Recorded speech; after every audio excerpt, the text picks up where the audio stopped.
Welcome to the Hawks Nest live stream show. My name is Brandon Kane. I hope you guys are having a great Wednesday afternoon. We are buried out here in snow on the eastern side of the state, so I'm just trying to stay warm and comfy, hence the sweater.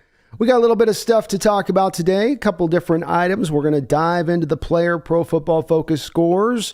Also going to take a little bit of a closer look, I'm sure at some point here in the chat, and what we are going to be doing with potentially this very high selection that we have coming our way. We'll also have a little bit of news as far as the signing here today for your Seattle Seahawks, being a Jonathan Abram, former first-round safety for the Las Vegas Raiders, has been released by the Green Bay Packers. Seahawks put a claim in for him and have gotten him and snatched him up. So we'll dive a little bit more into the player that he is and what he's bringing into the table as well. But let's start off the top here with these player Pro Football Focus grades. And I do want to put a little bit of just a precursor on this to say that the Pro Football Focus scores are something that are a very controversial topic, not only in Seahawks fandom, but also nationally speaking. You hear a lot of people that want to throw it away into the trash and say it's worth nothing, others that hold it in very high reverence.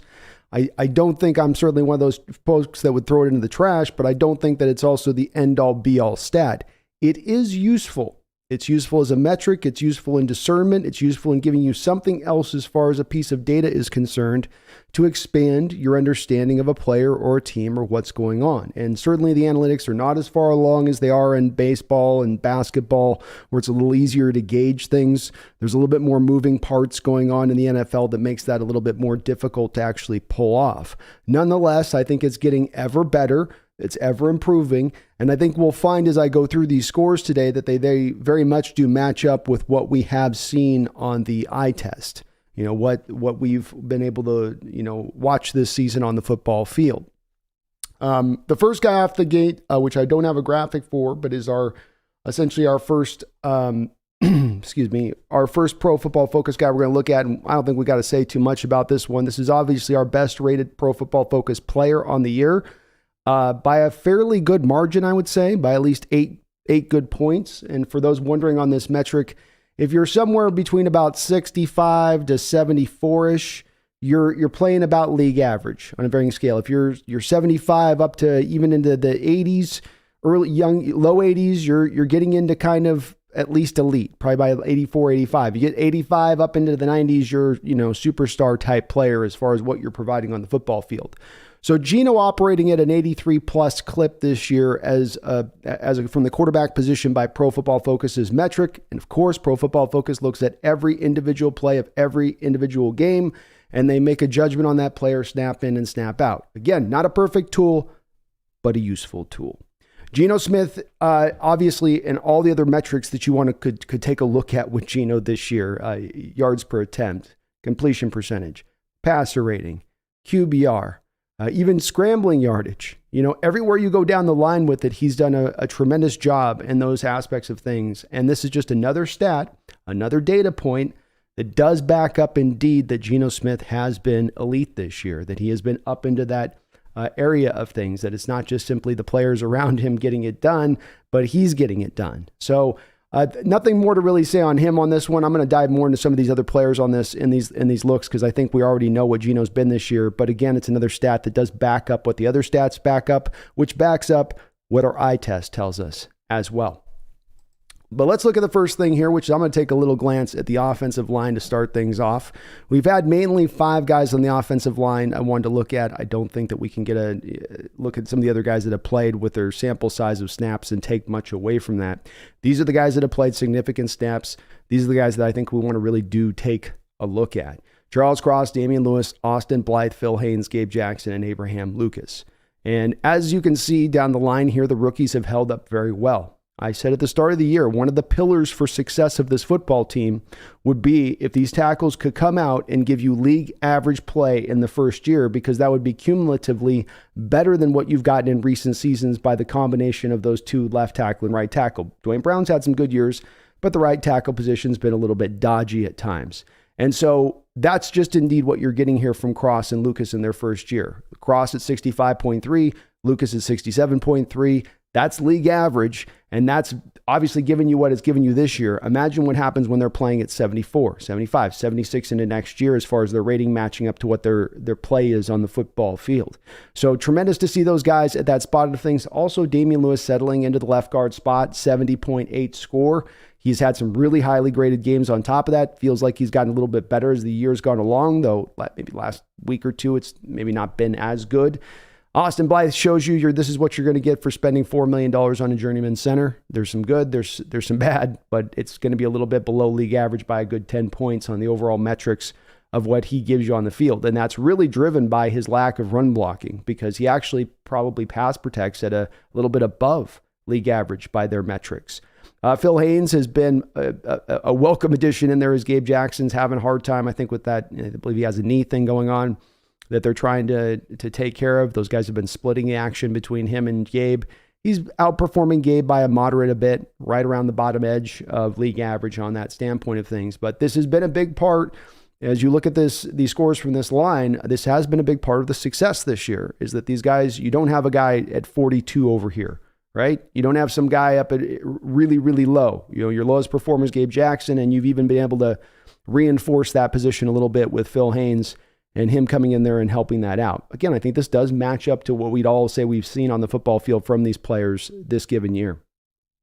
Wide receiver position. This has been one of the strengths, maybe quiet strengths, I think, remains of the team. I still think that DK Metcalf and Tyler Lockett don't get always enough credit as the combination of what they are. DK grading very well at 77.2. If he was a guy that had an epidemic of drop problems, that would be factored in heavily, weighted heavily into these grades, but indeed it's not. I mean, it's weighted, but it's obviously he's doing enough on the other side of it, from catching the ball to getting open to his run blocking to offset that. 77.2. He's absolutely earning that contract. He is not overrated.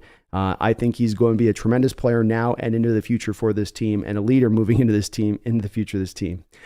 Tyler Lockett also having an outstanding year here at 76.3, just continues on that little metronome, tick, tick, tick, tick, tick, continues on, just pushing through, looking good, stacking up the 1,000-yard years, one after another. This score definitely backs up what we've seen from him on the football field this year too. And then Marquise Goodwin, how about him being able to slide in there, much like we've been able to have Phil Haynes sort of clean up maybe Gabe Jackson's aging skills. So has Marquise Goodwin been able to cover up for Dwayne Eskridge on the outside and some of his lack of development. Because as you can see with Eskridge, 54.1 is not going to get it done out there. Marquise Goodwin, 67.9 is, and you can understand why even once Eskridge comes back at that point, and this is also based on what we're seeing on the field, so these are coming in conjunction, both the field and PFF stuff as I speak about this. But this backs up to what we've seen on the field as well, as Marquise Goodwin has had an impact. Marquise Goodwin has been pretty sure-handed. He's made some impact plays. He's been good out of the fly sweep game and even in a bubble screen game a little bit. So matches up with what we've seen on that respective things. I didn't get into much with like a penny hard or anything on this because, again, just sample size of snaps. Running backs, Rashad Penny not leading the way. I'm sorry, Kenneth Walker leading the way here at 71.8. It's good to see that PFF folks were a little hard on Walker out the gate, and I thought it was a little bit undue because there sometimes just hasn't been yards there for him to go get. I think the same thing was true with Rashad Penny, by the way, who also, much like Walker, could break some big plays in the early part of the year before he went down with an injury, but he also had some tough sledding at times where that interior of that line wasn't really generating any much more holes than they are now. It was still a struggle.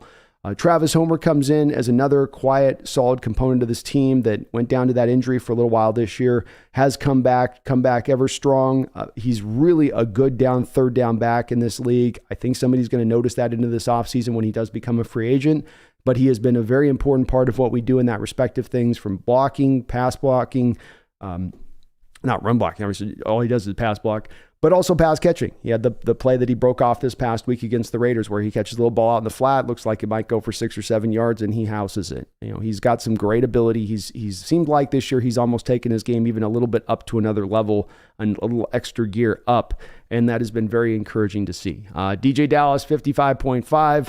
Probably don't feel as good about that. I don't know if that matches what I've seen with the eye test with DJ Dallas. I don't think he's been tremendously bad, much like some of the other backs that have been running in the ball this year. There just hasn't always been holes, and especially for a guy like him who's going to be an inside meat grinder kind of running back. he needs those guys to open some holes up there, or else he's not going to get a lot done. He's not the creative guy that Walker is, or the speedster guy that Travis Homerson can kind of be to get to the edge. Again, I think this does match to what we saw this year and what these guys have shown us so far on the football field. Tight ends, Will Disley leading the way at 72.6. Another guy, much like Tyler Lockett, who just kind of always is constantly doing his job. I know he had a drop this past week, but he has been very sure-handed over the course of the last couple of seasons and the times they do try to throw his way. He is also an outstanding blocker. He provides some meanness in this blocking game. I'll tell you that too. And something that I would take away from the All-22 tape and watching Disley is the finish and the willingness to just put a guy into the dirt and with some authority. You know, he's a nice enough guy maybe off the field and his demeanor, but on the football field, he's kind of a hard ass. You know, he gets on those he doesn't care if it's defensive end, linebacker, he don't care. He'll get into him. He knows he's bigger. And he's a great blocker, outstanding in that element, and a good pass catcher too on top of it.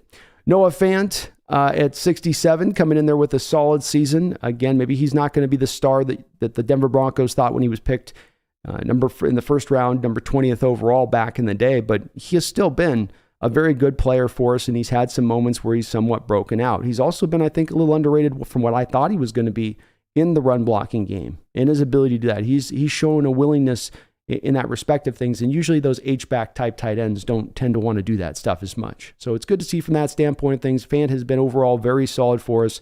Maybe people were hoping for more from him, but for what he's provided, for the touches that we've thrown his way, for the targets we've thrown his way, I think he's gotten the job just done fine, especially understanding that 3 tight end set, that Cerebus, has been a big key part to some of the success we've done with running the ball and passing the ball. Colby Parkinson, no slouch himself, 65.8. Another guy that week in and week out, looking at these PFF scores, this matches to what the scores would show you week in, week out with him, which he gets his minimized opportunities, but he takes advantage of those minimized opportunities. And he's having a solid season when they throw the ball, much like Disley. He throws the ball, catches it. You ask him to block, he gets the blocking job done more often than not. It's kind of not quite the blocker Disley is, but he has developed in that respect from what he was in college, which is really good to see. This is an important, I think, stat to look at here as you go through a deep part into the year where we're at right now, because these are all 3 tight ends that are going to be carrying on into the future and will continue to be a key into the future. Outside linebacker, our 3-4 edge guys here, we're going to take a look at. And Uchenna Nwosu is leading the way. Matches our eye test on this one, certainly doesn't. Leading the team in sacks. 70.8, also one of the league leaders in the NFL in pressures. He's been pretty good and solid also in the run game. I don't think he's necessarily been the big issue for us and why we can't stop the run at times. I think he's been overall really, really good. Disappeared in recent weeks a little bit. I maintain in looking at some of the tape that there is a lot of double teams being kind of floated his direction, or at least more than there was earlier on in the year when teams were probably still trying to figure out what kind of player he was going to be for this team. Bruce Mervin, 65.6. How about that for the old man? The gray beard coming in and still holding it down on that side of it, doing at least a league average job, which again, if you didn't have him in there right now, you'd be having to run Boye Mafe probably too many snaps as a rookie, or you'd be having to trot out Darrell Taylor out there as a run defender too often, which the Seattle Seahawks do not want to do. Boye Mafe at 60.1 is a solid grade for the rookie in the first year. Remember, this guy's pretty new to football, going back to Minnesota. This isn't a kid with a long pedigree of playing, and he's been really only utilized as just specifically a run defender mainly. They haven't really given him a lot of pass rush opportunities necessarily because obviously they're trying to get Taylor going as much as they can outside of the games where Taylor, of course, was injured. But I think he's having a solid rookie year. We're having some really splashy rookie years with Lucas and Cross and Woolen and Walker. So if you're short of that as a player right now as a rookie, it looks like, well, he's okay. But no, nonetheless, he's having a very solid first year. And I think this kid's going to develop into a very good pass rusher long-term as well. Darrell Taylor is the disappointment here at 47.9, no doubt about that. You look at that and you just kind of shake your head at this point in the year with where he is. The team is trying to get him rotational snaps because they're aware of his problems in the run game.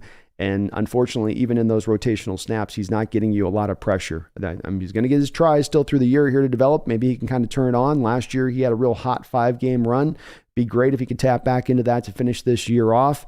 And maybe give us a little bit of hope for him into the future here as we go into this offseason, because right now this does look like a position you probably are going to have to put a little bit more priority into than the Hawks thought they were going to have to when we started this season. Defensive line. We've got Shelby, Harris, Al Woods, Brian Monet, Miles Adams, Quentin Jefferson, and Poona Ford as the guys that have had significant snaps here out on the defensive line. Shelby Harris leading the way in 72.3. I was having this talk with Brendan last night. I actually do feel like Shelby's done pretty good this year.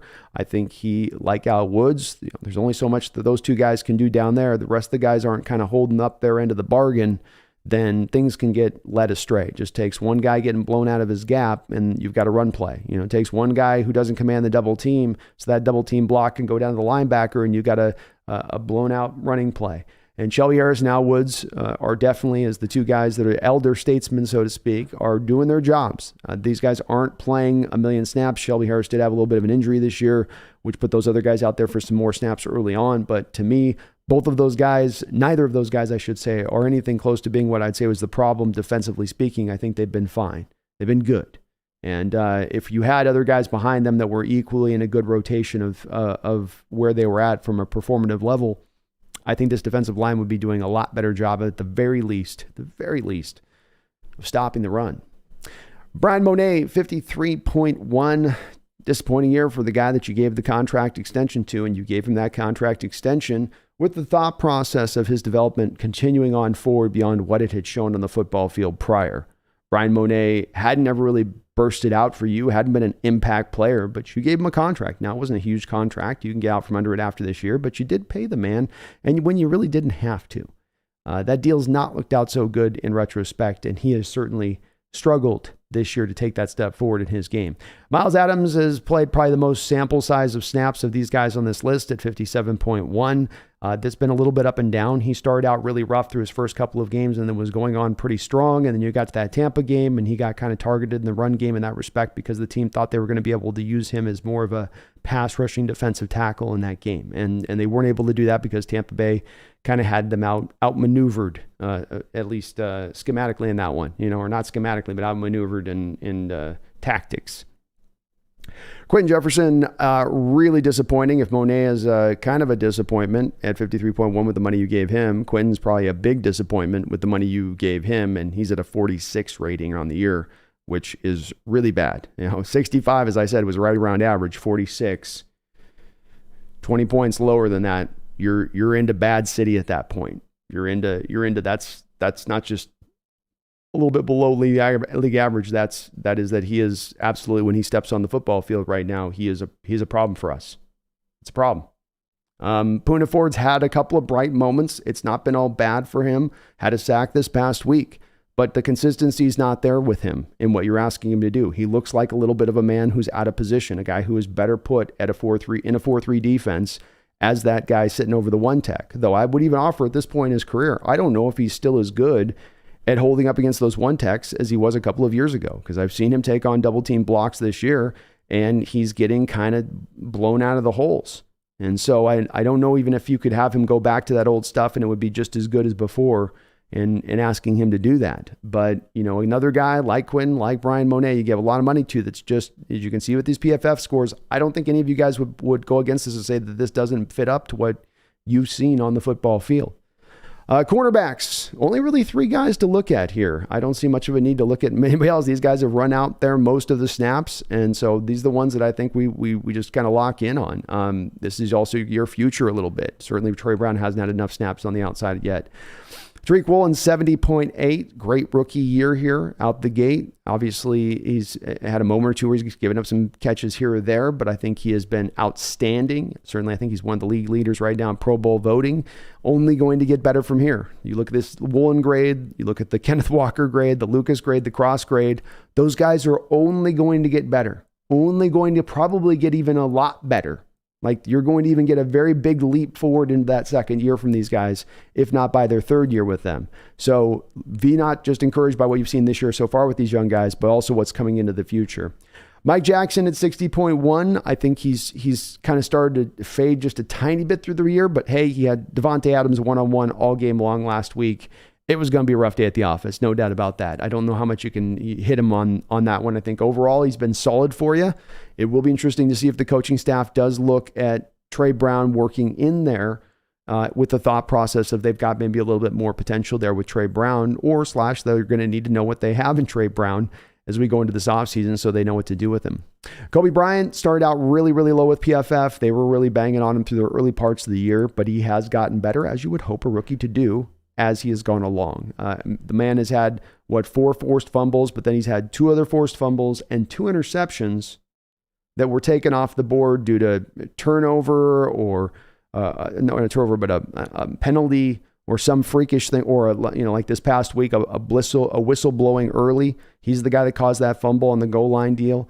This PFF score, if he had all those turnovers added into it, would be just as high, probably just as high as Tariq Woolen. It would be worth, those 4 turnovers would be worth probably darn near 15 points worth to push him up into that close mark of where Tariq is at in his game. So Kobe playing out of position, rookie year, 6'1", not built necessarily to play the position like this, is nonetheless doing a tremendous job for what they've asked him to do. They didn't have a lot of other answers there when it was obvious that Justin Coleman wasn't going to be good enough to roll there this year. It's good to see that he's been able to go in there and be the good soldier in that respect of things. Safety position, Ryan Neal has been outstanding for you this year. Had another outstanding game this past week. He's bet 70.8 on the year. He has been at his best as the year has gone along. He was injured for the first part, but when he first came back, he was all right. But then bang, last few games that he has stacked up have been great. Even this game up into the point that he was injured. If he went down in this last game and he was gone this whole year, that very well could have been maybe a death knell for the season at that point, because you were going to then have to roll out Josh Jones. And Josh has had that 60.1 grade, I don't think fully kind of encapsulates how rough a year he has kind of had all around, where certainly in coverage he can kind of hold up reasonably there, and maybe Seattle will drift into more cover 2 looks if Ryan Neal is banged up for a week or two here to try to augment the coverage abilities of Josh. But the tackling is where you definitely have your concerns with it. And we saw this on bright display on the very final play of the game against the Raiders this past week when Jacobs burst through the hole. You saw that safety closing in there who looked like he could make a tackle on the play. The safety just didn't even make much. It just dived at his ankles basically, and it was barely much of an attempt. That was Josh Jones. And so, yeah, you're probably going to keep getting that struggles and tackles if he's doing that. Now, they've found a way to move Neal and Jones on the field at the same time and put him in coverage situations. I think that's why his grade's up a little bit, is because Hawks, it's good defensive coaching in this standpoint of things, is putting him in a position to succeed, because they'll put him in with the dime looks, right? Or when they know their passing situations, and they can bring Neal up as sort of a de facto, I guess, what would be your will linebacker of old, so to speak. Quandre Diggs has been banged on pretty hard by the fan base this year, and I probably hit him a little bit too, but the 65.6 grade shows that he is at least playing right around league average state for the position as it stands right now. I know. So he's been really good, but that basically carries it with the safeties in that respect of things. So I think that just about wraps up. That gets us on the PFF scores. I'll continue to have them flashing there below, and we can bring them back up if you guys want. I think those scores do show why I put a little bit of weight into them, though, because I would reckon who's the one that's not matching up from an eye test, from what you see on the field, and this will be a fun part to discuss in the chat. Who isn't fitting up to what you're seeing on those scores? And I think they are fitting up pretty closely. Not perfect, and I think it's going to get better. I think if we go 5-10 years down the line, these rankings will get even more accurate. But as I always say, I'm not looking at every single player in every single game on every single play and making a determination or judgment about what they're doing. Whether I'm wrong or right, I'm doing some of that as I can with certain players, but not all the players all the time. So interesting little statistic there. So my cat's definitely having some attention needy stuff going on today. So let's bury this a little bit more forward now and look at this at the Jonathan Abrams signing. So it was announced. Hold on. So it was announced today that the Seattle Seahawks signed Jonathan Abrams off the waiver wire, claimed him, I guess I should say, from the Green Bay Packers. And he was a guy that had come over from the Las Vegas Raiders this past offseason to the Packers, where he had an underwhelming career there as a first-round pick. Now, the Raiders front office has certainly been trying nearly the moment Gruden left to start kind of offloading all of his guys out of there, and this was certainly kind of one of those guys. He was a guy looked at when he came out as a guy who was viewed as sort of a Cam Chancellor type safety. Didn't have the size of Cam Chancellor at about 6 foot, and maybe had a little more speed than a guy like Cam, but a big, heavy hitter, a very good tackler. He runs a 4.45 coming out of the combine. You can see as a safety, if you're going to run a 4.45 and then have the split he did, which was a 1.56 split, which was pretty quick in addition to that, that's going to open some eyes as far as teams looking at you going, okay, we've got maybe a little bit of a guy here who can hit and he's fast, which isn't always the combination we can get. But the issue comes into play in that the coverage skills just aren't there with him. So you look through his PFF scores, for instance, through the years here since he's come into the league, and it does appear like there's a fairly decent ability to tackle. I looked through a little bit of research on this, and there's been some question with some of the Raiders fan base about his sometimes whiff. We've seen this with the big hitters at times where they want to come in there and lay the kill shot and they'll just whiff right on through and just completely miss. And so that is a little bit of an aspect of things, but I would offer that he's probably going to be a better tackler than what you get out of a guy like maybe, let's say, Josh Jones. If, God forbid, Ryan Neal were to go down and you needed to install somebody else who was maybe a little bit more of an improvement, especially if the opposition is hammering you in the running game, attacking that very aspect of your team. So this is a way to maybe give us a little bit of a safety valve for some of the run game worries as far as that goes, and that he'll give you that. But you see here in 2019, 38.7 as far as his PFF score. That is horrible. He comes back in 2020, not much better in that respect of things, 36.8. Does have some tackles, a couple interceptions, but he is certainly, targeted 30 times, gives up 21 completions. Teams go after him as far as his coverage stuff goes. Then you've got here in actually 2021, he has his best year. This is the last year here with the Raiders. 79 tackles, 1 interception. He was targeted 68 times, allowed 54 completions, which still isn't great, but it's a little bit better, I guess, than maybe what they had seen prior from him.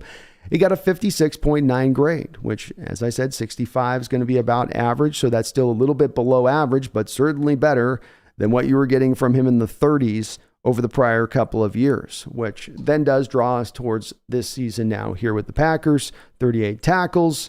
He's had 34 targets, allowed 26 completions, and he's at a 49.5 rating. So he has split himself between those first 2 years and the last year in his play on the field this year.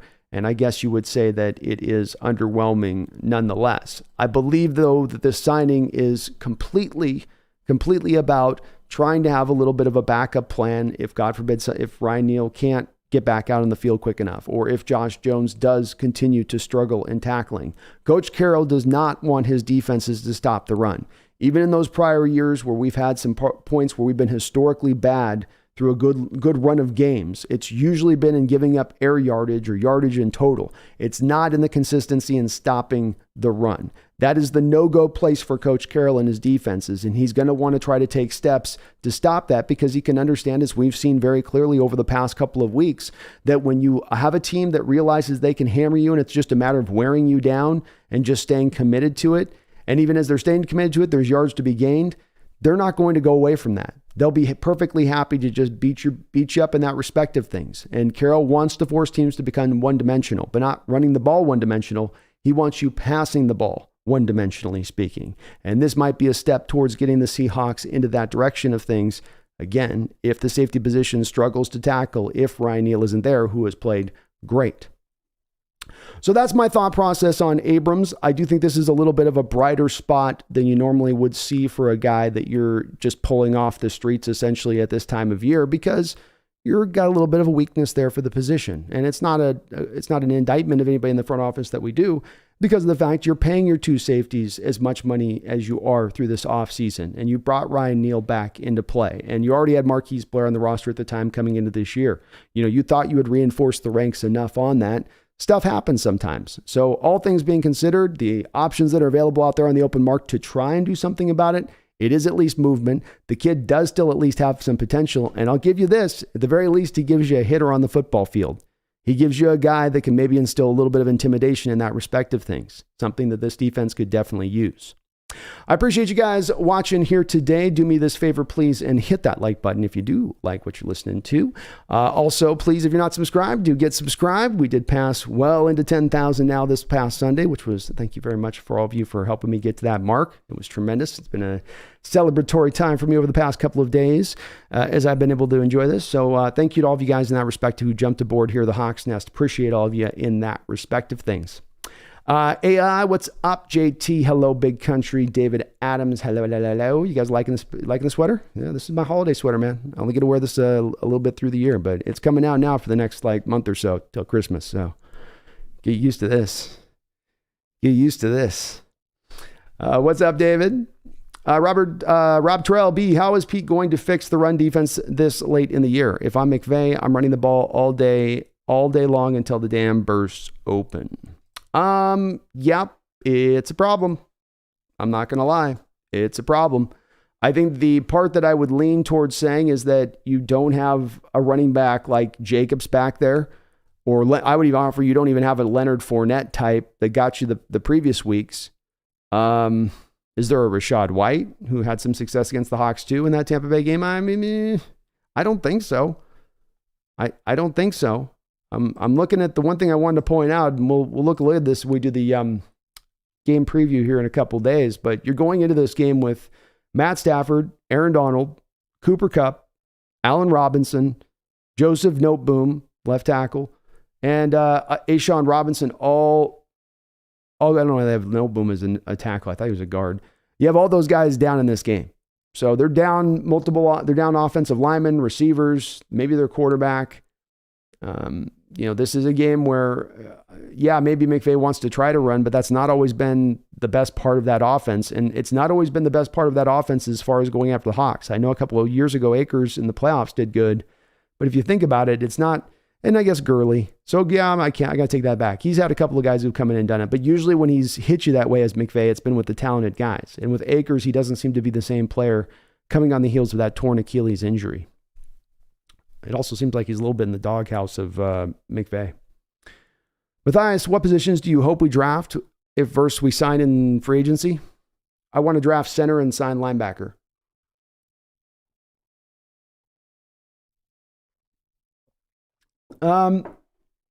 Some of it comes down to availability for me at this point, Matthias. It's a little bit like the best player available situation you'd apply to the draft. If I go into the free agency and I'm going to say, I'm going to sign this here and I'm going to get this guy in the draft, you can kind of do that if you know the strength of the draft, let's say, has a lot of centers in it and that you're going to be able to get that guy there. But you can get yourself in a pickle with that too by what if the guy isn't there and then you didn't sign the center in free agency? Then you end up with Austin Blythe. No, I'm kidding. But I think you've got to be open to kind of going in any direction. I lean also into saying, the older a defense gets, kind of, I don't think the greatest they play, especially as you get to outside of the defensive line. Those guys can play into a little more of the depths of their career, but you want guys young, hungry, fast out there on that outside. And you want to put as many of those guys, stack as many of those guys as you can get. And I don't know if that I want to sign an aging linebacker who may not have that play. It kind of depends on the guy we're talking about, really, Matthias. I would say that if I look traditionally, right guard is a position that you can address in free agency. There always seems to be 5, 10, 15 right guards that are sitting there in free agency that you can go grab. And so I would say that would be my first thing to say is go get that first and foremost. Is there a center on the market would be my second question. If there's not, then you'd probably lean into going to the draft with that. Is there a linebacker? And if there's not, then I got to go to the draft. I don't want to just sign a guy to sign a guy. There's got to be one guy available. And so far, I haven't seen a name that stands out. I also think we are in a little bit of a period as it concerns middle linebackers where we don't have the best play across the board at middle linebacker in this sport right now. You've got some guys that are true dog type guys that are, Leonard with the Colts and Fred Warner. Even Bobby's still having a pretty good year this year, though we know that he's got still some things in his game that have gone a little bit backwards with age. But there's just not a lot of great play right now at the middle linebacker position across the board, and so there may not be a guy available to go get with that. I think that does lead you to Matthias to having to get the center and the linebacker in the draft. Receiver, outside pass rusher, at like an outside linebacker, right guard, potentially center. These would be the positions I'd say you'd look to in free agency based on traditional strengths of being what's available there. And you'd get a receiver that'd be like a 3-4, some guy to be and kind of an understanding that Eskridge isn't going to be the guy, and you got to find somebody else. And if maybe it's bringing back Goodwin, I guess, but you're going to probably have to do something with that. And I don't think you necessarily have to do that in the draft. And maybe a little more certainty we've seen. Like we've tried the drafting of Eskridge, and it's really the certainty of Goodwin that's been best. So that would be how I would probably approach it. That'd be my approach. Jack says, Brando, nice sweater. Thank you, man. John Stillwell started us off with a $10 super chat. Thank you, John. Sorry I'm a little late in acknowledging. Just got to get through my opening kind of spiel. But I appreciate you, man. Hope you're doing well out there this Wednesday afternoon. Says on the last play, our linebackers just can't line up that deep and stand there until it's too late to do anything. I didn't like what I saw. Nothing about that final play was good. No, there was a lot of bad across the board. The linebackers are it's unfortunate, but there's some troubling parts in the assessment of the linebackers because so much is the sec guys getting to them at the second level, and some of that happens because you're not getting the double team blocks happening at the line of scrimmage, and you're not getting the double team blocks because you don't have the defensive linemen that are talented enough to command the double team blocks. And so like one begats the other. Is it the whole tale though? No, because the linebackers aren't particularly slippery about getting off blocks. Neither Brooks nor Barton have an ability to be physical with second level blockers. They are going to have to try to slip around a guy. They can't take anybody on or try to be physical with them. And it does, I think, hold them back in getting off those blocks a lot of times. I think the defense was also pretty worn down at that point, John. I think that the amount of rushes and all that that's a lot of carries. That's a lot of 37, 38 rushes on the day. You're into overtime. You're like playing an extra quarter at that point. You already had gotten one stop, kind of in that overtime. I think that they were just they were pooped at that point as much as anything. Everybody was probably tuckered at that point. But it's, to me, that's why it's more to me beyond that last play. That play sucked. It was bad. I'm not disagreeing. It does, but it also is kind of what leads up to that play and getting yourself into a place where your defense is gassed. How did you get to that state? How do you avoid that state? And part of that is, to your point, a little bit of what you've seen with those linebackers, a little bit of too much depth, a little bit too much inability to have not a lot of ability to have the instincts to be a step ahead on things at times, right? Always kind of a step slow. Always kind of a step, just reacting a little bit late on things, which is just enough to get them behind blocks, which is just enough to get them behind the plays. PFF didn't mind their games as much, John, as far as their scores go. I thought they were pretty kind to them based on what I kind of saw. And Carroll liked Barton's game, I guess, a lot more than I did with his press conference and how he talked about him. So I could be off on this and how I see it and how you're seeing it. We could be off, but I don't think we are. I think we're kind of on it with it. Thank you, though, John. Very kind of you for the $10 donation, all your support. Osama with a $5 dono. The terrible defense in Seattle is spreading. Kraken allowed 8 goals last game, but unlike the Hawks, the Kraken were able to win in overtime. Offensive shootout. Geez, 8 goals in a game in hockey. That's insane. It's like 15 runs in a baseball game. That's out of control, but that's good to hear. Hey, they're making it fun. Young team, young franchise. That's a way to galvanize a fan base and get them into your deal is have games like that. I'll tell you what, you'll turn this into a hockey town yet, Osama. They'll turn into a hockey town yet. And yeah, hopefully it's not spreading. Hopefully it's not contagion with the Seahawks defense. I hope not. Thank you though, man. Appreciate your donation. Peter Perez has subscribed. Thank you, Peter Perez. Welcome aboard the Hawks Nest member. I appreciate you. Osama Bin Diesel with the $2 donation as well. Thank you for the double dono, Osama. Says, of course, Donald is out once Wilson gets traded. Yeah, I believe this is the first game in Aaron Donald's career professionally that he's missing due to injury, which is insane for a guy playing on the inside of the defensive line like he has, especially the guy that's played all those playoff games that he's played in. And I'm sure Wilson's sitting and looking at a lot of this year like, oh, you draft 2 tackles now. Oh, thank you. and then now he's like, and now Donald's out. Sure he is. Yeah, and they'll probably shut him down for the final game too, because why not? Russell's over there like, and they wonder why I'm losing my mind. He's not wrong. I'd be frustrated with it too. Thank you though, Osama and John Stillwell. Thank you for the donations. I really do appreciate it, you guys. Matthias says, if Jamal was still playing, we win against the Falcons in Oakland game with the extra run defense? Yeah, I agree. I agree with that. We probably would. Coaxial Vibe, always liked Abrams. He's basically Walmart Jamal. Would love to see him on the blitzes. I would too. I'm liking playing him around the line of scrimmage. You know, some people have talked about trying to do like a Ryan Neal in for Cody Barden on situations where you have a 3 wide receiver package on the field, as the Raiders, of course, brought a lot of those out this past week. And that then essentially you bring the linebacker on, like instead of Cody. And I've offered that, well, you're going to get less of a run defender than at that point, which then makes you more vulnerable in the run game. So maybe this is a guy who could maybe fill more of that role. I don't know. I don't know where they'll put him exactly, but he is a guy that's got something that he can bring to the table. It's just about putting him in the right position to succeed. He's a guy like Adams that you don't want going backwards. You don't want him at depth in coverage. You don't want him 50 yards down the field in cover 2. That's not how you want him. Matthias, best center, middle linebacker, right guard you think might be available? I'll bring up Sports Track here. It's kind of early on this to look at the free agents because you don't know who's going to be franchise tagged. You know, it's like I can give you a name, but is he going to be let go? Is he going to be truly available? It's kind of early on that side of it, in my opinion. I'll give you some names though, but just take that for what you will on the. So let's see here. We got center.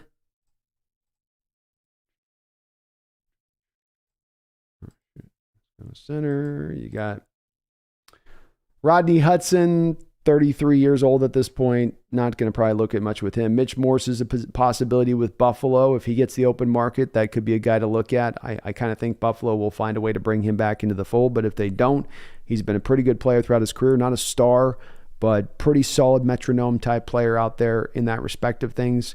Jason Kelce, I don't think is going anywhere outside of the Eagles.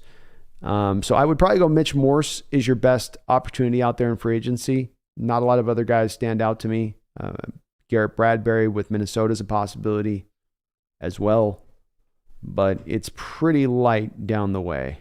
It's pretty.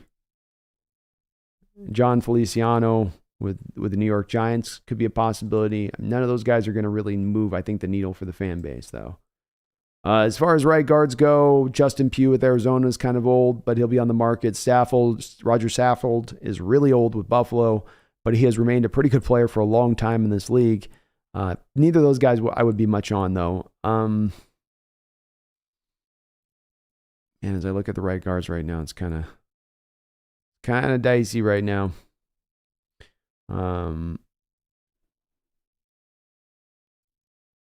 I'm not seeing the greatest of guards that are available here. Elton Jenkins, maybe with Green Bay, would be a guy to look at. He's a very versatile guy, which could be interesting with him. You can move him to a lot of different places. But I'm not necessarily seeing a guy jumping out to me as far as the names here that would, Wes Schwelzer, Nick Gates, Dan Feeney, Trey Turner, Jesse Davis.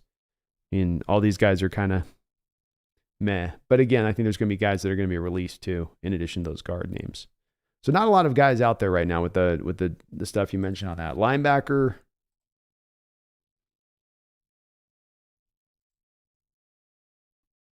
Yeah, linebackers, Levante David's going to be 33. No way.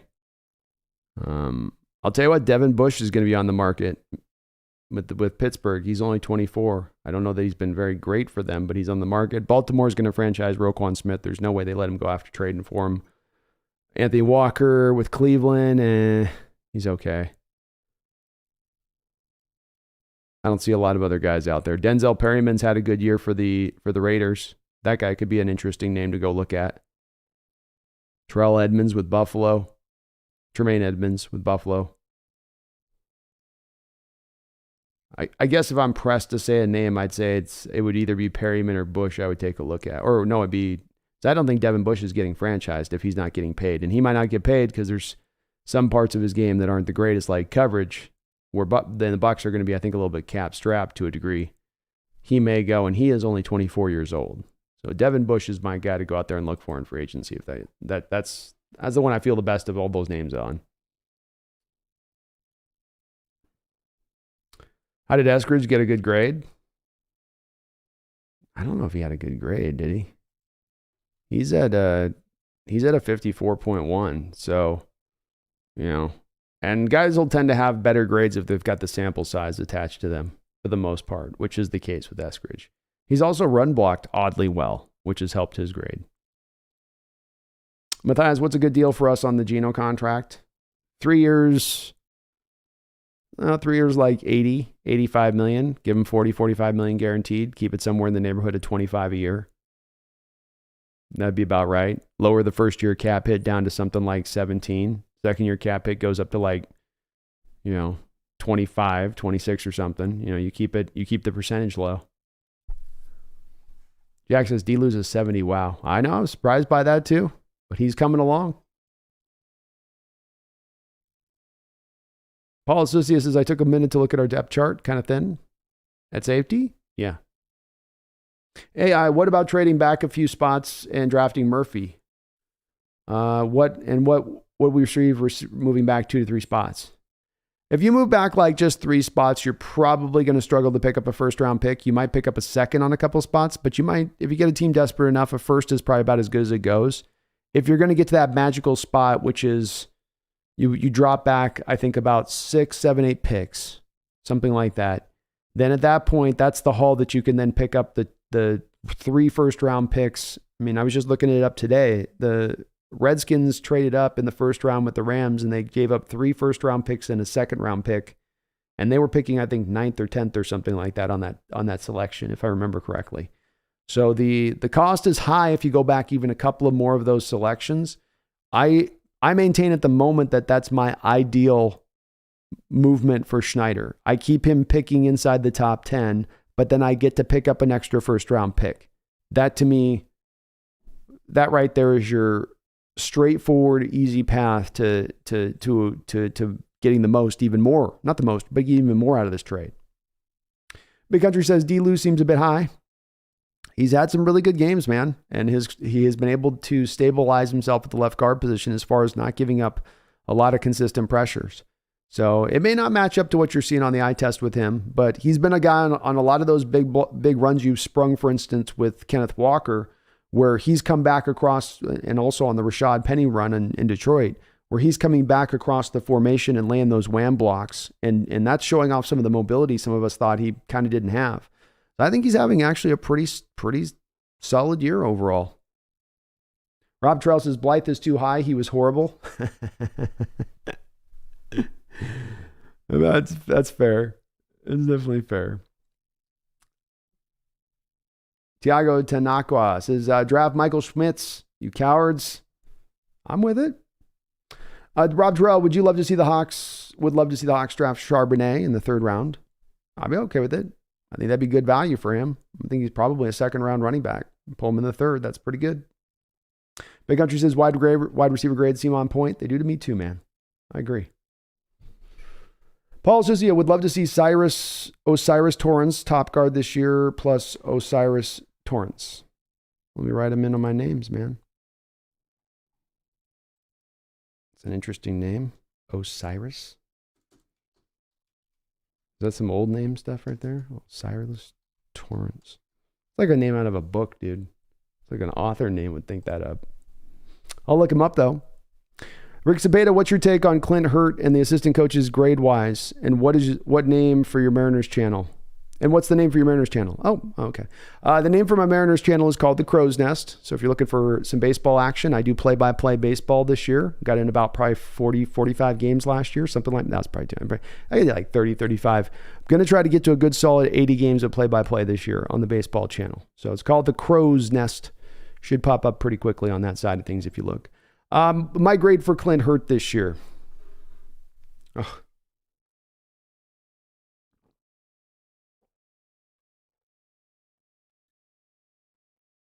I think it's really tough to put a grade out here for him. And I think there's just a couple of reasons. So before I give you the grade on Hurt, can I put a little bit of one thing is this is still Coach Carroll's defense. So it does come down to a little bit at the end of the day when it comes to a guy like Hurt, who's coming in and hired in the same format that Chris Rashad was hired in, that Ken Norton was hired in, that Dan Quinn was hired within. Basically, he goes from within because he knows he got guys that will kind of toe the line on what he can dict to and say when the times are right that he needs to say it. And so what is Clint? What is Carroll? I have to say that because I think it's you run in danger sometimes of throwing it on the defensive coach. And I feel like we've been kind of fooled that way before on this, when it really does come down to the head man upstairs a little bit in this respective thing. So it's like when you do grade Hurt, you're sort of grading Carroll along with that on that defensive side of things. I also think you've got to give him a little bit of a nudge with it in the respect of he's being asked to run this defense that they had built around this one player that they gave up 2 first-round picks for and are paying $17-odd million a year, who then went down after the first quarter of the first game for the year. I think that then changed the defense around in a substantial way, and that they did have the resources this offseason to find a true backup plan for Jamal Adams. They were hoping on a wing and a prayer that he could somehow get through a full year, and he couldn't. And that he's had to also kind of deal with that. That being said, I would give Clint Hurt at this point a C. He's not done a whole lot I've seen to really move the needle. The development side of it, which is a part of coaching, when I look at him as a defensive line coach and a former defensive line coach, I continue to say, what have you done? This is a little bit of what I raised with him being hired initially, which is, well, let's look at our defensive line. What are the guys you've developed along this path recently? Because Darrell Taylor's not developing, Brian Monet's not developing, Poona Ford's not developed as he's transitioned from the 3-tech to now this 3-4 defense. Quentin Jefferson, who I'm sure is a guy that he did sign off for, isn't giving you much on that as well. So I come back to that part of it and I go, okay, what is the strength of what he brings as a defensive coordinator right now? I do think the secondary is playing good, but I think a lot of the secondary is, I would give the nudge to a little bit of Sean Desai, Carl Scott, and what they're doing back there. And the play out of Tariq and Mike Jackson in the safeties, despite losing Jamal Adams. They've been able to, it seems like, kind of bounce back a little bit more in that. And so I would probably give a guy like Desai even like a B+, and as a difference to that. But yeah, I would give Hurt a C. Waldron, I would give an A. I would probably give an A-, I guess, too. Dickerson, I would give an A- too as well. Something like that. Big Country says, oof, defensive tackle. Yeah, it's a little tough for the DTs. Jack says Taylor was considered a reach. Definitely underwhelming to start his career. It supports it's part of the issue I had with how they took their former pathway to drafting before, which is that they would take players that were obviously reaches, and they were doing that we're smarter than everybody else thing. But it was, we're smarter than everybody else. We've gone so far out the box. We're in another universe, not just outside the box. We've like overthought ourselves. You draft a guy like Taylor, who you give up a 3rd-round pick to move up into the 2nd round to then go pick him. So you have to get a 2nd and 3rd-round pick is what it costs to get Taylor for a guy who had a rod in his leg. It's ridiculous that you took a guy like that in that situation, who quite frankly, you could see on the college tape wasn't a refined guy, and he was going to need to get refined. And then you need to have the trust and faith that he was going to be a hardworking guy who, let's just say by the time he's halfway into his 3rd year, might actually have some pass rush moves that he can call upon, as opposed to just trying to run by everybody on every single play, which is pretty much what he tries to do just about every time. AI, the cat is a ham. She is. She hears me start talking and she's like, I need to get some love. I know you're going to be gone here soon. You're going to be gone for a long time. I need some love.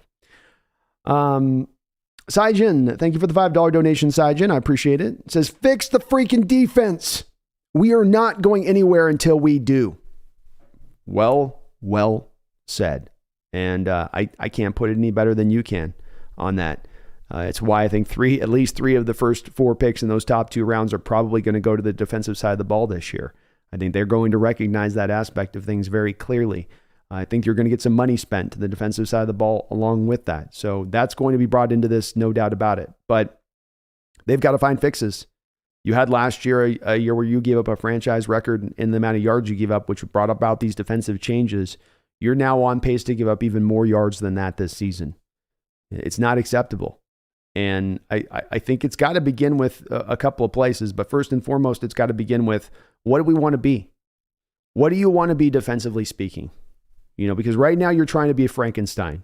You're trying to run 3-4 Fangio defense with your coverage stuff on the back end. So you're not really fully adopting it. You're not really doing much of the blitz stuff because you don't want to blitz, because that's still That's still the same echoes of what you did in the past with the 4-man fronts and not wanting to blitz out of that. So if you're not going to be that, then you really do want to be a 4-3 defense then. And I know I'm not advocating for them going back to the 4-3, but they've got to pick a lane here. They're driving down the center of the highway, right? They're going down through an embankments, taking out freaking bridges, pick which lane you want to be in on this. And they've sort of straddling that middle part of the fence in this defensive outlook. And that's a bit of where these issues come in this year. I thought when you're going to bring on the Fangio defense, you're going to bring on the Fangio defense. It's more like, bring on the Fangio defense. It's kind of like that. And I just come back to thinking Carroll can't, I'd wondered at the time how much he really truly at his age could take on a new defensive stylings. This is a man who's been a 4-3 defensive guy going back to his Bud Grant days in the 80s. I wondered how that was going to work. A defense that was, very much different to what he liked to do, especially in the secondary, especially at the back end. And it's not working. Unfortunately, I don't think, Saijan, there's a whole lot of fixes to be had here. The defensive line talent is not getting any better anytime soon this season. The middle linebackers aren't getting any better anytime soon this season. The simplified nature of the scheme this year isn't going to get any better anytime soon this season. They could still get their way through this. They could still get in the playoffs, and maybe they get hot. Maybe they're playing their best football at that time. So I don't want to draw a dark picture for you folks on this. But I look at the defensive struggles right now, and I don't know where exactly the answers come from. Outside of going to the 4-3 defense for the remaining portion of this year, and then going back to the 3-4 defense this offseason, when you can actually go out there and get the personnel that fits the 3-4 defense. I think Quentin Jefferson's probably best as a 3 tech in a 4-3. I think Poona Ford's better as a 1 tech in a 4-3. I think Darrell Taylor might be best as a defensive end in a 4-3. So let's actually get the personnel to fit the scheme at that point, and then let's actually run the scheme. But I just don't think they're doing either of those points at this point. And I hope maybe they try some things. I'd love to see them at least try to get a little more aggressive as we go through this year. If you're going to be the worst defense in your franchise's history, why not go down swinging? Why not go down throwing some blitzes up there? At that point, what do you got to lose? You're already getting gashed. Appreciate you, Saijan, though. Well said, man. Mr. Kane, you like my sweater, man? Got to rock the holiday sweater? Breaker Outlaw. I got curious with the player they signed, Jonathan Abram. I feared he'll get waived again because of his injuries. He might. That's always a big part of it. They do have to usually get through a physical to get brought into the team. So I'm sure he underwent that physical or is going to undergone that physical if he hasn't, but it's a possibility that could impact this. Travis says, hello, everybody. Nice, ugly sweater, Brandon. I need a Chiefs version of that. That's awesome. Hey, you like that? I only get to bring it out a couple times a year, so I got to bring it out for those nice, rare moments. Those nice, rare moments. Ooh, we're behind on the chat already, big time. So I can catch up right here.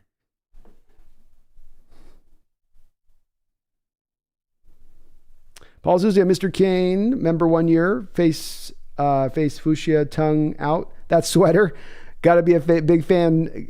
Got to be a big fan to wear that. You know it. I ain't scared. I ain't getting scared to show off my Uncle Seahawks sweater for my fandom.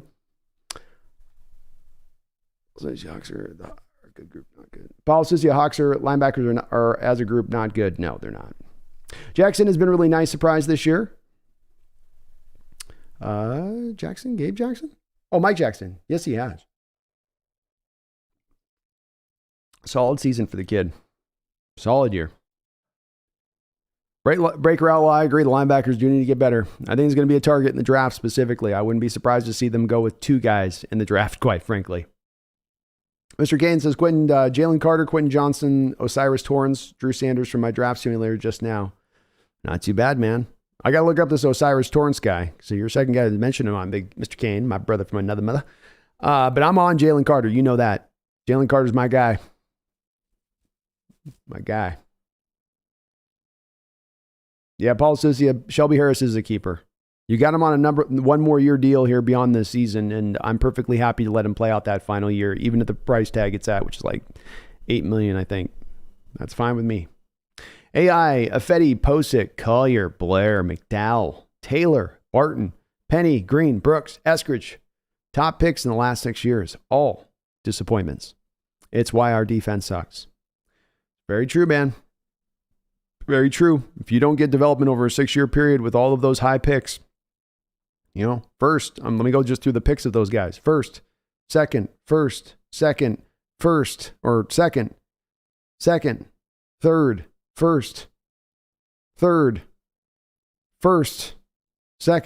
Those are high picks. That's a 6-year period right there.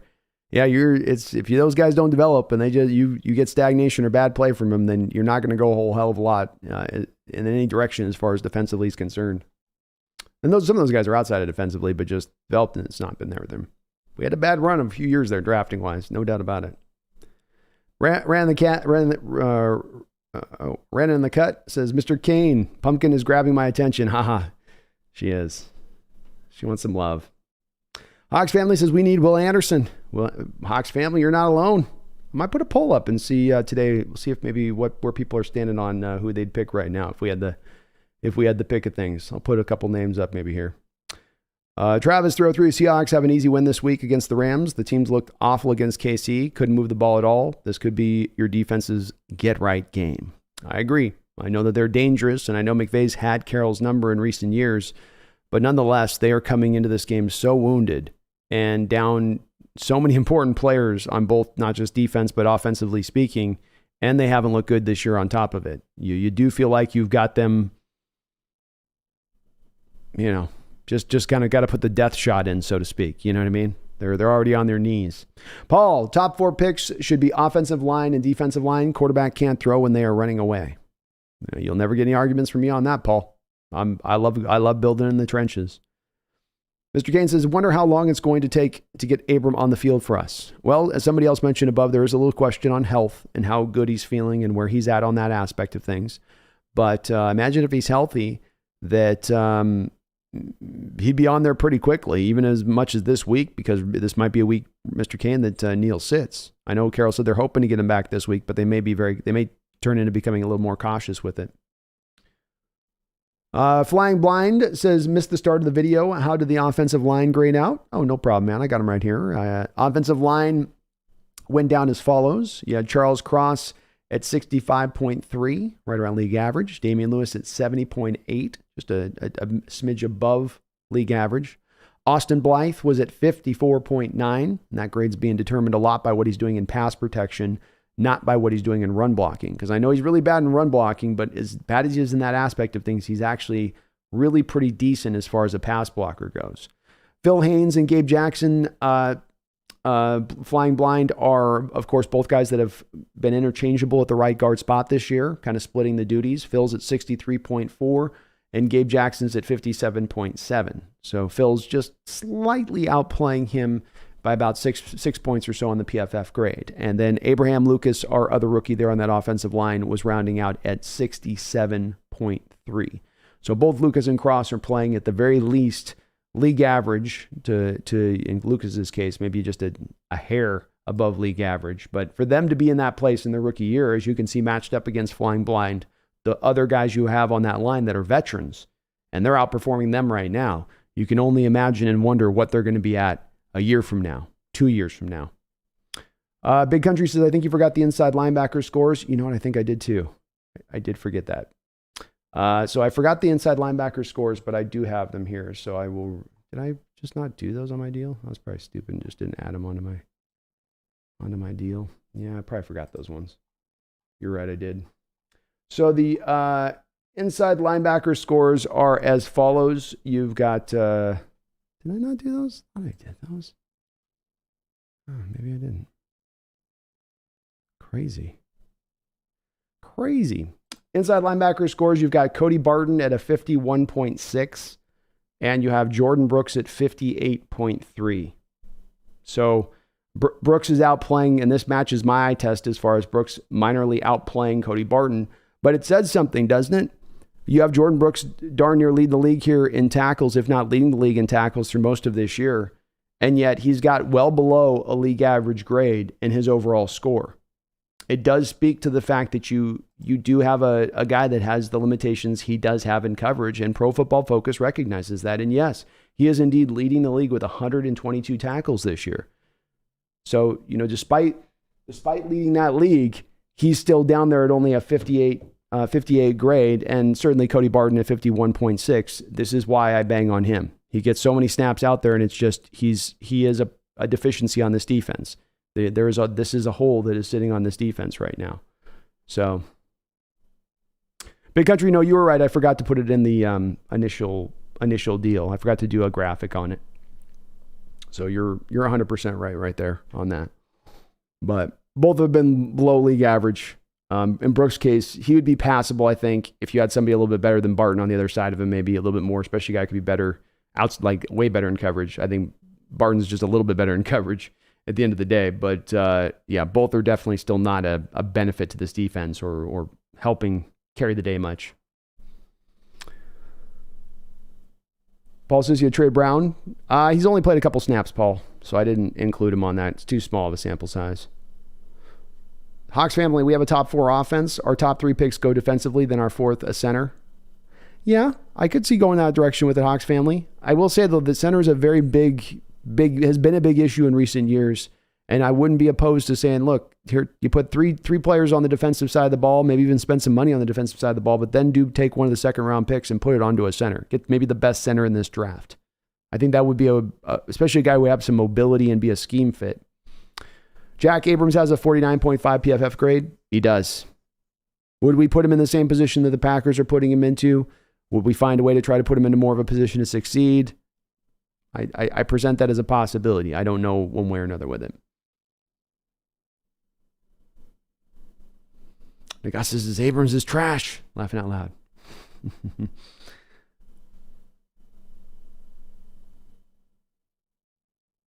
Mike and Liz Morash, if we come up with a top 3 pick, trade it. Unless you can get a top-notch defensive lineman that has no history of injuries, that's okay. I hate the Hawks high pick. I've been wanting it. I think you mean I've been wanting it from. I've been watching it from 1976. I can certainly understand, Mike. There's been people in the chat that are really opposed to moving back and want no part of it. I build my decision on this on a couple of factors. Number one, when my general manager in the last 12 years has had an opportunity to pick in the top 15, he has always come away with a minimum good to great player. So if I fall him from 2 to 9, I still think I'm walking out of this draft with an outstanding player with that 9th pick, and I get an extra first-round pick in addition to it. That's a lot of juice in that squeeze and worth it for me in that respect of things. You mentioned, is there a defensive player that could be there at that point? Yeah, there could be a couple guys. A guy that stands out to me is Miles Murphy from Clemson, who's probably not going to be a top 5 guy, but who could be a top 10 guy. And you could bring him in here and he becomes an impactful 3-4 defensive end, which is hard to find. He would be a pure scheme fit for what we do defensively. And then you get that extra first-round pick, be it now or into the future. And if not more, I mean, we could be talking a couple of first-round picks. So it's also the understanding of not just that player you're getting in the moment to trade back for and to get, it's also the future players you're going to be able to get. And as I made the comparison on this, Mike and Liz, it's a little bit like rubbing the genie lamp and saying, I wish for extra wishes. And the genie goes, okay, you can do that. That's what this would be like. Scooby Snacks, love the Seahawks Christmas sweater, Brando, laughing out loud. I figured you guys would dig it. I got to change it up on you guys every once in a while. Paul says, I think the scores are good. Me too. I think they're right there with it. James Watson, perfect pickup. Jonathan plays like a box safety. Agreed, James. You've got to stop, as I said this last week in my post-game discussion regarding the team, you've got to find something that you can hang your hat on this football team right now. And you're not able to hang much on anything outside of you can cause the occasional turnover.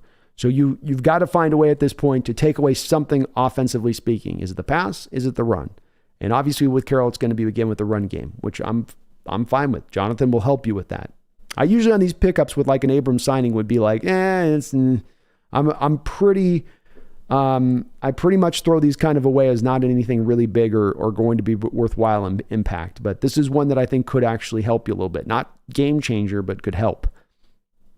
Mike says, get 2 high picks if it's 3 this year and 4 next year. I'd rethink my theory.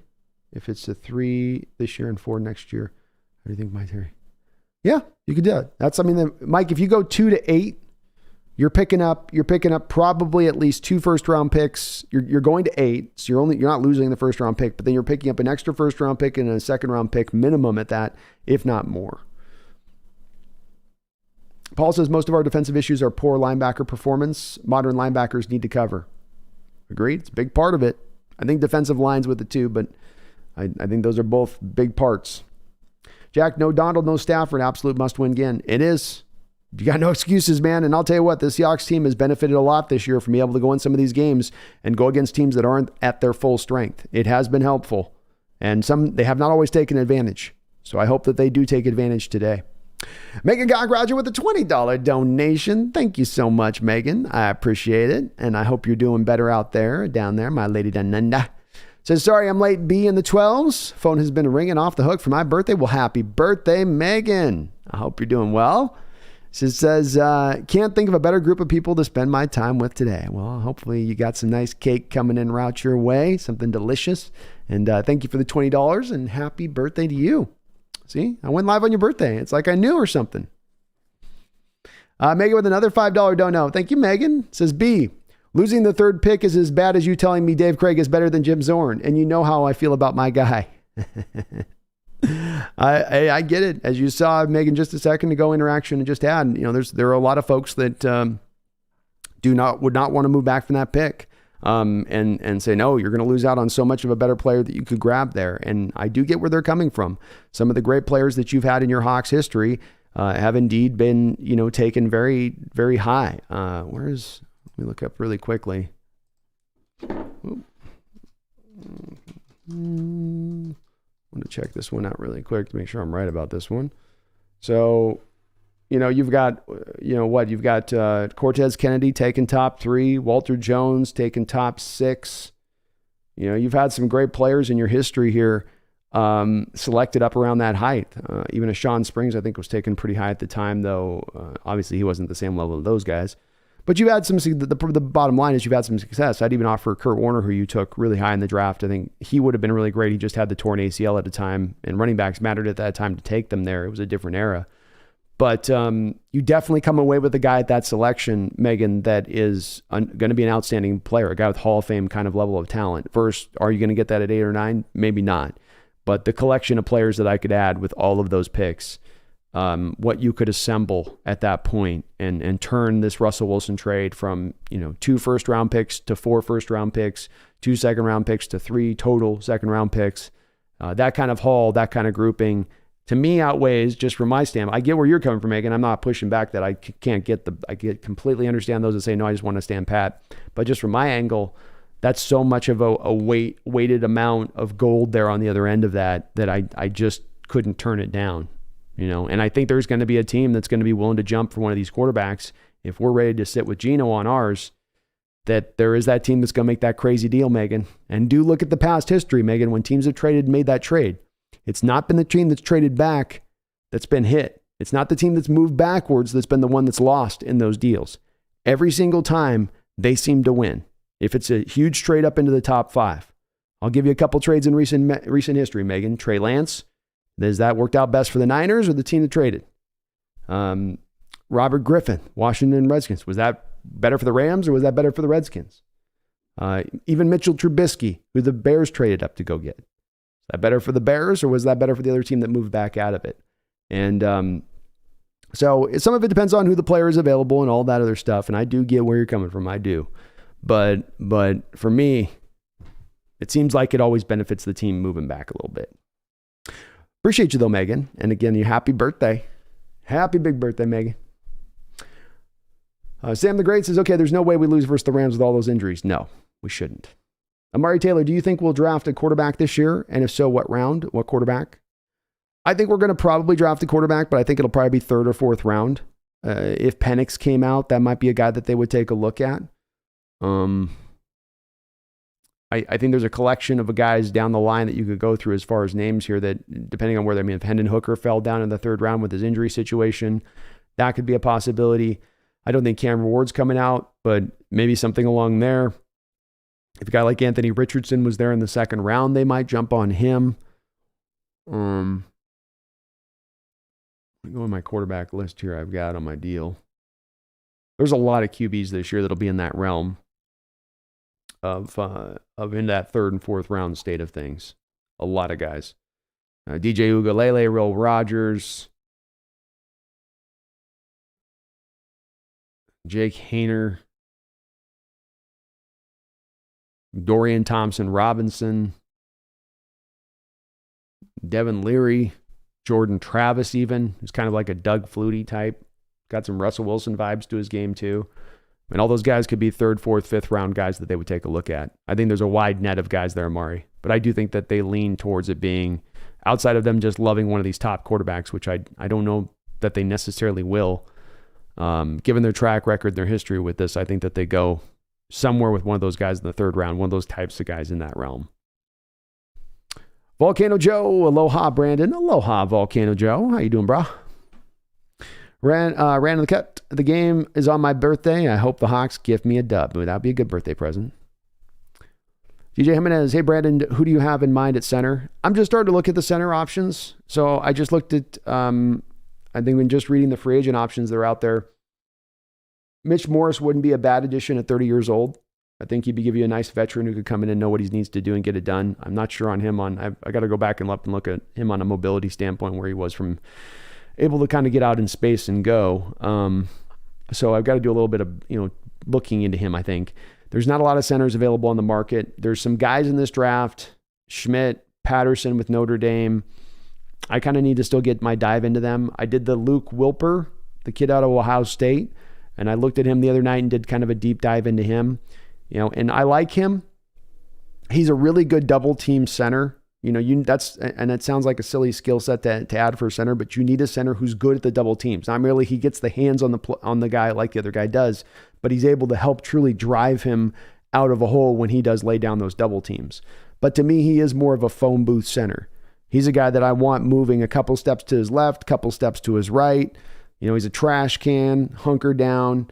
And I don't think that's what we're going to ask him to do in our offense necessarily. So I think he's not the guy as just the first guy I've kind of taken a look at in this draft. A little bit of a look at Schmidt, kind of liked what I saw out of him, but I need to take a deeper dive. But right now it's going to be up next for me. It's going to be Schmidt, Patterson, and there's one other guy I'm missing name-wise that I got in my notes that I need to go look at, DJ. But probably one of those guys will end up becoming one of my dudes at center that I want to go get. That's it right there. You know what I mean?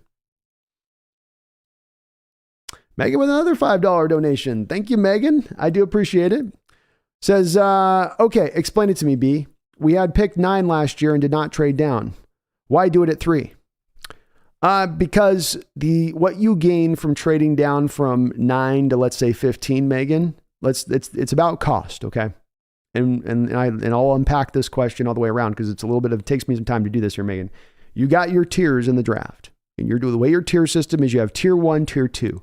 Tier 1 goes usually up to pick about 15 with a variance of about 2 to 3 picks every year. That means that once you get to pick 16 on average, you are going into a different level of talent pool that you're picking from. You're not necessarily getting Hall of Fame talent. You're hoping to get maybe upper level starter is kind of more of your ceiling you're tending to look at. Or if you get a star level ceiling to a guy, he's got injury questions or something else is going on with him. So the tier 2 is not as good as tier 1 first off. Okay, Megan? You don't want to go into tier 2. So if you traded back last year to 9 to 15 with last year's draft, and I thought last year, if you remember when I talked about this, I thought it was about a 12, 13 player tier 1. So if you went to tier 2, you were out of tier 1. You weren't getting a cross-like talent at 15. If I trade back from 2 or 3 to 7 or 8, I can still get the Charles Cross-like talent like I just did this last year. I'm picking 1 pick ahead of where I took Charles Cross this last year. And remember, Megan, I brought up the stat a couple of weeks ago about just simply looking, just merely looking, Megan, at the track record and history of players taken with the number 7 overall pick in the draft. That's the number 7 overall pick, right? So that would be right where I'm talking about basically picking from. And you had the following players: DeForest Buckner, Mike Williams, Josh Allen with the Bills. That was a quarterback. Josh Allen with the Jaguars, a very useful defensive end. Derek Brown, Penny Sewell, Evan Neal. If we got any of those kind of equivalent players we're adding to the team, that would be outstanding, Megan. That would be great, especially if you're considering you're getting that kind of elite player and you added the extra first round pick. So the question comes down to, Megan, is the difference from the guy you pick at 2 or 3 to the guy you pick at 7 or 8 such a difference in talent that it negates the opportunity to go get that first round pick? And to me, it doesn't, because you're not only getting the extra first round pick, you're probably getting an extra second round pick, or you might even get an extra 2 first round picks as some of the recent track record has been for those teams that have made these equivalent like trades. So that's the difference for me, Megan, is I get to still stay in tier 1. I get to still take my pick of that. And I may like, in the way I may end up assessing this, there may be guys who end up going up higher in that draft, and I like some of the other guys that are into that 6, 7, 8 role. I might like Miles Murphy more than I don't know, Ringo or whatever, a guy that might be picked there. I mean, maybe not, but at least equivalent is on there. So it's the fact you're getting the equivalency to where you picked it 2 to 3 for the most part, especially if it's not a quarterback, especially if it's a positional player. Because remember, we're going to have probably 2 to 3 quarterbacks taken in that first 6, 7, 8 picks. Most likely. Because of the needs as much as anything else, which will push position players down. So that's where I stand with it, is it's just that tier system where I'm still in tier 1 and I got the extra first round pick. If I had to leave tier 1, if I had to go for a very significant, less talented player than what I could go get there at 2 or 3, and this is again absent the argument of the quarterback, because if we're talking about really feeling like one of these quarterbacks is truly the guy, then that sort of changes this argument. But if we're just talking about positional players, I think it does push you a little more in that direction. Megan with a $5 donation says, not worth the risk, B.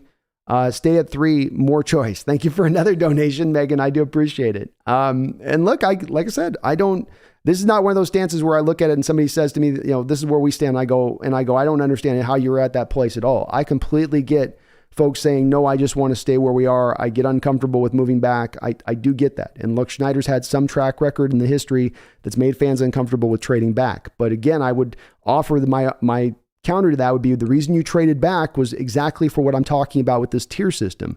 Because what happens is fans see you picking 24, 26, 27 in the first round, and they're saying, why aren't you giving, it's a first round player, so why aren't you getting the same kind of player the guys got at 9 or at 8 or at 7? And it's actually in a whole nother tier. And Schneider eventually kind of recognized this. That's why he played so loose and free with those first round picks, knowing he wasn't necessarily getting that equivalent player there when he moved back.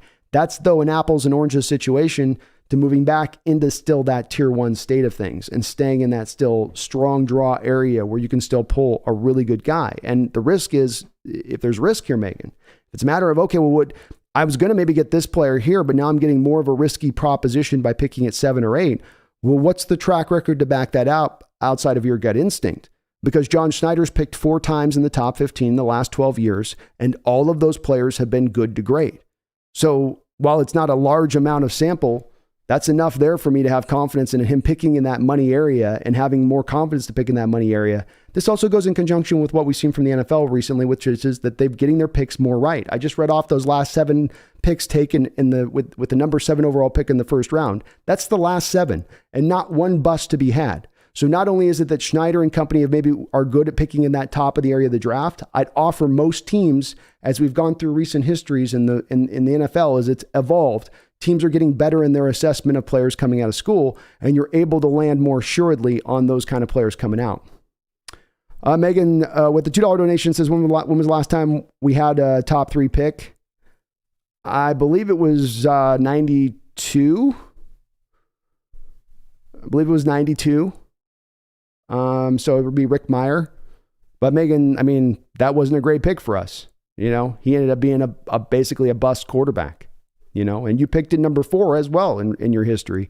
Aaron Curry, I believe. And he was a big bust. He was another guy that did not get anywhere. So it's, there is risk still there. There is, while it's maybe a little more of a guarantee at 3, it's still no get your money back guarantee, Thank you though for the $5 donation, Megan. You're very kind. I appreciate you for all the donos. But those are the last 2 times we were down picking near that area. We have had luck with Cortez. Had some luck with Kurt Warner, but been some good, some bad. I also though think it still doesn't take away from the point too, Megan. I think it's different from picking in the top 5 now than it was in 92.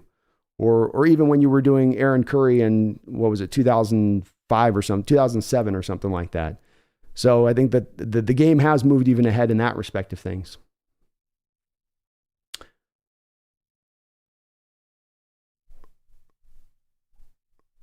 Nagasa says, if somehow the Broncos finish last, they give us 2 first rounders. Miami forfeited their pick. Oh my God, I forgot about that. Did they really? Oh, jeez. Oh, great mention there, Nagasa. I love that. That is awesome. It does move that up. It's already kind of moving up juicy. And look, the Broncos, I don't think they win another game. I don't think they win another game. I don't think they even beat this. I mean, maybe this Rams team's just so beaten to hell by the time they get there that they got nothing to put up against. And that's the game they get it. But outside of that one, there's not another win on their schedule. I think they very likely end up at minimum third and with a very good chance of being the number 2 overall pick. Whew, feels so good to say. Sajin, how you doing, man? Amari Taylor says, I feel like Dorian Thompson could be a steal like how Jalen Hurts was coming out of the draft. We should draft Dorian Thompson. I liked some spots of his game. I did. He is 6 feet tall, and that is going to scare me off of him a little bit. I just think that you've got some throws those guys can't make. You're going to have to commit then to doing a little bit more of we're going to have him run around and be that running around guy. And he's kind of a slight dude. Like, he's not the biggest guy that you're going to necessarily have go out there and try to run 10 times a game and take that hit. He's a great athlete. He can kind of bounce around out of danger back there. He's kind of more sudden than I'd say he is fast, but his arm strength's also a concern. So I've got a little bit of an undersized guy with arm strength concerns that worries me with him a little bit. And I feel like he's kind of like Bryce Young a little bit in that he's got to wind himself up. It's kind of like requires a crow hop if he wants to push the ball really anywhere with any depth down the football field. I like him. And again, if you're going to take him out 4th, 5th round, 6th round as a kind of a backup guy that you have in your roster, maybe that's something that could interest you. But I don't think he's even at the same place where Jalen was from a mobility, because Jalen's kind of built like a running back a little bit. So he can kind of sustain that stuff. Which, if you're going to have the arm deficiencies, then you need to be able to run the ball and sustain the hits, because you're not going to be able to throw prototypically. Scooby Sacks, I hated how our corners were playing 10 yards off the Raiders, especially Adams. We have to stop doing that and play more man coverage. I'd love to see it. I don't think you're going to see it, Scooby Snacks, because I think you would have saw it if you're going to see it. That would have been a call that they would have answered to. I just don't think they have faith in the man coverage. And I think Carroll's very scared about going to man, especially if it's coming at the behest of blitzing, because he feels like he's going to get gouged on the back end. You know, he's going to get exposed, have the top taken off his defense if he does that. You do have mainly zone-based guys that you have out there, but it drove me crazy too. Having him off coverage and they're running supposedly a double team, it just didn't make any sense to me, because you end up with a double team where both Diggs and Adams end up in the same place, but Devontae Adams doesn't necessarily end up in that same spot. And that means it's kind of a weak, loose double team. Charlie, they need to stop the run. They do indeed, Charlie. Hawk 6-5. Do you see any scenario where the Texans don't take a quarterback number 1 overall?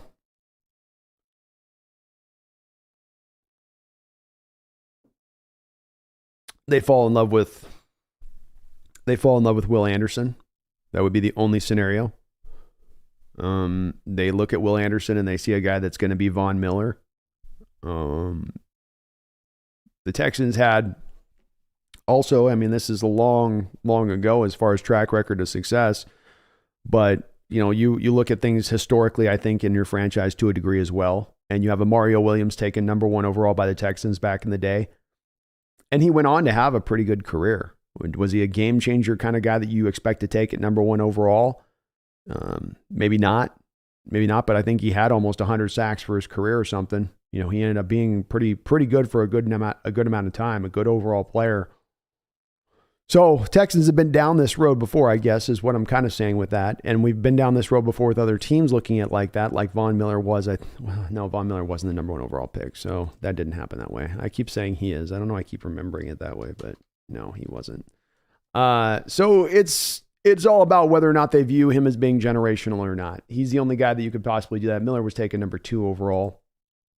So it really comes down to whether they look at him as that way or not. And on that, I don't know where their assessment's going to be, but could it happen? Sure. A lot of people feel like he is that kind of guy. Maze Guru, our defense has holes all over it. Run defense, pass defense, and getting the quarterback. Just those little items. Once we get those things cleaned up, we'll be all good. Maze Guru, I agree. Trade the Denver pick for 2 first-rounders. It sounds juicy, doesn't it, Maze? That's good math. It is good math. And again, the track record tends to work out in the team that moves back. Paul, but John Michael Schmitz draft this center in 2nd round. I'm good with it, Paul. It's one of the next guys I'll be taking a look at. Hopefully by the next time we do a show, I'll have a evaluation for you on him. Daniel, I really hope the Rams stop fake tanking. Stafford wasn't even diagnosed a concussion from doctors. He just didn't feel well. Bears and Rams might lose out and keep us fourth. Still happy, but I want two. I want two too, Daniel. Be aggressive. Yeah, let's get that. So I'm with you, man. I don't like the fake tanking either. It doesn't benefit them at all to do so. So, yeah, Stafford's had some ailments coming into this season. It seems like right from the start that were bugging and bothering him, and he's been kind of trying to be the fight through it. So there could be a variety of things. We heard things with his elbow maybe going on. I don't know about that, but that could come into play with this too.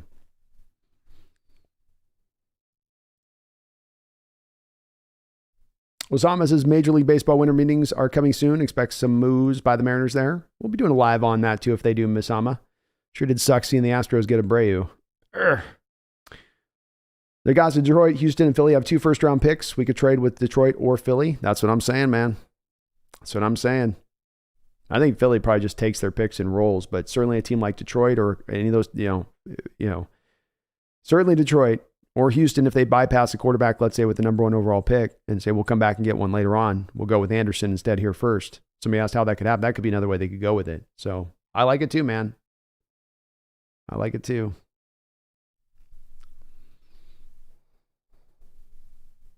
Jack says selecting Taylor was clearly a mistake. Yeah. Paul says Houston could pay the 10 pick and 32 pick and a second rounder next year for our 4th. That'd be about right, Paul. And certainly wouldn't any of you be willing to take a risk? I know Megan probably wouldn't, but wouldn't you be willing to take a risk on Houston being bad again next year and that being another top 10 first round pick the next season? I mean, does anybody think they've got a good enough roster to bounce themselves back if they made that trade into even the teens? I wouldn't think so. Randall McDaniel with a $20 donation. Thank you, Randall. I really do appreciate it. Hope you're feeling better out there too. I know everyone's got a little bit of the flu stuff going on out there a bit. Says, does Jalen Carter have some bully to his game? Size-wise, he's close to Jeffrey Simmons. How did their games comp? Simmons wasn't a pass rusher at Mississippi State where he would line up in a 3-4 at the defensive tackle on rundowns. Yeah, there's some similarities to them, I think, in that, Randall, you got 2 guys that move so much better than they should for guys their size. Like those guys should be a lot more plodding and not so quick and sudden to their game. So they've got that element to them in common. I do think Carter's got some more natural ability, more natural feel as an edge rusher. He's able to get skinny. Those defensive tackles, on the edge, you want the defensive ends and outside linebackers to have the lean and get around the arc. With the defenders on the inside, sometimes you need them to have an ability to get skinny. So as they're getting past the offensive lineman, turn that body, get skinny through that hole to then be able to then find a direct pathway to the ball carrier or the quarterback. And that's something I see in Jalen Carter's ability, especially if you have him running, let's say, a stunt where he's coming back across the formation. He's really fast and really quick to really get on top of those tackles if he's coming back off the edge from the defensive tackle. But then he can kind of bounce off guys once he gets some momentum. He does a really good job of being kind of slippery in that fashion of getting off blocks. That's a part where I don't think Jeffrey Simmons had that as much. Now, Jeffrey might have had more raw power to his game, and I think Carter's got some good power, but Simmons might have been, that was really his main, to me, big component of what he showed at Mississippi State was a little bit more of the power. Carter, I think, has power, but a little bit more maybe finesse and ability to kind of, not just have to just bully his way through to get clear of things. He can kind of get there by using moves and, like I said, getting skinny through the hole. That's one thing that stands out to me with him in his game. A little more maybe first step quickness to Carter's game too. A little more of that suddenness to him, I'd say, Randall. But they've got some similarities to their game. I can see that. That's great comp overall. I can see that. Thank you, Randall, for the $20 dono, though, man. I appreciate you. Megan with another $5 donation. Thank you, Megan. Says, I love this team in the 12s, but if John Snyder doesn't see it, I'm out. I've had my heart broken too many times in this draft. I'll just wait till the guy we trade back for, Megan. Just wait till I start showing you the highlights of that. Bring you right back to the fold, I'm telling you. Right back into the fold. Just like that. Be like, I was out, but okay, yeah, he looks pretty good. Hey, you may just sit there and pick, Reagan, and let's say if they have one of these quarterbacks they love in this draft, they're not moving back at that point. So, there's no guarantee of moving back. It's a place I prefer, but as I said with you on this as well, I'm not going to sit here and cry tears if we end up just picking and standing still and picking, and And it was, as I thought with Cross this last year. If we traded back and there was a good trade to move a couple picks back and pick up the trade, stay in that tier 1, fine. If not, pick the guy. I'll be standing up and clapping. And the same thing will be true again this year in that case. Igor Mandelman, thank you for subscribing, Igor, to the Hawks Nest. Welcome aboard, kind sir. You are a gentleman and a scholar. Appreciate you. Ethan says, hey, Brandon, hope our Hawks can get back on track next week. I have my first college finals coming up the next couple of weeks. Then I get a larger break. Very much needed. Oh, yeah, you're in your grind right now school-wise. I know how this goes. School year's still looking real long. No refuge.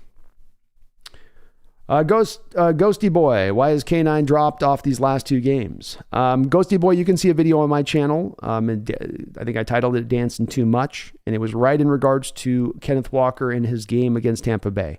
And I think the very same thing that you saw in Tampa Bay, you saw here, which is not that Kenneth Walker is dancing too much, but instead there are no holes being opened up for him in the running game, and specifically inside. And this is a problem for a team with a guy like Coach Carroll that wants to run inside a predominant amount of the time.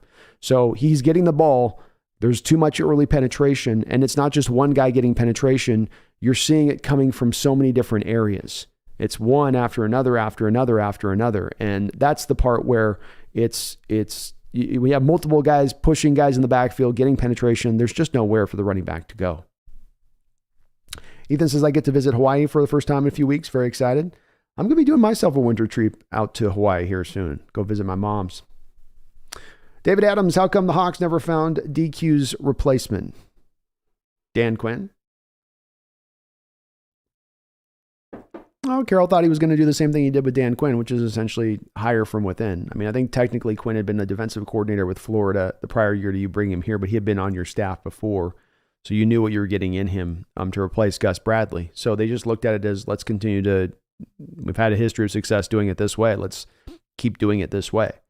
And you've tried a lot of different guys. You know, David, the main issue comes into play is that at the end of the day, you're not going to go get a guy like Vic Fangio to come in here and run a defensive scheme because Coach Carroll is here. And nobody is going to want to be a defensive coordinator that's got an answer to a guy who very well may change their defense up significantly to make it more like what they want rather than how they want to run it. And that's going to preclude you from bringing in the brightest and the best at that point. The good news is you have a good defensive guy in Coach Carroll that can handle these duties with what he does on his side of it, but we've seen those are starting to diminish a little bit at times. I've offered, you got to take more of a stronger path and approach to where you want to be in the identity of this team. If you want to be a front 4 team, that's how you're going to pass rush. You're not going to blitz. You're not going to play man-based coverages with 3-4 concepts. You're not going to blitz out of that. You're not going to be exotic. You're not going to run the cover 2 shell stuff. You're going to do none of that. That's fine. So then be a 4-3 defense and go get the 4-3, the 4-down lineman that's going to necessitate in order for you to be good as a pass rushing unit. And that's the place that's gone back for years. They've been god awful in that respect.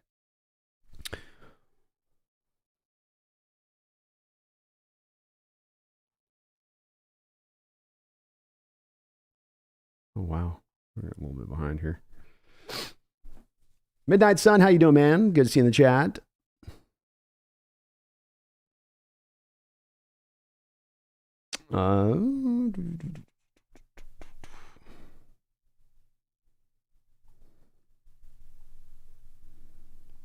John Stillwell says that's what KJ Wright said on his show. Players don't fit the scheme. No, they don't. That's why I've advocated for going back to the 4-3 defense. Is you do have the players right now that can run a 4-3 concepts across the board. Everybody can sit. You could fit everybody into their positional very easily. Maybe you lose a little with the Chenna now having to be a down lineman kind of guy and what he's doing. But even that's fixable because there were times in recent years where they would run 4 down linemen and then they'd have 3 down linemen with their hand in the dirt. And then they've got their Leo essentially as the stand-up guy like an outside linebacker would be in a 3-4. So even Uchenna could not necessarily have to be affected either by that. I think it's the easiest approach here. If you have an historically bad defense, this isn't a matter of kind of like, well, let's just kind of tighten some things down here. This is like, oh my God, the dam has burst. The water's coming from every different direction. And we have an ability to throw a big fat boulder into the middle of the waterway to stop this up. It's not going to stop all the water. It's still going to splash around the thing a little bit, but at least it'll not be just this deluge coming at us.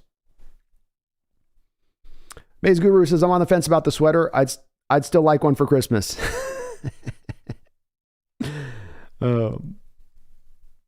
Sijin says Walker standing next to Geno is like Carson standing by Russ. Everyone knows what you're doing. Stop that.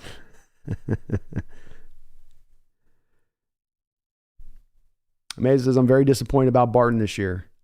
I mean, I'm a little bit, but I kind of knew what he was when we were coming into this year. I didn't expect he was going to really light the world on fire because he never really kind of has in his time here. It's hard to, it's hard for me to expect him to be something he hasn't ever been. Consumer says, what's up with turning DK into a possession receiver? He should be getting at least 2 deep shots a game. I agree with you there. More deep shots to DK, I think, would be a better. I mean, how many times has he had a couple deep balls, but certainly not something they've committed to doing every single game. And I'd like to see it as well. I think he does draw a lot of double teams the second he goes deep. So I think some of this is the team trying to find ways to get him touches because teams commit so heartily to removing the removing the deep aspect of what he does. The truth says our sins are like the sands of the sea for number, as the rocks of the sea for weight. Okay. DJ, Blythe has been just overmatched the last couple of weeks. Indeed he has. Indeed he has. Jose Romero, thank you for the $5 donation, Jose. Hope you're having a good night. Says if Geno doesn't come back, do we make a trade for Derek Carr, seeing how he seems unhappy with the Raiders organization? How much is too much for him? So little bit built into that, of course, Jose. First, of course, has got to be the Raiders are got to be willing to move him, number one. And if the Raiders are going to move him, where's their answer going to lie in the next quarterback they go get? Who is their guy? So that's a little bit of that. They may be willing to do that. But that's probably something that has to be thought about on this. Is there any competition for his services at that point, Jose? Is there multiple teams that are coming knocking at the door for Derek Carr? Does an Indianapolis team come knocking? Does a Washington team come knocking? Does a Tampa Bay team come knocking? I mentioned this, Jose, because that's a big part of this is that could drive the price up for what it would take to then get Carr to bring him here. So when I think that through, I think there would be somewhat of a, even if it's just a small bidding war, there would be at least a little bit of a bidding war to drive the price up higher than I would like to go, which would probably be more than a first round pick. Raiders would probably want a first and a second to get him brought in. And I can't say that I think I really want to do that. If Geno doesn't want to come back,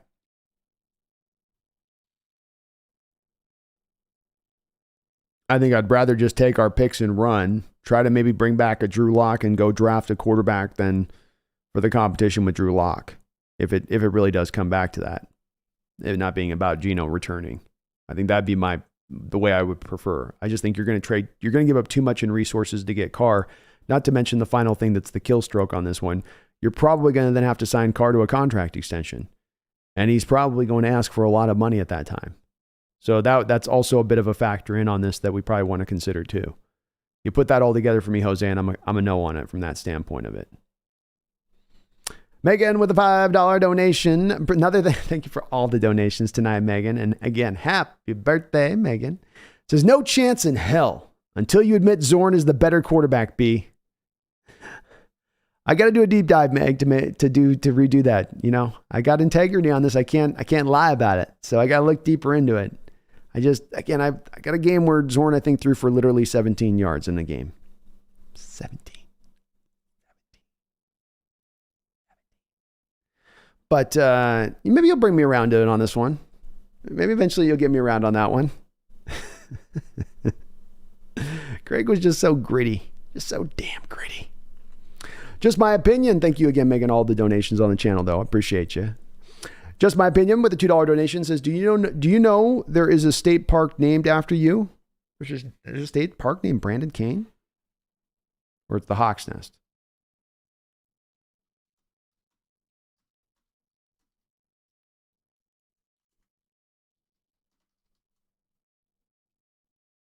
Hawks Nest State Park, located in Fayette County, West Virginia. Ding ding ding ding ding ding ding. Ding ding ding ding ding ding ding. Ding ding ding ding ding. Well, that's cool. I dig it. They should have a sign of me with my stupid face on the front of the park as you walk in. Welcome to the Hawks Nest.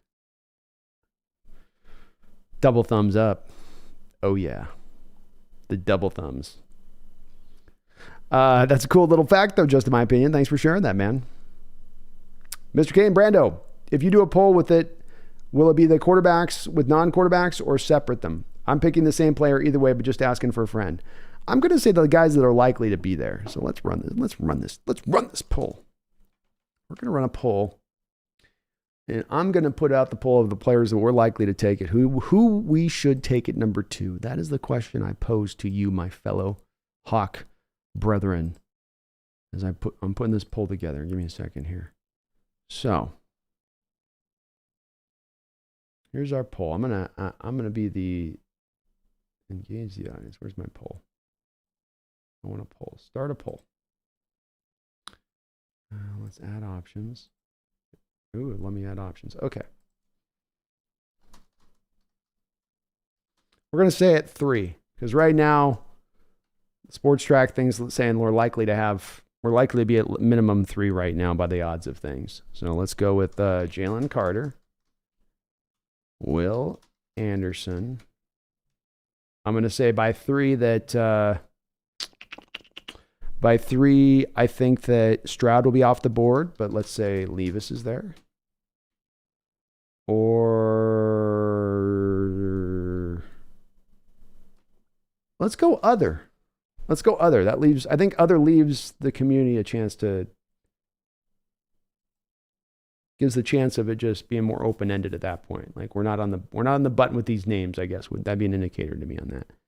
So the poll is set. We'll see what you guys think on that one. 2J Yeti, would you rather have the Hawks lose to the Rams and secure a better pick and potentially move up to a number 2 pick? Lose. Ooh, 2J Yeti. Very interesting. I was thinking that for a second. Like, I don't want them to lose from like tanking, but you're actually saying a point that might be important here, which is that they would then flip you in the picking position, and then you would be up to kind of number 2 and cemented in that number 2 status potentially at that point. Not by the Hawks record, but because you at that point the Broncos are essentially worse than the Rams then when it would be all said and done. I wouldn't want to do that. If they lose, then that'd be okay, but I don't want to try to lose. I still want to try to go this year, Yeti, and see what we can do. I do maintain you get into the playoffs and anything can happen. Yes, there'll be those favorites. Yes, there are going to be better rosters out there in the playoffs we're going to go up against. But if we're playing our best football, if we have a reasonably healthy team, I'd like to just sort of take my chances with that. TJ Yeti says it's a rebuild year, not a Super Bowl year. I agree with you on that, man. But you find yourself in a position that you didn't count on being in, and why not try to go for it? I don't think you're going to increase yourself all that much more in the player you're getting by going into that sort of tank approach. I do see where you're coming from with it, though, as far as a position goes. Jack, hey, Brando, did you get the invite to Russ's B-Day party? I got the invite, but I didn't show up. You know, they wanted me to come, but I was like, yeah, it's day off. I don't think I want to go out. Is CR going to be there? Nah. I'm good. In Tech World, hey, happy birthday, King Bomber. Have you looked at Luke Wilper? He's currently the highest graded center on PFF. I have. That was the center that's my first center I've done my deep dive on of this draft coming up. Phone booth center. So he's really good. Great double teamer, good power. He anchors really well. I wouldn't want to put him in one-on-one situations very often. They don't at Ohio State. And the issue I have is he's not, I don't think, a very mobile guy.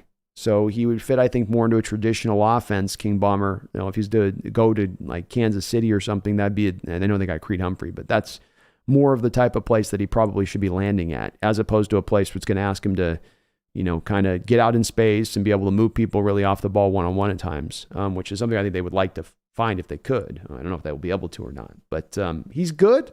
He'll be a good center in this league. I just don't know if he's a schematic center fit for what we do.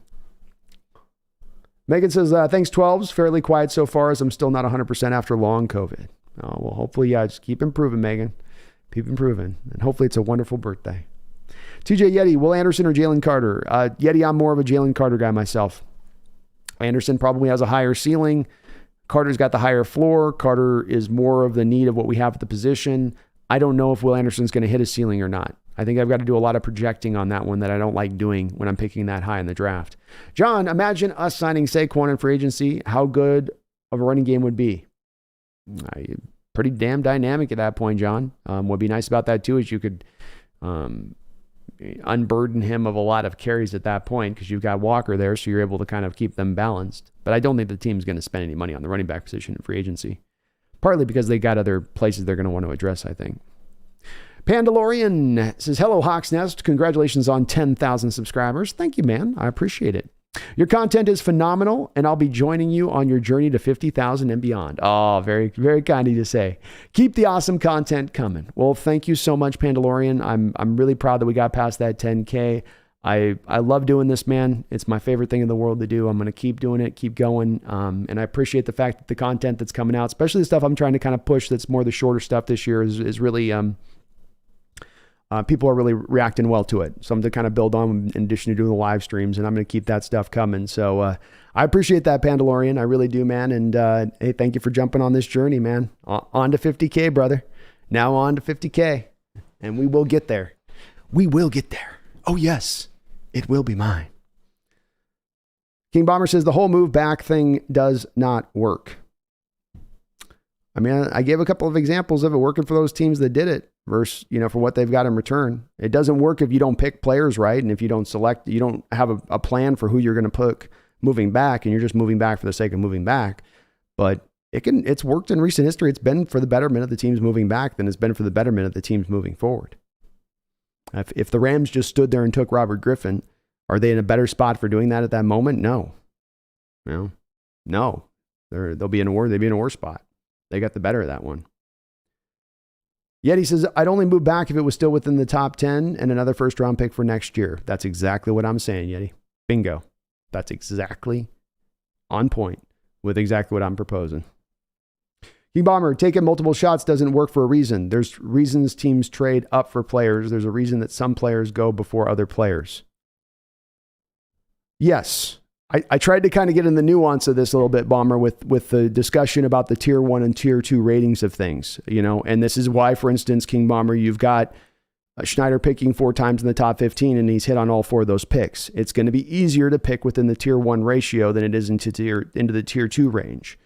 Is it a risk trading back? Yes. But again, it's not any guarantee that just because you go for the guy at 3 or 4, that guy's any more certain than the guy at 8 or 9. I don't think that the recent history necessarily backs that up. And as I said, I've given some examples as well in our own history. Rick Meyer in 92, Aaron Curry in 07, if you had traded back in those moments, would have been for the better or worse in those times. I understand if you go too far back, King Bomber, if you go into the teens or the 20s and you're just getting out of that range of getting into that prime tier 1 group. But if I'm staying in the prime tier 1 group, I do think it's worthwhile. Well, again, let me say, I understand completely for those folks that don't want to do it too. I'm not completely like, I don't get where you guys are coming from. I get where you're coming from. I understand if you're not in favor of it. Dylan Dashkowitz, I'm just really hoping for as good a draft as the last one. Me too, Dylan. That is the bottom line, isn't it? King Bomber, if the best move is trading down from 2 to 5 and getting a first next year, but still getting a top defensive player, then yes. That's basically what I'm proposing. Maybe a little bit more further down than 5, but not much further down. A couple spots, maybe. John says, Brandon, talk about how good are taught in our defense to engage and lock out their and control gaps instead of rush the passer, and how it affects our sack total. Lock out and their entire defense. Well, John, I think your question was a little bit muddled in there. I think a couple words got left out. But you're essentially asking how the dedication by our team theoretically to playing the run game inhibits their ability to rush the passer, essentially, especially on early downs where there is the chance of it being run or pass. And this might seem weird a little bit because you have a team that has been so bad at stopping the run.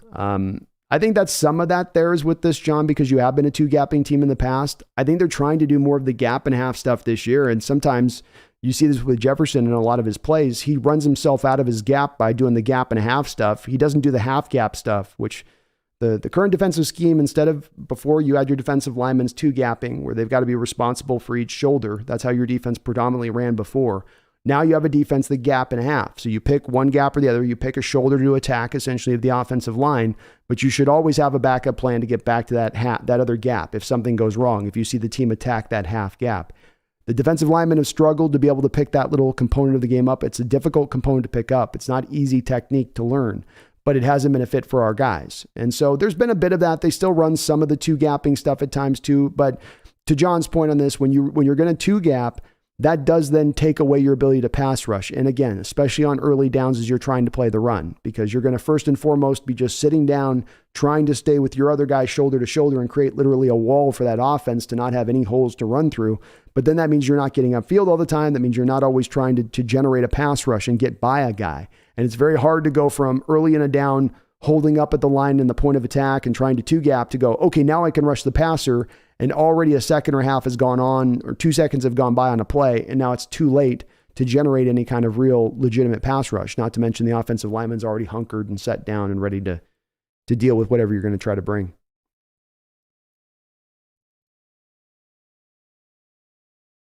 Volcano Joe, I'm big on Jalen Carter and Will Anderson. Either would be good. Both of them have their own flaws, though. Jalen Carter gets a little lazy. I don't know if you've noticed that he doesn't finish strong. I haven't seen it necessarily as of yet, Volcano Joe. I've got to admit, this is still very early in the draft process for me, where there's going to be a much of bigger, deeper dive. We're mid-season, so it's harder to just have all the time to kind of get into this right now. I run out of hours in the day right now, quite frankly. So it's something I've got to still go deeper into, but what I've seen out of Jalen's been pretty good motor. The guy that I'm not going to say he's lazy, but if I'm going to put between those two guys a lazy tag, I'm going to put the lazy tag over on Will Anderson. To me, there's a way more of a question in my mind with him on motor than there is on Jalen Carter. A big time question, frankly. And Will might just be playing it safe and keeping his body protected to get at the NFL where he's going to light the world on fire. But it's definitely this year on some of the games I've watched with Will been very noticeable. I just haven't seen that as much with Jalen, and he does, as did Trayvon Walker before him from a different position on the defensive line. The Georgia defensive coaches asked those defensive linemen to do some dirty work stuff in addition to it, which isn't always just getting upfield and attacking. Maze Goober says, what if we can get a player like Steve Hutchinson, or Aiden Hutchinson? I'm guessing you mean Steve Hutchinson. That'd be great. There's not a guy like that in this draft, though, that I've seen so far. AI says, trading back for another first-round pick is no-brainer. Glad you're with me on this, AI. Yeti says, Will Anderson is small for an outside linebacker, but you can't deny his elite. He's elite at his position. Still, I think I would take Jalen Carter, though, because our run defense is garbage. Me too, man. That's some of what I would apply in my logic to it as well. Volcano Will Anderson, I believe, has great signs at 6'4", 240. They say he's small, but that's just silly. With speed and quickness like that, 6'40", 240 becomes a deadly size. It's not a death knell for him. And he's being picked in the top 5, regardless, or top probably 4, regardless of whether it's us or somebody else. So NFL teams will understand the tantalizing potential, maybe the most tantalizing upside of any player in this draft, quite frankly. And so that's real. Hold on one second. Let me get some more coffee, folks.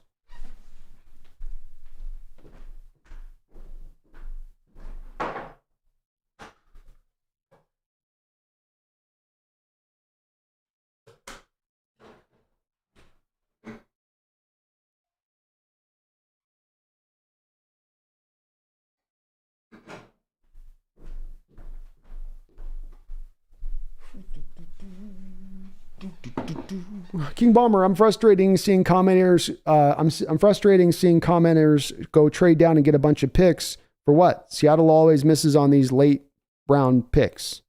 I'm not against trading down, but don't lose out on Carter, Anderson, or Murphy. So I know I'm behind on the chat, King Bomber, so you're not able to respond to what I just responded to you up there. But I'm not advocating for trading into the teens. I'm not advocating for trading into the 20s. I'm advocating for staying in the top 10, moving back within that top 10, picking up an extra first, maybe 2 first-round picks to stay in that place, and then still go get an elite talent like Murphy. That's exactly what I'm talking about doing. So I'm not saying go just collect picks just for the sake of collecting picks. And I'm not saying go do what John Schneider's done in the past. That's not what I'm saying.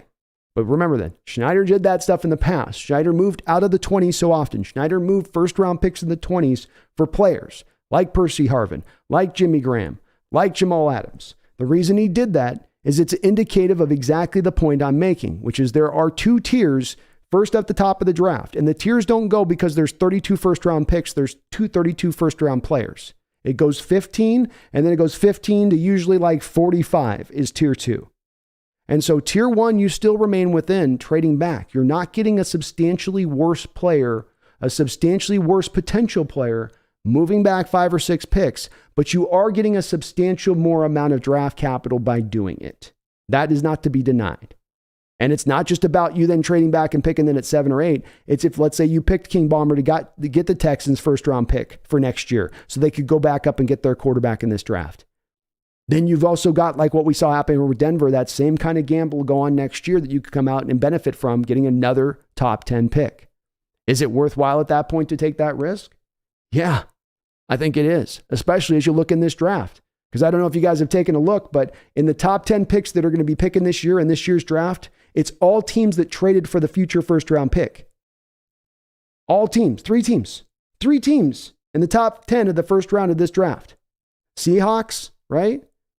Philadelphia Eagles, and the Lions.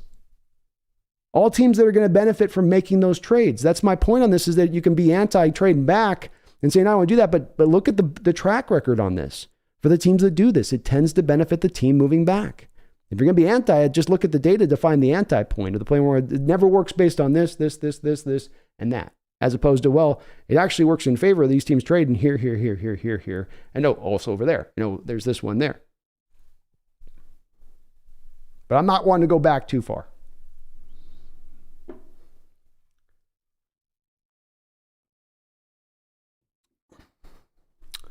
Volcano Joe says, Anderson 6'4", 248. How big do you want your linebackers? 6'5", 260. That's ridiculous. He's perfect size. I think he's fine. I mean, he might be a smidge.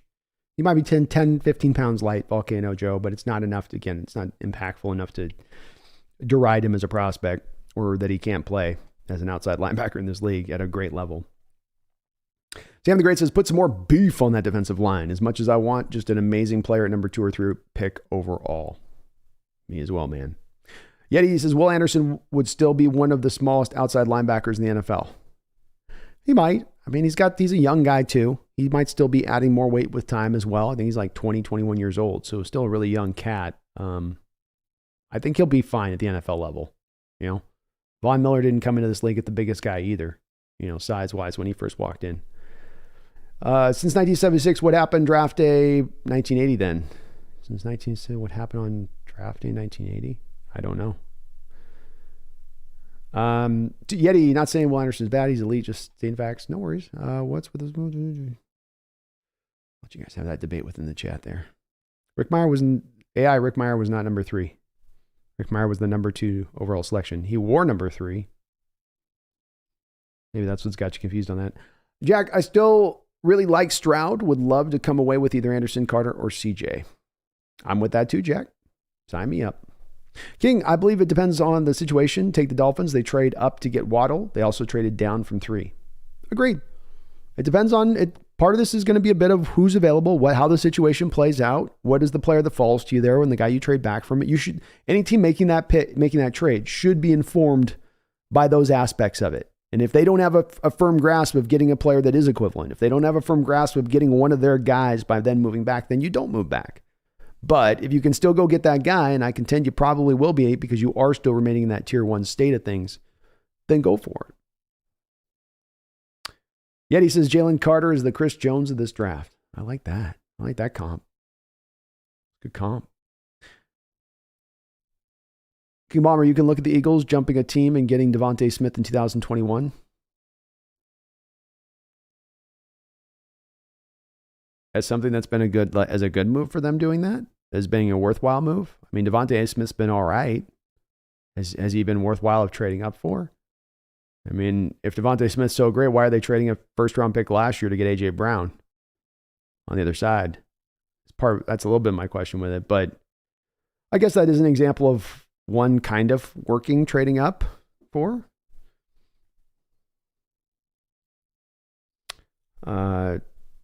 Cowboys trade down and get Micah Parsons.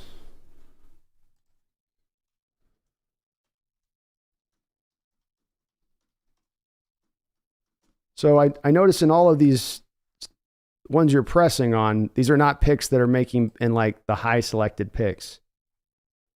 So Cowboys selected. Yes, they traded.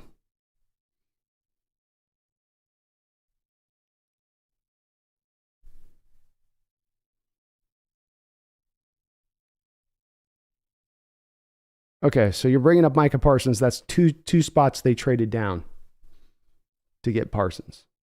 So, I mean, that's not really representative of what I'm talking about here. So find me, if you could, King Bomber, find me an example of it working a lot of different times of teams trading back or teams trading up into a first round. I'm talking about that where we would be picking. So King Bomber, you don't want to do apples for oranges here. You don't want to be talking about teens because, again, we're talking about getting into that territory that's a little deeper in the draft, a little more uncertain. I'm talking about top of the draft. Give me a trade where the team that traded up in the draft, and for the one example you'll have that maybe does work, I can provide you like 5 or 6 examples of it completely not working for those teams and it being in the benefit of the teams trading back. So it's like what more often than not works here? What more often than not is the better way to lean? Volcano Joe, Rick Meyer at 3 was a great pick during the time he was picked number 2. It was the second overall selection. We didn't know he was going to be a bust. I mean, think about it. He looked like the last Notre Dame quarterback who was big, and that was Joe Montana. No, he had a lot of hype regarding Rick Meyer. Certainly was. I'm not necessarily saying that it wasn't a good pick at the time. My what I'm trying to make representatory is that there's a bit of an argument being proposed in the chat here that if you pick a number 2 or you pick a number 3 or number 4, that somehow that player is going to be so much more lock solid or so much of a certainty more than the guy, let's say you pick at 8 or 9 if you trade back. And my contention on that is if that's the case, then why do we have our most 2 recent examples of picking in the top 5 in the history of this organization being players that failed?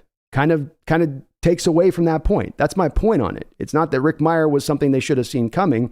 It's that Rick Meyer was what he was, which was not a good quarterback, which was a bad selection at the end of the day, number 2, because he never developed. And maybe you could have seen some of that lack of development when you picked him, but it wasn't a certainty pick. It wasn't absolutely drop dead, no brainer. This is going to be a no doubter. He's going to be phenomenal. It wasn't that, nor was it that way with Aaron Curry.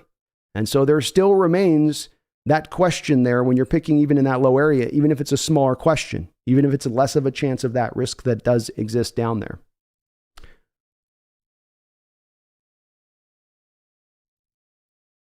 Volcano Joe, I don't know who Chris Jones is. Great defensive tackle for the Chiefs.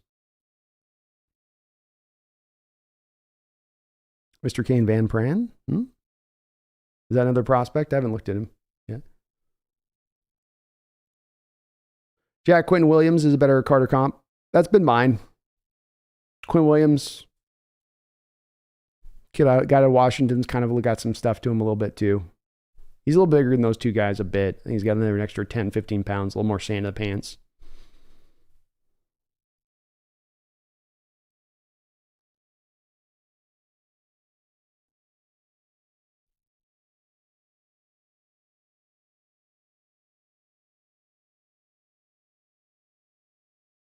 Oh, I didn't know Quinn Williams is 300.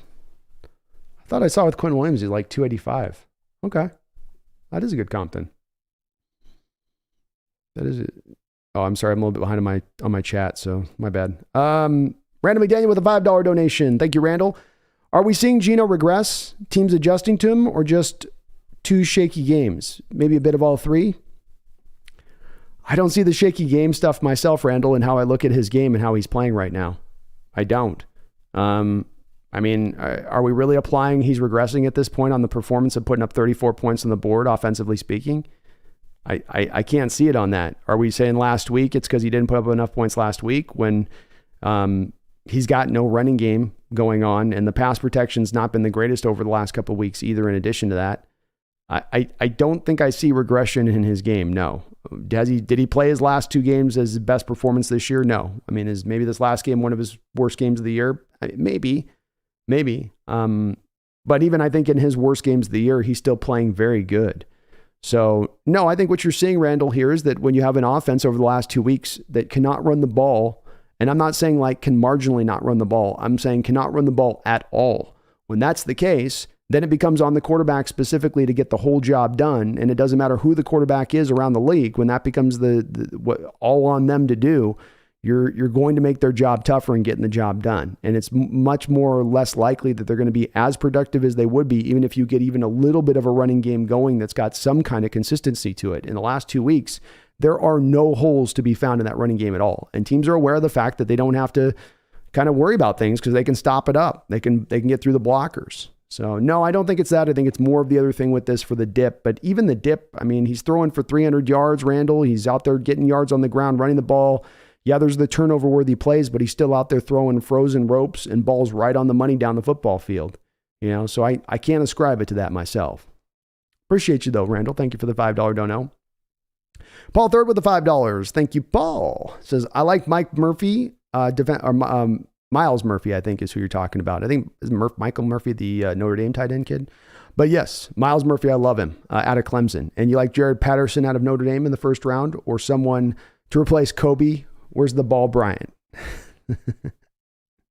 You're looking to pick a slot in the first round, huh? Certainly could do better, maybe a little in the slot long term, as far as it's probably not a fit for Kobe, being more of an outside guy when it's all said and done.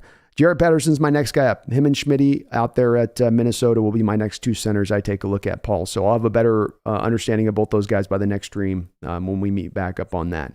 I love Miles Murphy. He's a guy that if I talk about moving back from number 2 or 3 to number 8 or 9, that's specifically the guy that I'm talking about going in there and targeting, and a guy that could have a very close to the type of effect defensively for your team that a guy like Jalen Carter could. Would Jalen Carter be maybe a little bit better? Maybe. But Miles Murphy's has got a lot of ability to his game, and he'd be a purified fit for a 3-4 defense, and he gives you something that's very rare to go out there and find, which is a guy from the 3-4 defensive end position who can actually be impactful and can not just hold the line on the blocker's side of it, but can actually penetrate, get into the backfield, get pressure from that inside position, and that would be very helpful for this team going forward, in my opinion. So you're right on board with it with Murphy on that one, and I promise you I will have Patterson checked out by the next show, 100%. 100%. Mumbles with a $2 donation. On the topic of centers, any ideas for free agent centers? There's a couple guys. I don't know that any of these guys are going to blow me away. Mitch Morris with the Buffalo Bills is a guy that jumps out to me a little bit as maybe somebody that you could take a look at. I do wonder if the Bills are really going to let that guy get away, or if they're just going to find some way to get a deal back done, because I think he's been a pretty good guy for them. He's not next level. He's not going to change the whole room bringing him in there or be some great center that we haven't had here in years, but he would be an improvement over what we've had, so far. Rodney Hudson's out there for the Cardinals, but it seems like he's getting kind of old, 33 years old. Connor McGovern, the Jets, doesn't do much for me out there on there. Jason Kelsey, I don't think he leaves the Eagles. He's set up to be a free agent, but I don't think he goes anywhere. John Feliciano, 31 this year with the Giants. He'd be okay. Garrett Bradbury, 27 is another guy you could look to target. He'd be okay. But there's not any guy that's really like significant upgrade sitting out there in free agency as I see it right now. Unfortunately, Mumbles. But thank you, Mumbles. Paul Third, Randall. Appreciate you. Just my opinion. Megan, thank you so much. Volcano Joe, Mr. Kane. Yes, Cortez, my all-time favorite Seahawk. I actually got to meet him, his first Pro Bowl in Hawaii. Nobody knew who he was at the time. I got an autograph. He was awesome. That's good to hear. He seemed like a cool dude. Ari Lynn says Cody Barton is the future of the Detroit Lions practice squad.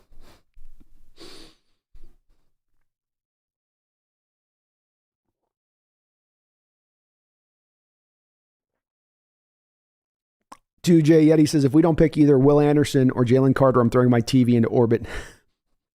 You're not alone. Megan's out here ready to burn the fandom down to the ground. So got a few folks that are saying, go with it. You're not alone, Megan. You're not alone. Sean Springs. Yep, there was Springs as well that you picked. But Sean actually might be an interesting one as well, because I want to look at Sean Springs really quick. So Sean Springs. Yeah, Sean Springs. Let's go with another one. 97. You picked him number 3 overall. Sean Springs got you exactly. Sean Springs played for you for 1, 2, 3, 4, 5, 6, 7 years. And he got you a total of 4, 5, 7, 12. So 20 interceptions. Pretty good player. Pretty good player.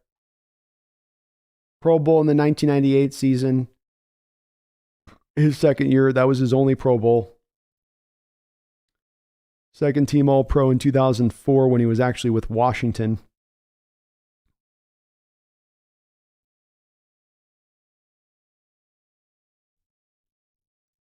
But he was all right. I forgot about him. He was okay. That's a good one. Travis says, I'm a Chiefs fan. Let me tell you that game at Mile High always scares me no matter how bad Denver is or how good Kansas City is. Those games in that building are always tough. Could be. There's also a part of that, Travis, where you wonder with your team being where they'll be at those times, those games, if you're so far out ahead in the AFC and there's a little bit of a kind of, it's human nature to sort of take your foot off the gas a little bit, especially as you get into a game like this where the Broncos look so dysfunctional. So you guys need to take care of business for us on this one. Just knock them down early and out. You're going to see where with Russ, you got him. Take care of business for us. We need this. Volcano Joe says, I'm a Penix fan, not just because I'm a hardcore UW fan, but I think he's a good quarterback, and that would be an awesome pick for us. I think it's a potential. I think it's a real potential. If he does come out, he might decide to go back to school again a year because he could potentially elevate his draft stock into a first-round territory with another top-flight season. Sam the Great says, no more teeny tiny tater tot size quarterbacks. No, thanks. I agree with Sam. No more teeny tiny tater tot size quarterbacks. Sajin says, if the Broncos lose out, we need to take a moment for Russ, and we're good. You take a moment for Russ. Yeah, exactly. Travis says, please plus never underestimate the ability of KC to lose to teams it has no business losing to. Just ask the Colts. It's true, man. Any given Sunday, right? Any given Sunday. Volcano Joe, I refuse to talk smack about my man, Cody Barton. Laughing out loud. Let's just say he's on my team that I love, and I don't have any game-winning interceptions in the NFL. So laughing out loud. That's fair enough, man. Fair enough.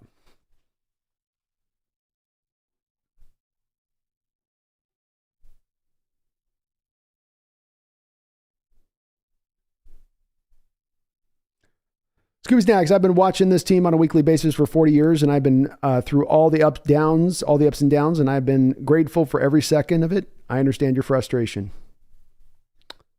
Oh, for me? Yeah. Are you talking to me? I'm talking about me or in the chat there. Boomers, taking Will Anderson scares me. Can't say the same thing about Jalen Carter and Miles Murphy. Boomers, well said, man. I feel that way a little bit too. I feel that way a lot too, actually. Chronos 1009, PC's fear of man and blitzing is so weird to me. Like, you don't trust your corners so much that you will let your defensive line get their ass kicked. Yeah, it comes down to the root of his philosophy, which is very, very much he's got a fundamental dogmatic approach to his view on defense, and he's had a lot of success with it. So I don't want to sound like it's a complete negative. I mean, that's where a lot of the greatest defensive coaches get their success, is by being so fully committed to their scheme. But yes, at the heart of his scheme is that I don't want to give up. I want to stop the run, and I don't want to give up the big play. And the second that you go into a man-based coverage, or the second you start blitzing a team, you are going to expose yourselves to those two potentialities at a very high possibility.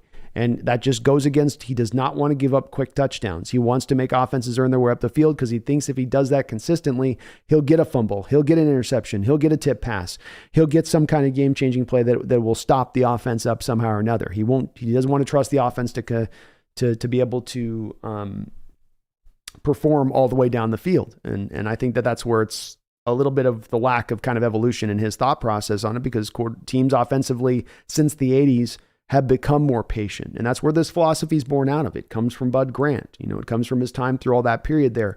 And that it was good during that time. It was good through a lot of this run, but it's kind of has seen its day a little bit because of the fact that offenses are now able to just patiently move a ball up the field. They're less needing the big play in order to get points as they might have needed back in the 80s. And that's the adjustment that you would like to see a little bit, but I don't think it's coming anytime soon. And I'm very grateful for this team too. I mean, hell, we've had teams stolen out of towns in other sports, so I'm just happy that it's part of why I do this channel. I celebrate and love this team anyway, either way.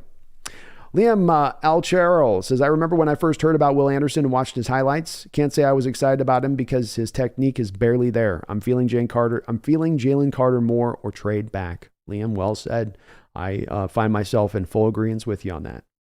I do. I've yet to find myself completely in the same territory as some that look at Anderson as this generational pass rusher. I can see the talent there, but boy, there's some big question marks. And the two biggest ones are one you mentioned, which is technique. Second one being motor. You don't have technique and you don't have motor as a pass rusher. This is a little bit of exactly the problem we're dealing with Darrell Taylor, isn't it? Just by a tiny degree. Jack Anderson's a little underwhelming on film, but still worthy of a top 5 pick. Talent's there. Potential's there. First step quickness is amazing. But there are some questions. Maze Guru, our top 5 pick from Denver in the second round would be a perfect place to draft a center. Agreed. It's usually where about the value of those first guys go. Usually you can get the best center in the draft right where you're picking there in that second round.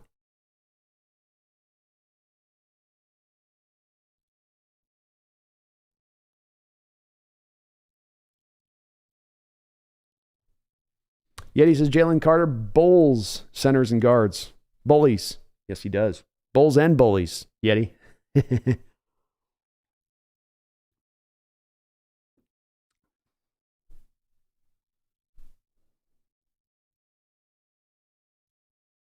Volcano Joe, Kurt Warner was the greatest running back in Seattle history, in my opinion. Marshawn was second, but that's only opinion. You agree if you watch the King County's King, a.k.a. Kurt Warner. King County King. Sorry. Let me read that right, Volcano Joe. I love Warner, man. And there's no doubt about it. His second year, the very first game of the year, tearing his knee on that horrible AstroTurf in the Kingdome did hinder him to a great degree, because that first year he was here, you got to an AFC championship game partly because of Kurt Warner and his running in that first year and how productive he was. He was a perfect running back for Chuck Knox and his system. Shades of a little bit of OJ at the time and his style. Of course, Knox having, I think, some time with OJ at the Buffalo Bills. But you can make that argument that he's the best. I got Marshawn up a little bit higher, but not by a lot. I think that Warner would, for me, probably Volcano Joe. He probably would have a good argument to be made as a number 2 for me. So even though I'm not quite to where you are with number 1, I'm still very much in favor of him. I like him. Paul Third with a $10 donation. Thank you, Paul. I appreciate it, man. The double no. You're awesome. I meant Miles would be happy with the defensive line being the focus of the next draft. Worst unit on the team, and so many other teams get away with not investing in secondary and riding with a solid D-line rotation. Yeah, I agree. This is the place, Paul, that I push back on the analytic folks who say that you really now need to, instead of the old school approach to defense building from the inside out, you need to be built from the outside in. It's about getting secondary right first and then going D-line. I kind of disagree with that. I think much as I disagree with doing that on the offensive side of the ball too, I think this game is still won in the trenches. Murphy is just explosive, big guy, moves really well. He's got an ability to hand fight out of that from that defensive end point. He's got really good, solid initial punch. He would really help out this line. He like Jalen Carter, or those two guys and Miles Murphy and Carter are the two defensive guys on this draft that I know what I'm getting out of them if I put them on this line. I don't know if I'm getting stardom. I don't. There's potential to stardom in both of them, but I know that they're going to be damn good players. Damn good players, and much better than what we're out there rocking right now. Thank you, Paul. I think I got that red right on that. It was a little, that one was still, I meant Miles would be happy with a defense. You're okay. Sorry. But yeah, we got to invest in the defensive line, Paul. I mean, maybe this is even one that you're going to need to add a couple of pieces in this draft. Not just, you may have to double down. And we saw Seattle last year. What did they do? They doubled down in tackles, right? First and third. They doubled down on cornerbacks, 4th and 5th round. They doubled down on wide receivers in the 7th round. You could end up seeing them go with 2 guys too. I don't think just taking Murphy or Carter precludes them from later on going back into the draft and find another one down the road. Robbie Red, and thank you again, Paul, for the donations. I appreciate you, brother. You're awesome. Robbie Red with a $2 donation. Seahawks. Let's effing go. That 3rd overall pick looking nice. That is indeed where this is looking, folks. By the way, this is moving to our territory. They've got this advanced stat thing that they're running on ESPN right now that does show us as being essentially the team that is the favorite right now to go up there and get into number 3 overall selection in this upcoming draft. So it's, see if I can find it for you folks here. And let me bring it up here. I'll show this off to you, but this is kind of a probability chart. So this is basing in where they think this is going to go based on kind of the team's record and how they played this year, and throwing it all into kind of the big shebang, and then coming out with a bottom line projection of how the draft will sort out. Let me bring it up here for you folks. So you can see here, it's ESPN Power Football Index, and it has the Seahawks picking number 2 overall right now, if this plays out the way that they're anticipating it to go. So it's like the win probability stuff that you see on the game days, which it's worth how much weight you want to give it. But it's nonetheless the way this is projecting to where we will be selecting versus those other teams and their schedules, and the fact that those bottom teams do have maybe a win or two left on their board versus the Broncos, who don't necessarily have a win or two left on their board. And that pick's going to be mighty. If we get to number 2, you talk about getting a King's Haul to move back 5 picks, 6 picks. You could get, yeah. Megan is on fire today. She said it's got her birthday. I hope she's on fire today on her birthday.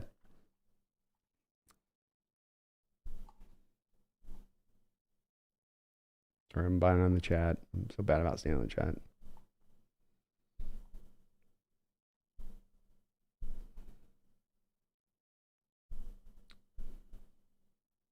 Thanks for reminding me, Mr. Kane. If you like what you're listening to today, please do hit that like button for me. You would help me out considerably by doing so. So if we haven't hit that like button, got 140 people in the chat right now. Just smack that like button for me if you could.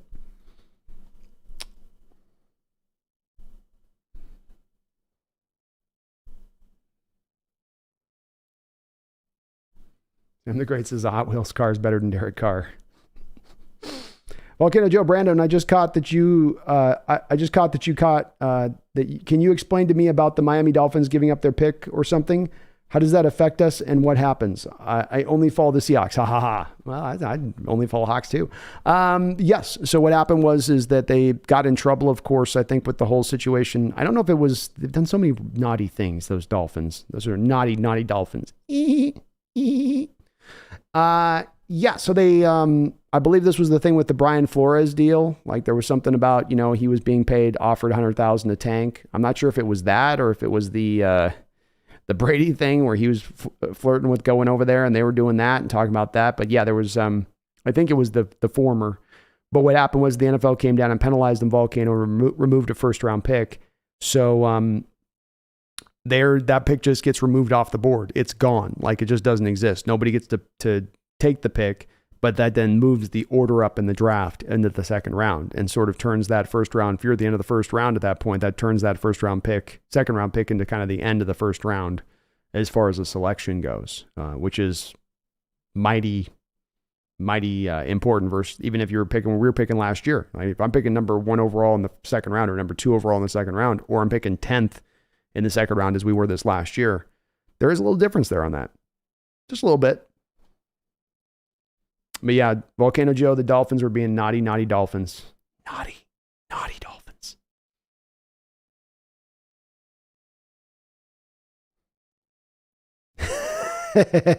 Yeah. I was a little slow on that one, Travis, with the State Park reference, that's for sure.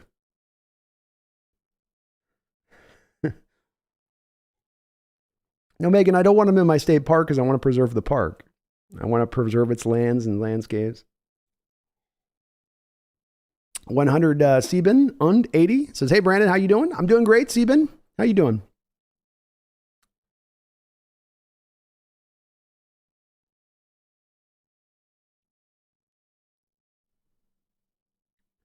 Red Ace says, I think we make it into the playoffs and perhaps win one game. I think our trenches on both sides are lacking that much needed push. Yeah, I think that's probably what will end up holding you back on that, Red Ace. If you do get to the playoffs, that'll be the thing that probably is your thing that doesn't allow you to kind of propel yourself forward to being a Super Bowl contender, is that on the line of scrimmage, both lines of scrimmage, you just don't have enough there to get the job done. And the opposition will. And then it's going to be as I was talking about with Randall there, then it becomes on Geno Smith's arm or your defense to maybe get a couple extra turnovers because they're not going to get the stops. That's hard to win in the playoffs in that way. EJ Jimenez, Brandon didn't write back from the Russ's birthday invitation. I didn't. No. He wrote me. I mean, I got it. It was here a couple weeks ago. I looked at it a couple times, you know. Kind of threw it back on the desk. It's like, yeah, I want to go to Denver at this time of year. No, not really. Brian Myers, Carter, and Simpson. Trent Simpson. Sign me up, Brian. Sign me up. Red Ace, Patterson or Schmidt, center-wise. So sorry, Red Ace, I haven't had a chance to look at both of those two guys, but those are my next two prospects I'm looking at on my stuff. So I was doing the deep dive last night on that Michigan defensive end in this draft, and I was kind of having a hard time getting a feel for him necessarily. I do like him a lot, though. But Carter and Simpson or not Carter and Simpson, but Patterson and Schmidt, the kid out of Minnesota, are going to be my next two guys I look at. So ask me on Red Ace. If you can ask me on the next show, I'll have a breakdown for you on that at that point. Volcano Joe. Okay, Brandon, we've talked about the first round picks. Now I want to talk about who we try to get with that first second round pick. I like JL Skinner from Boise. His upside is Bam Bam Cam Chancellor. Yeah, I don't know if he's Cam Chancellor necessarily. He's a really hard hitter. I like him as that kind of force out there. He knows how to hit cleanly. I think he's got some struggles in coverage for me, Volcano Joe. If I'm going to make any pick for any guy in the second round as a safety, I can't take a player that struggles in coverage. This modern NFL, and especially running the Fangio cover 2 shell, Joe, is that you're going to ask your safeties to be ubiquitous, to be doing the duties of each, being that a free safety is going to have to do strong safety things, and a free safety is going to have to do, or strong safety is going to have to do free safety things. And if you start asking a guy like JL Skinner to do free safety things, you're going to get torched. And if you get him in the box, you get him moving downhill, a lot like this guy we just signed today, Jonathan Abrams, he's going to look great. And he's really big and he's pretty quick. But coverage-wise, there are some big questions for me about him in space. And I don't like taking a safety that high at that point. To me, the first, second round pick is a place to really lock into potentially one of two positions, either the center position or the middle linebacker position, because that tends to be in recent draft history where you can get the best value at those positions because of their devalued outlook by the NFL, being the teams aren't going to tend to draft those kind of guys in the first round, those positions in the first round. So you're getting sometimes like we did with Kenneth Walker, maybe the first or second best player at his position into the second round, which I don't think Skinner's going to be the best safeties in this draft when it's all said and done. If you're talking about Skinner more, maybe in like a third, fourth round area, maybe, but you can't have as your number one thing lacking in coverage skills in this modern NFL as a secondary defensive back type player. Randy McDaniels is down in the holla, down there at the Hawks Nest Park. That holla. Chicken God, Seattle has abandoned its multiple tight end sets the last two games, and their offenses look terrible. Terrible. That offense has been terrible. The Seattle team they've been just doing away with the dumb 3 tight end sets. They're doing so good with them tight end sets. Now they're just terrible. They're running with 1 tight end set. Might as well have no tight ends if they keep this up. I agree, Chicken God. It's annoyed me as well. I want to do a video on the 3 tight ends, and they've stopped doing it as much, so it's harder to do a video on them. Randall Daniels says Bogino's play has been shaky, especially turnovers. So he had 4 turnover-worthy plays on this game, Randall. You've got and all of them kind of have different reasons. As far as the end zone goes and the 2 potential picks he could have given up in back-to-back plays down there early in the game, those are bad. I'm not going to try to dress those up, Randall. Those were just bad throws. And there's been a couple times that he's had those throws in certain games where you've been like, ouch. They have. But then if you look at the other interception, Randall, you had 2 players collide. Is that on him, or is he has to make that throw with anticipation there? And he's not planning on DK Metcalf and Tyler Lockett colliding. On the give to Kenneth Walker, that's different from a throw. It's a read option kind of play where that's on him again, but it's not. It's a bit different from making a poor decision with the football. Those things aren't good. I do think that you'll have those kind of games at the quarterback position over the course of a season. You want to minimize them as much as you can, but those are really the only parts you're going to really pick apart in Geno's game, Randall. If you go through the rest of his game, that's all you kind of have to go at to be concerned with. And again, if the bottom line on this is, Randall, that you walk away offensively scoring 34 points in a ball game, I don't think you go back to the offense and look at it and say, well, that was the problem for us here today. That was something that we need to be worried about going forward. And I've had a couple times, it's not been you on this round, but I've had a couple times this year where I have had folks in the chat come in after he's put these kind of games up that will say that. And I go, but I don't get it. It's the defense that's your issue here. If your defense just holds that team to 30 points in this game, you win comfortably, probably. But they couldn't even come up to that range of things. I can't share the same Warrior concern in Geno's play right now. I think he's playing good football. Not perfect football, but as I've also said with Randall, the expectation was never that he had to play perfect football, or absolutely flawless. And if we're starting to reach that point of that being what we're asking of him, I think it's indicative of how good he has played that we've arrived at that state.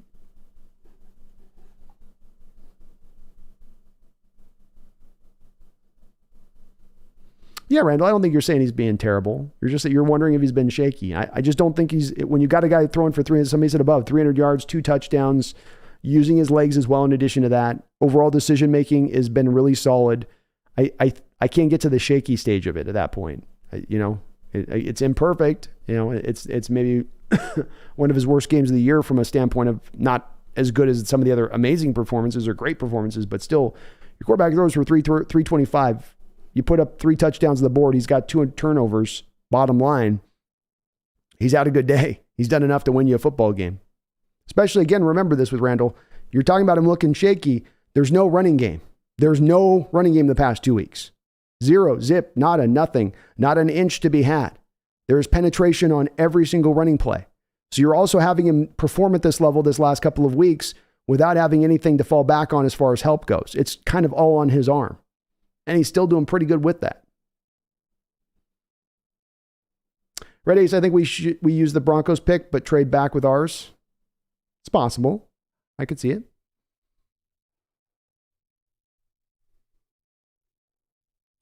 JG says, could we trade for Jeffrey Simmons? Draft will just a dream trade and draft. Could we just trade for Jeffrey Simmons and draft? Just will be a dream trade. You probably have to give up your second first round pick if you were to do that. I want to see one thing real quick here on this. So Simmons is playing on his 5th-year option right now with the Titans as it stands. So he's not under contract. I do think that their cap is a little bit tight to a degree. And they've got some decisions to make on players. I do think he's kind of a bedrock guy for them, and they'll end up probably getting him onto a long-term deal when it's all said and done. But if he's on the open market, he would cost you at least one of your first-round picks, probably in the back half, and you'd probably have to give up even more than that to get him. Not to mention, if you bring him in, JG, you're also then going to have to sign him to a monster contract extension. That's $20 million plus a year for him to bring him in. Probably makes those probably all those factors make it unlikely. Big Country says, I like Anderson more because of the higher ceiling. I'll have to look at Anderson and Carter more closely. Me too, man. I'm just beginning my look on this. So, I do have my opinions right now on these guys, but it is subject to change because I am just starting the deep dive look into their film and really kind of trying to really view them more just kind of appreciating their game and getting an initial kind of look at them.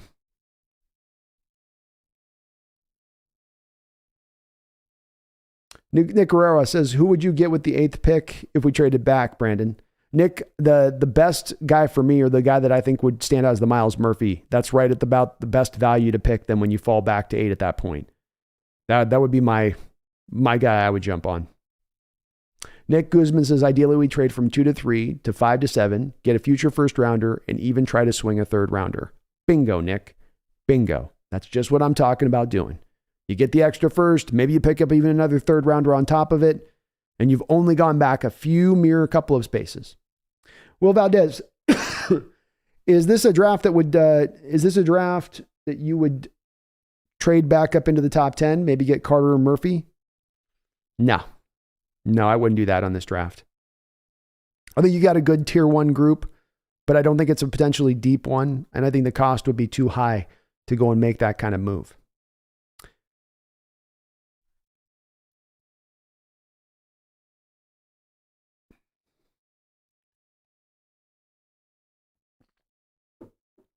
Randall McDaniel with another $2 donation. Thank you, Randall. It says, remember the Colts picked number 1 and number 2. They took Steve Entman and Coriat.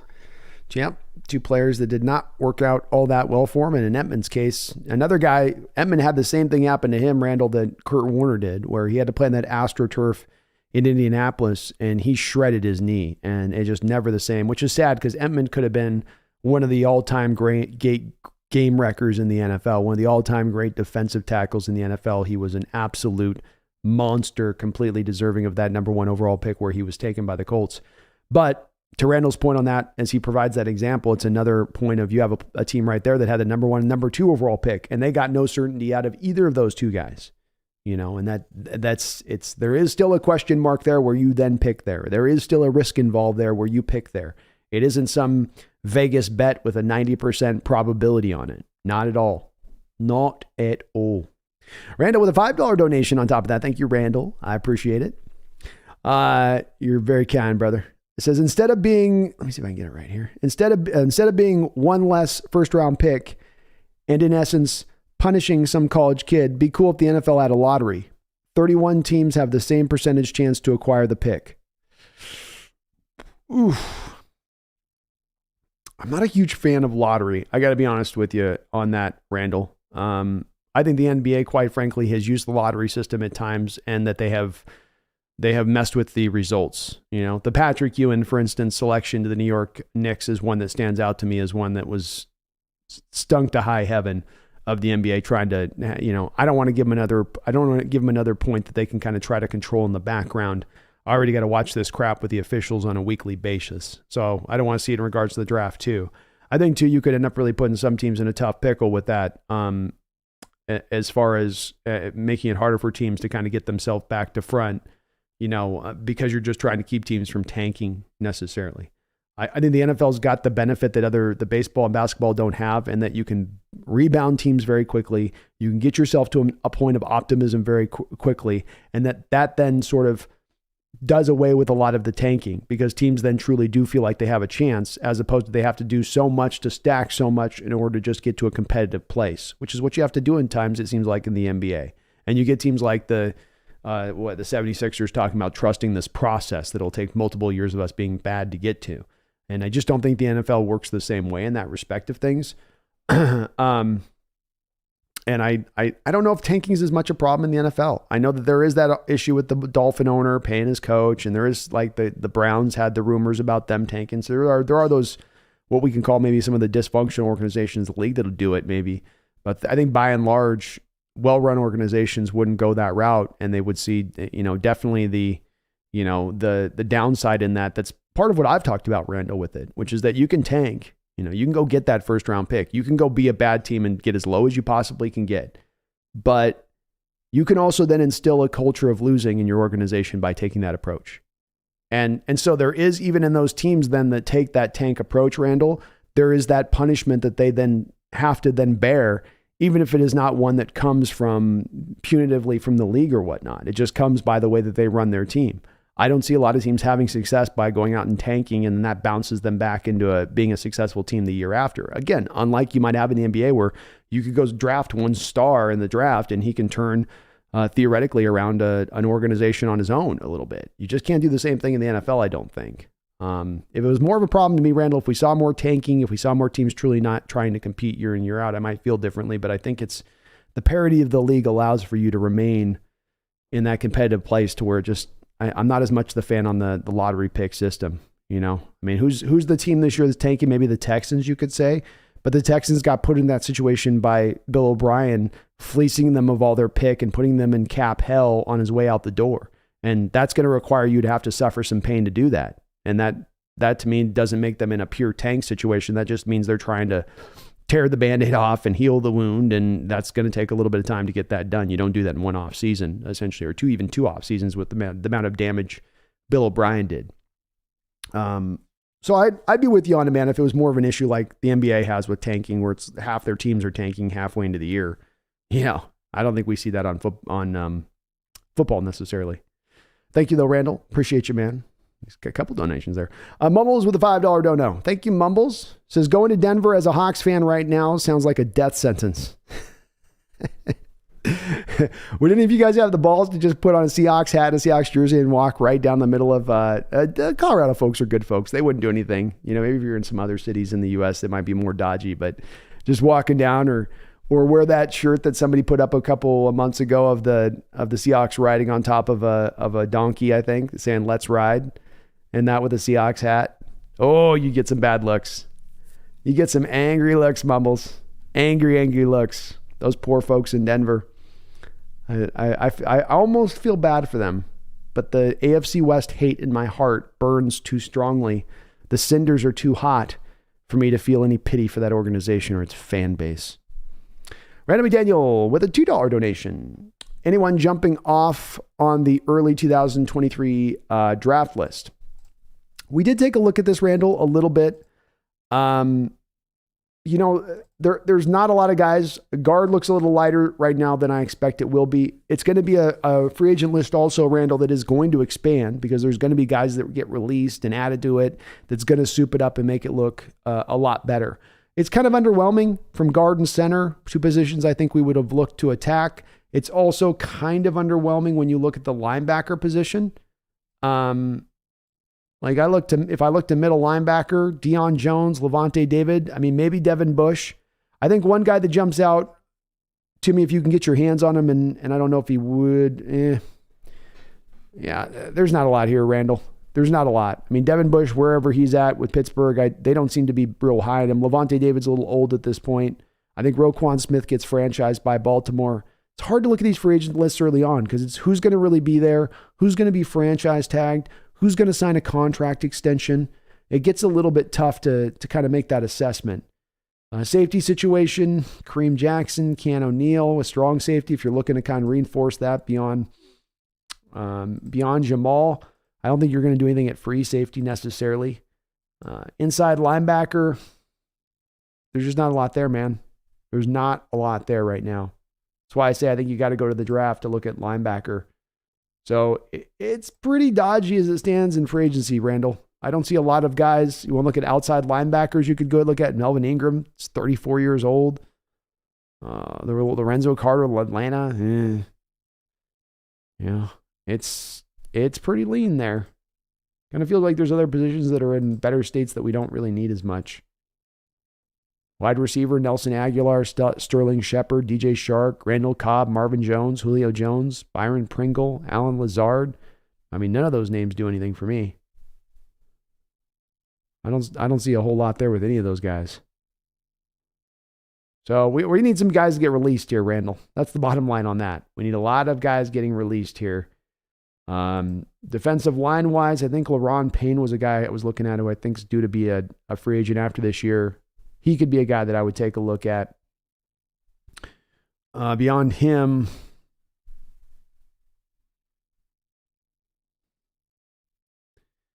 Ashawn Robinson, maybe. But boy, as I look at it, Randall, it's pretty light. It's pretty underwhelming.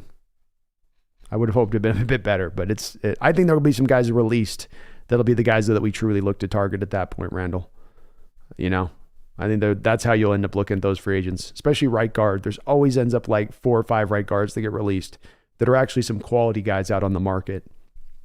Randall with a $5 donation. Thank you, Randall. Says, I said the lottery specifically when a team loses their first round pick, not for tanking, just the Miami slot this year.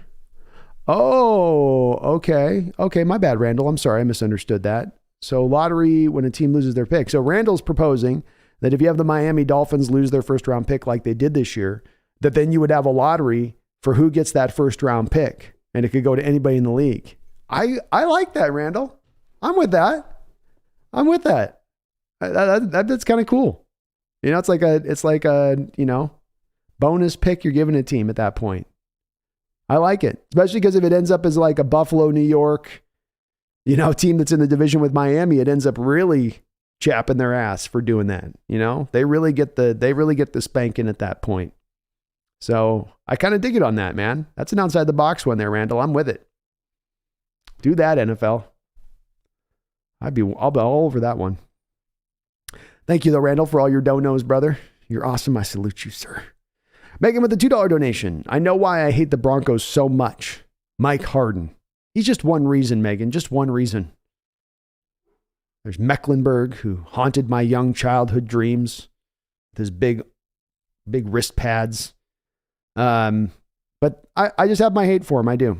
It's unyielding. It will never end. Yes, we've been out of the AFC West now for 20 plus years, but it still feels like yesterday to me. And I've got too many visions of my young Brandon self sitting in the living room alone on a Sunday, watching John Elway come back in the fourth quarter against my Seahawks once again, almost all on his own. I hate the man, hate that team. Sorry that they can burn in a fiery pit of hell. Randall says, again, I asked, is he regressing? Are teams figuring him out? Or, I think Randall, I was just reacting below. So I don't think so. I think it's more of you become one-dimensional offensively. You're only going to become so good in that one-dimensional aspect of things. There's only so far you're going to take that offense. You need, especially an offense like this that's constructed to be more balanced. And you just don't have any balance right now. Nick says we need to look at somebody for the interior O-line right after we address the defensive line with the first pick. I'm open to it, man. Randall says, I want Anderson. I see Derek Thomas. You're not alone, man. I've heard that comparison made. You can see it when it's going, when the first step quickness is there. You can see it.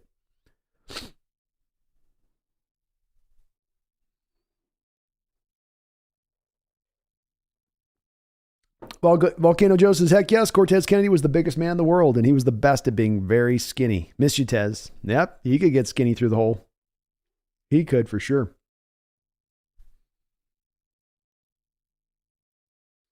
AI says, Curry was every pundit's can't miss prospect, too. Yeah.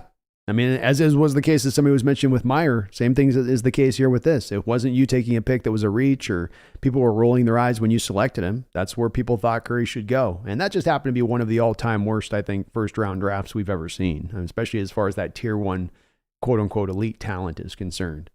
But, yep, you're right. Everybody thought he was awesome. AI says Curry might be a worse pick than Meyer. Yeah, because at least Meyer gave you 1 year of reasonable play in that rookie year to give you some hope. I don't think Curry ever really even gave you that. He gave you flashes, but never a full season. Randall, that's a great point. I thought he was a bit careless on some throws. Got away with the red zone INT. On back-to-back plays, Randall, you're right about it. I mean, the two INT ones, I'm not going to try to cover up or say, well, he was looking to go here and he went there and he should have gone over here. It's like, no, those are bad throws. And frankly, he's had another moment like that in the Cardinals game on the road where he had two of those similar kind of throws where back-to-back, he's like putting it in the defender's arms. And you're like, what are you doing here? But those are just weird moments within the course of the season. You stack it up with all of the rest of his attempts, Randall, and I think that that's nothing but solid, good to great.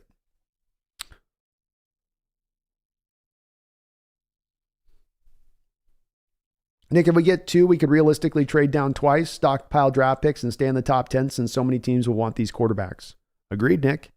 Wouldn't preclude you from then doing some other stuff there. Yeah. 100%, buddy. I mean, you got nothing but flexibility at that point.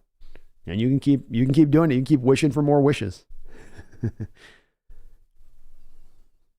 Volcano Joe says, laughing out loud, Curry and Meyer were not our worst picks. Do you guys forget the 6'10 quarterback that we drafted from San Diego State, Dan McGuire, laughing out loud? He was horrible. I don't count that pick as much in the same realm because of the fact he wasn't top 5, number 1.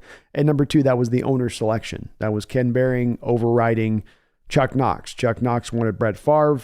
The owner wanted Dan McGuire. Ken Behring was a moron. We ended up with Dan McGuire. Kind of just the way that one played out. That was a little bit of an outside factor at play on that one. If you got an owner who's going to come in as that wild card and be like, no, you take this guy. You know, like, yeah, that has a good chance of going awry. Randall says, I say defensive tackle because of the Alabama connection. Teams are really keying in on this year. 33 tackle for losses in the sec as a sophomore isn't a fluke. No, I don't think so either, Randall. And I like him. As I said, I think he might have the highest upside of any player in this draft, including the quarterbacks. Very well has an argument to be made that he is that.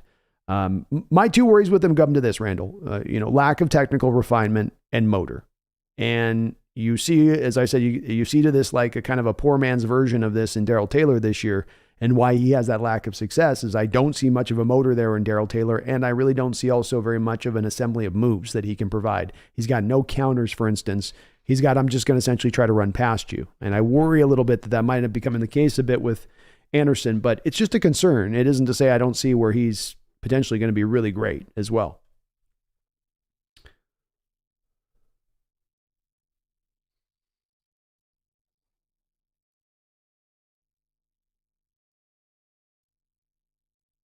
Travis, TheSeahawksNest, you said you're advocating. I didn't know you were actually stating an opinion of something you were for. I thought you were just exploring this idea, not that you were in favor of it. Which one, on the trading back idea? I am advocating for trading back. That would be, if that's what you mean on that. So I do think I would like to do the trade back. I am advocating for it. It's worth exploring all the options. I'll explore every one of these, but yeah, if that's what you're referencing on that, I'm in favor of it. DJ Owen says, I love the ugly sweater. I got the same one. They're good, man, aren't they? Nice and warm. Feel a little extra warmth in this sweater, I tell you. Randall says, my concern with Geno, hopefully unfounded, is he starts playing outside of himself. I mean, it's going to happen. It's a potential concern, Randall, if you have a guy that has no running game and it's being asked to carry it on his arm. I mean, already before you had no running game coming into this point, you're throwing 55% of the time. That was with the running game going well. That was with the running game being dynamic. Now the running game isn't dynamic. That means you've got to pass even more, which then does put more onto the quarterback's shoulders and requires them to carry more of the day, which I don't think is going to necessarily put Geno in the best circumstances to be successful. You've got to run the ball. And but then I don't come down then if that fails, Randall. If that plays out, no running game on Geno, then Geno doesn't fail. I still don't come down to saying, well, then Geno has regressed at that point. I go to any quarterback I bring on this team. If I go get the number one pick in this draft, I bring him on this football team. If he has no running game, he's not going to be successful. I don't know, maybe past Patrick Mahomes and Josh Allen, the quarterback in this league that can go out there and be successful without a running game. I think they are very few and far between. And when I say without a running game, let's not undersell it, Randall. It's not a matter of, well, they're only getting 75, 80 yards. It's like they're getting nothing from the running game. Walker had 2 runs. He had a 12-yard run and he had a touchdown run. And if you took any of his other runs in that game, I think he averaged less than 0 yards a carry on the rest of the runs cumulatively, which there was one bad run that really messed up with those stats, but the point still stands. You're not, the last 2 weeks, you have no running game to provide whatsoever. And then teams turn you. This is why Carroll takes this route, Randall, right? This is why you have this philosophy from the defensive side of the ball of we're going to first and foremost turn offenses into one-dimensional attacks, and then we're going to force them to be patient by limiting the big plays. That's why Coach Carroll runs his defenses this very manner, because you then start to force offenses into one-dimensional side of things. Once they're one-dimensional as far as a passing offense goes, you're going to eventually see a mistake come down the line from that. That's usually how that will then play out. So that's why I backtracked this down to more of a running game situation. Volcano Joe, I need to make me Christmas Brian Bosworth ugly sweater. I'd buy that. Ed Barton Esquire, CPA. With poor defensive line play, it doesn't matter who's playing inside linebacker. They'll have offensive guards on them. Need defensive line help. 100% Ed. That's why Jalen Carter's my front runner for the guy I would pick if we do stand right there. Yeti says Noah Sewell's better than Trenton Simpson. Not based on the tape I've seen, man. I've done a dive on Noah Sewell. I come away pretty unimpressed with him. I think, I'm not trying to knock you on this, Yeti, but I feel like Noah Sewell's kind of one of the more overhyped prospects in this upcoming draft. Okay, no, Brooks is a good inside linebacker, but he's not a complete linebacker and he needs to step up his cover game. He will be a solid inside linebacker if we had a solid defensive line.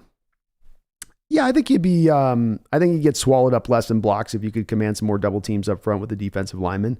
I think the coverage liabilities are always going to be there with him on Brooks, Volcano Joe. I mean, he had liabilities in zone coverage in college, and he's having it through his pro career and every single year he's played so far. I don't think it's going to suddenly magically just get cleaned up. It's just part of what he is. I will say this, if you put him into more man coverage situations, Brooks is actually a pretty good man coverage defender. He's just really bad at zone. The problem comes into play. You have a defense that plays 90, 95, 98% zone-based defense. So you're not leaning into the strength of his coverage skills. And that's the problem here with Brooks, kind of, that's not going to get better anytime soon.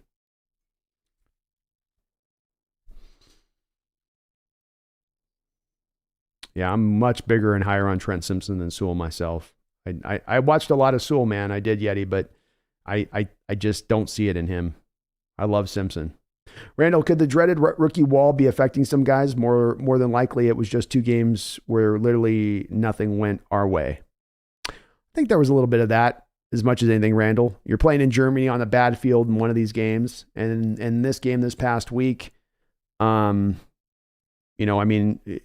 had a bad game, probably his worst game of the year, but he's also had the flu thing going on. So maybe a bit. Yeah, maybe a bit. I also think Randall teams are committing towards stopping our running game, and that they're going, okay, what if we just take away the running game? What happens? Much like defenses or offenses are hitting our defense saying, what if we just run the ball? What happens? How is that going to play out this game? And teams are looking at those as kind of blueprints to utilize against our teams a little bit. And it is having success. Yeah, I agree with you, Big Country. I think Anderson does bulk up a bit. He can gain 10 pounds. He can gain, and not necessarily lose a lot of quickness or any quickness necessarily. You're right, Randall. Pro athletes don't tend to top out at 21. And I do love the guys. I don't want it to sound like I'm not. But as I said, if we end up taking Will Anderson, I'm not going to be here crying tears. Lance Johnson says that Aaron Curry was the safest pick in the draft. Rick Meyer was going to be the next Joe Montana.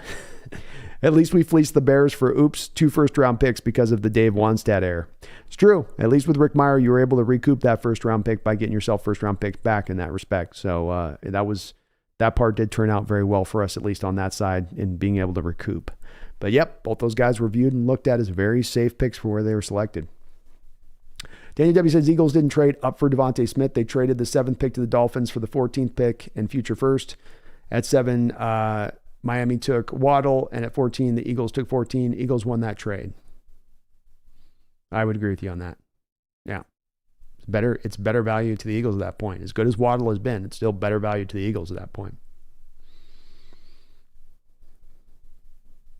Thank you, Megan, for staying on top of the bots. Sorry they're here. Those dirty, dirty bots. Oh, shoot. I'm sorry. I'm behind on my chats. Gosh dang it. I look away for 2 seconds. BK with the $2 donation. Thank you, BK. Says, use the pick and take Will Anderson. Use both number 1s. I'm with the BKs. Like I said, I'm not, though I've got some worries with Anderson. It's not worries that would preclude me from being unhappy if we picked him. He's marvelously talented. I think he's got probably as high of upside as anybody in this draft. I think there's a little bit of a bust quotient there too. It's not incredible. It's not crazy, but it is kind of there a little bit. But I think at the end of the day, you'd be fine if you took Anderson, and we'd end up being perfectly happy, with that selection. So, hey, I'm with it, man, BK. I'm with it. Randall with $2 donation. Am I the only one who's not bought in on Miami and Tua? No, I'm with you. I'm with you on that. I kind of just feel like it's a little bit of still just, and maybe I'm just going to be one of those hater Tua ties that's just way too slow to come around on him, but I just don't trust it. That's the best way I can go past trying to go into it from a depth of an analysis. I just don't right now trust that Miami situation there. They're on the right path. They probably have the right coach. I'm not sure about Tua long term. I love the Waddle Tyreek combo, but I'm not there with it either, Randall. I'm not. A lot of people are. Megan with the $2 donation says, okay, being 12s, I'm heading out. Thanks for the great day. Megan Gockroger, happy birthday to you. You have yourself a great birthday. Hopefully a nice, relaxed one, and you continue to get better there. I want you full strength here for this stretch run, Megan. I need you full strength for the stretch run. Full mod strength. Stretch run, okay? Thank you for all the donos. I appreciate you. Volcano Joe has super chatted a $2 donation. Thank you, Volcano Joe. This is strictly for your Seahawks ugly sweater. I knew it was going to pay back at some point. You know what I mean? I knew it was going to pay off at some point here. It's a clean sweater, man. This is clean. Clean. I like it, man. Thank you, Volcano Joe. It's definitely going to come out a couple times over the next month here as we get into Christmas. Because I only get to wear it once a year, so, Randall McDaniel with a $5 donation. Dang, Randall, thank you for all the donos, brother. You're awesome, man. Would you take Bijan Robinson in round 2? If so, would you take him with the second first-round pick?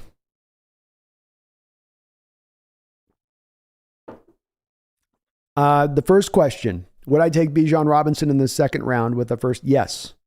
Would I take him in the first round? No.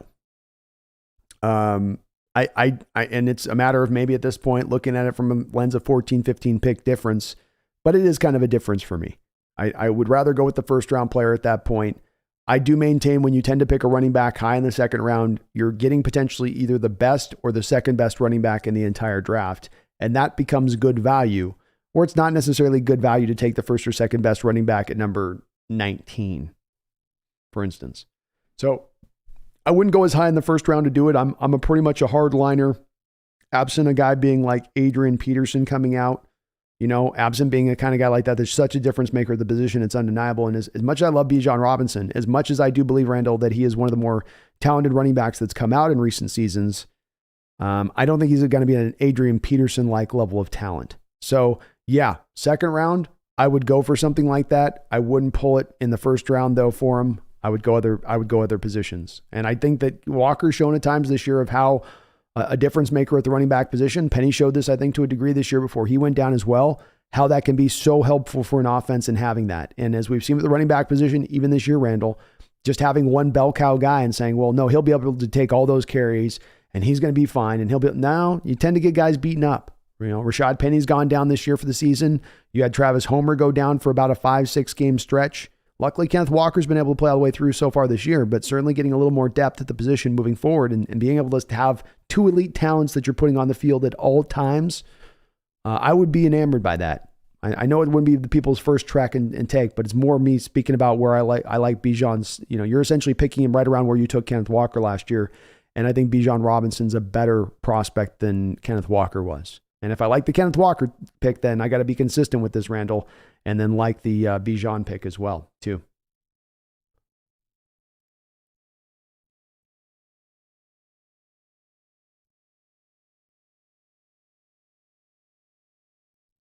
Paul Third, don't think there's a counter argument with the current best player in the league was traded up for, and the Chiefs are going to be contenders for the next 15 years.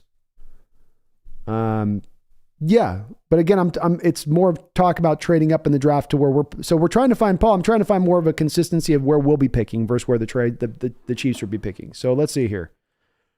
This is a little bit like the bringing up, of a trade into the teens where it's a little bit of a different territory. So Chiefs trade up Mahomes. Okay. So the Chiefs trade up in the first round of Mahomes. So they trade up from 27 and they go to 10. And the equivalent trades I'm kind of talking about here are trades where you're trading from low end, still picking up in the top 10. You're not moving up, out, all the way back. And yeah, that's a great trade that did work out. But by and large, trades that work, and I'm really wanting to kind of narrow, Paul, the scope down into really a specific territory. Moving back from the top of the first round inside the top 10, staying in that territory of it. And if we find trades like this, where you're talking about a Chiefs stream trading from 26 to 10, that's not an equivalent to kind of what I'm talking about. It's certainly a success story for the Chiefs going up and doing that. And there certainly is not, it's not that there has not been a success story of teams trading up, but I would offer finding the success stories of teams trading from, let's say, 12 up into the top 5 to go get a guy. There's more examples for every maybe one you can maybe find. And I don't think for the examples you guys have given, I've still not seen one example given of a guy traded up for in that top pick at that point that was really worthwhile for those teams to do so. That by and large, it tends to work in the favor of the teams trading back than it tends to work in the teams trading up. It's not to say that it never doesn't work for teams trading up, but by and large, and if you guys know me, you know I'm a guy that doesn't like to lean into the anomalies. I don't like to lean into the rule of thumbs. I'd rather lean into what is the general rule because there's more of a chance of success by going down that route. That's just how my philosophy kind of bases out of this. But yeah, there are successes on it, but that's a little bit of a different one, I'd say, Paul, than the kind of what we're talking about on the lane of I'm picking 2, I'm picking 3, I go back to 9. What are the teams that have gone from 9 up to 2 to 3 that have then had the success by taking that? Because the important part of this is the difference in the cost. It's a way big difference cost of going from 26 to 10 than it is from necessarily going up from that 9 mark to 2 or to 3.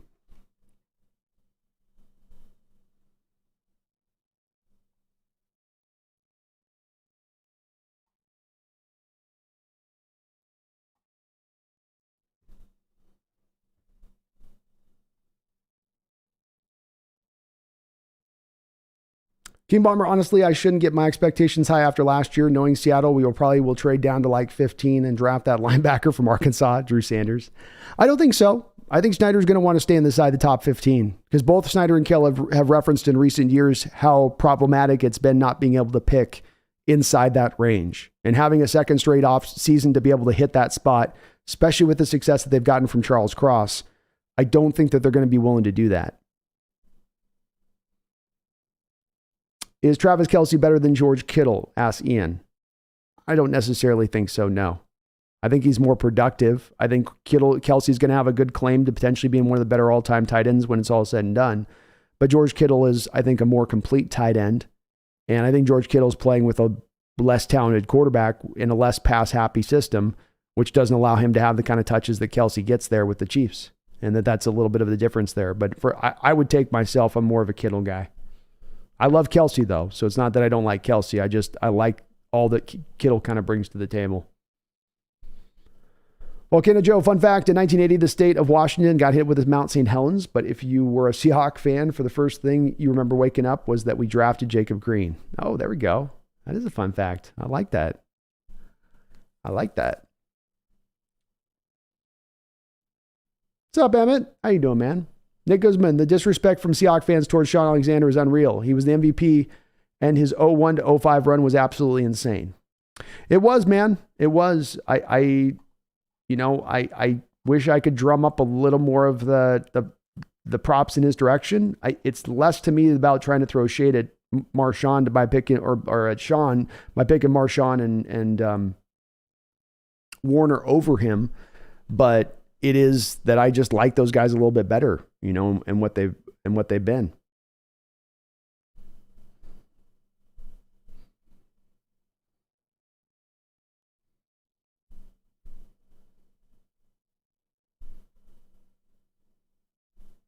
Volcano Joe says, don't get me wrong, Brando. I'm in no way, shape, or form Rick Meyer fan. I'm just saying, laughing out loud. Yeah, no worries, man. I get what you're saying. I get where you're coming from. Nick, even as I feel like overrated Marshawn because they like his personality. To me, he's a top 2 at his worst running back. To me, he is a top 2 at worst running back in our franchise history. I love the productivity of Sean, Mick, but it's also some of the you got to bear in mind, in my opinion, a lot of that productivity gets born out of the fact that he had a lot to work with. He has a near Hall of Fame offensive minded head coach. They had a great offensive, one of the better run blocking offensive lines that we've probably seen in the past 20 years on those teams. And I think that's got to be a bit that factors into it for me. I like his game, but there's also some things I didn't like about his game. And as much as he ran the ball really well, Nick, he had hands of stone and couldn't catch. As much as I like how he ran the ball, Nick, he didn't want to pass protect at all. And he got Matt Hasselbeck drilled quite a few times because he didn't want to put out even a modicum of effort when it came to pass protecting. When it comes to Sean Alexander, I love the guy as a player and what he did bring, but the parts of his game that were sort of the warts to his game were kind of big warts. His tendency to fall down when he didn't see a big play, it's kind of a big wart. And you don't really often get the big plays, Nick, unless you're getting the pass protection up front to show that big play, that big hole there that you can go take advantage of at that point. And so I'm not saying he was a bad player or not deserving of the MVP when he won it, but I think he had more help up front in run blocking, especially than even a guy like Marshawn. I don't care with Marshawn's personality to me. He was a tone setter on the offensive side of the ball. He was an intimidator. He was going to wear defenses down. Nobody wanted to tackle him. Nobody ever said that about Sean Alexander, that nobody wanted to tackle him. People were happy to go tackle Sean Alexander. So it's just more of about what he brought to the stage. And it went about with Marshawn, for me, it goes beyond stats. But then if you also want to go about those 2 skills I just knocked Sean Alexander for having, or Sean Alexander, Marshawn Lynch had pretty good hands.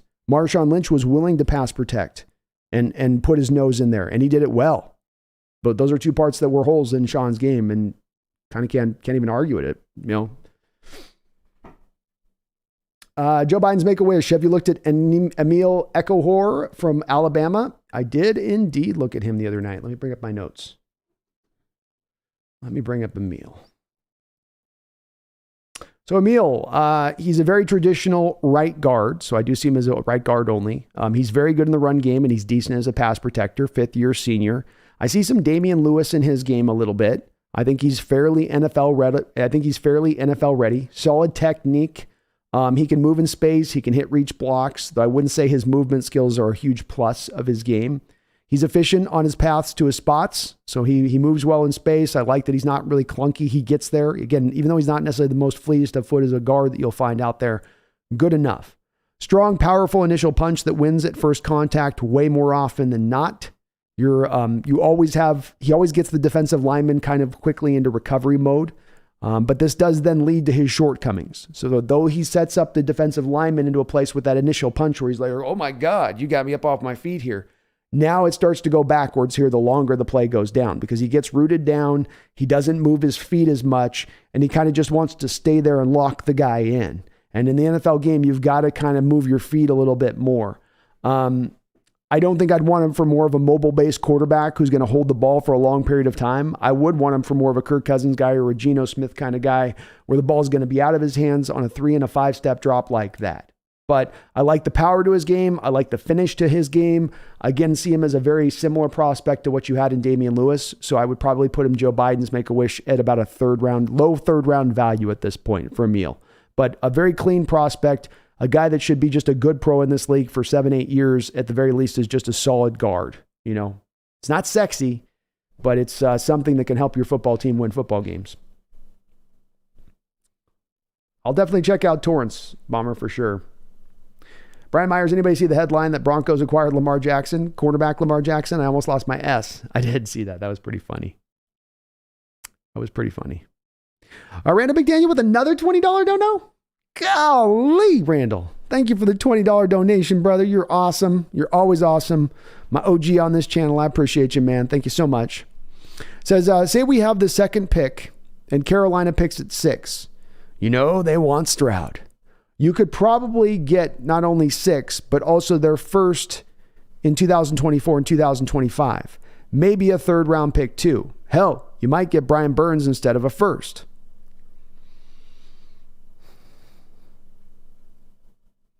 Yeah, that sounds about right, Randall. I mean, Randall, you're really, with that example, you're hitting right on the head of exactly what I'm talking about. Where if you draw it out like that and you go, wait, we go from 2 to 6, but we somehow end up with 2 first round picks, or even 2 to 8, but you end up with the 2 first round picks in addition to that. I think you'd land in the same place as this, Randall, where it becomes too good an offer to refuse. It's like The Godfather. It's like, I can't turn this down. Don't put the horse head in my bed. I'm just not going to turn the offer down. It's just a good offer. You don't need to go to get the horse head. You don't need to cut a horse's head off to make me accept this offer. I'll accept it. So I think it does come down to that point of being just it's too tasty. 2 first round picks. And like you said, maybe you even are able to squeeze that third rounder, or you could go from the number 6 pick, the number 2 pick to number 6 and pick up Brian Burns instead, like you put up at the end of that. How about that? You know, you get Brian Burns. Maybe you flip them back Taylor or something so they feel somewhat okay about it. But then you go that, you've only gone back 4 picks and you've gotten your edge setter there.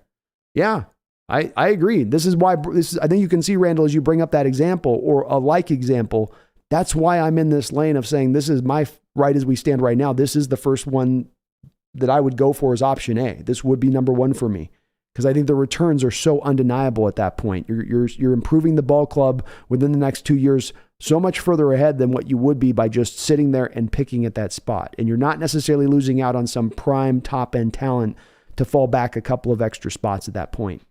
Z Scolding, thank you for subscribing to the channel. I appreciate it, Z Scolding. Welcome aboard the Hawks Nest. And Randall, thank you for all the donations on the channel tonight, man. You are amazing, brother. I appreciate you.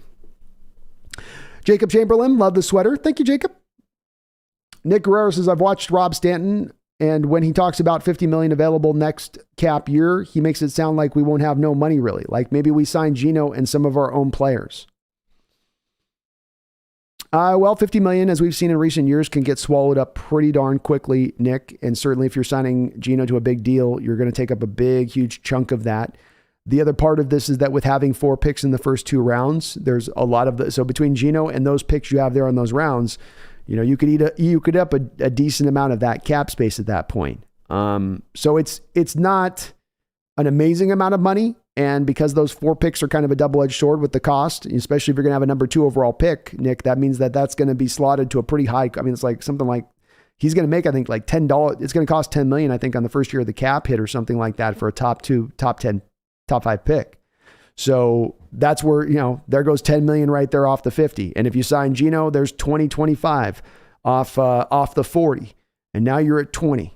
So, you know, Rob's not off on this. You can have the money get drawn down pretty quickly here in the way that it could get spent. Say nothing to bringing back a couple of rotational guys that have been important on this team, like maybe a Ryan Neal, maybe a Marquise Goodwin. So you do have some other decisions to make on that trek of things. You've got the 4th year option. You'll have the 4th year point of Jordan Brooks. So he starts to cost a little bit more. Or I think maybe it's the 5th year option. I don't know if I forget which on that, but I guess he's only in 4th year. So you got the 5th year option. I think at some point you got to activate potentially, but yeah, it's not as much money as it might seem. There's some money there, Nick, and some of it depends on how you spend with Geno. The Geno situation will determine a lot, but like I said, that second round that first pick that you get in the first round, top 5 picks is, let's say it's $10 million for the first year of the deal on that one. And then the other first round pick that you have, let's say you're picking in the teens or 20, well, then that's going to be $4 or $5 million in the first year hit. So that's $15 million there. And then your second round picks are making a couple million a piece in their first year. And then you got it. So it's a lot of it is just the draft slots dictate some of that by having it's first world problems. But when you have so many of these high picks, they aren't as cheap as maybe they used to be. Sam the Great says Geno's getting paid this offseason. I think Seattle will pay him appropriately. I agree. Tackman Clan Killa. I love Jack Campbell, linebacker from Iowa, or Yasir Abdullah, right? Red shirt senior edge out of Louisville. He has good instincts and plays well in drop back coverage. He's best fit as a 3-4, but he's very versatile. I'll take a look at a Yasir Abdullah. Tackman, I'm needing to do more of a look and dive into Jack Campbell's game, but I will say this, I'm not terribly impressed by Campbell on my first look of him. I wasn't loving the instincts there. He's really big. He can take on blocks. He's very physical. I do love that part of it. I think he'd be better as far as taking on second level blocks than what we've had so far here out of the guys right now on the roster. But from a speed, athleticism standpoint and an instinct standpoint, I've got some questions with Jack. But I will take a look at Yasir. Thank you for the suggestion on it. How about Sky to Tyree Wilson? I've not Jack, but he's on my list. So I am due to get to him, I promise. Tackman says 3 years, $75 million for Geno, 50 guaranteed. Sign me up, man. Sign me up. Sam the Great says, why take a chance on a random college dude when Geno is putting up good numbers right now? I wouldn't. I wouldn't do it. This is Sam. I'm in favor of signing Geno. Completely in favor of signing Geno. The only reason to do it is if the front office could think that they just want to keep the quarterback position cheap. And if you're talking about wanting to get a quarterback who's going to cost you a couple million next year versus costing you 26, 27 million on the cap for multiple years, maybe the team is going more to that other blueprint. Because again, the blueprint was back in 2013, I think Russell Wilson was making like 0.55% of the salary cap. And I think the year after that you won the Super Bowl, he's making like 1%. So it is a little bit of the deal there. That you're maybe trying to fit to more of that old blueprint again. Get back to that old-timey magic. And yeah, Saijan, we're going to let Geno finish it out. You're not signing him to a contract yet. So you get to make this decision in the offseason. You couldn't sign him to an extension right now, even if you wanted to. You don't have the cap space. Randall says, I think the reason you consider taking a chance on a college kid is because we pick two high-end talent. Can see why if they do. Yeah, I can see why it would make sense to do it. Randall says, wait until Anderson runs a sub 4.4 in pre-draft. I could see that for sure. The other thing too, Randall, that he's going to have beyond the 4.4 is he's going to run like a 1.50 10-yard split. And the 10-yard split, of course, for pass rushers is more important than the 40. But if he doesn't run 1.5, it might be even like faster than that. He's got that kind of quickness too. Alexander says, I'm not joking. The way the Broncos are playing, we might end up with the number 1 pick. Texans have just done a good job of setting themselves up, I think. They're sitting at like, I think, an 85% probability rate right now. So I don't know if there's really a pathway to number 1 pick. It's a chance, but it's a very, very lean chance. Paul Third says, Kelsey's a beast, but him and Andrews line up like 70% time out of the slot and wide receiver, according to stats. I don't think he is better as a pure tight end than Kittle or Hawkinson. Well said, man. You kind of break down a little bit why I lean more to Kittle there. Volcano says, cool, I agree with that. Warner and Lynch, hands down, are the 2 best running backs, so either opinion is okay with me. Jack says, Bryce Young's a first-round talent, but size is a legitimate concern. It is, Jack. And it's not just, I think you say legitimate, and no pun here, it's a big concern. It's a big concern. Smaller quarterbacks, if you look around the league and you take a pulse of what's happening around the league with those quarterbacks that are undersized in this league over the last couple of years, you'll find that there's a high prevalence of injuries in them. And every quarterback, even the big ones, will get injured. But I think that the smaller guys have more of a tendency to see it happen. And I think that he's got the same kind of size dimensions as you see of a Tua. And every other 3 weeks, I see Tua just about get snapped in half with his little baby body. And I don't really want to do that again. I don't want to go that route. We've already had 10 years of undersized quarterback play and having to work around it and overcome it. And no, enough of that. Let's get some traditional guys that can see the field.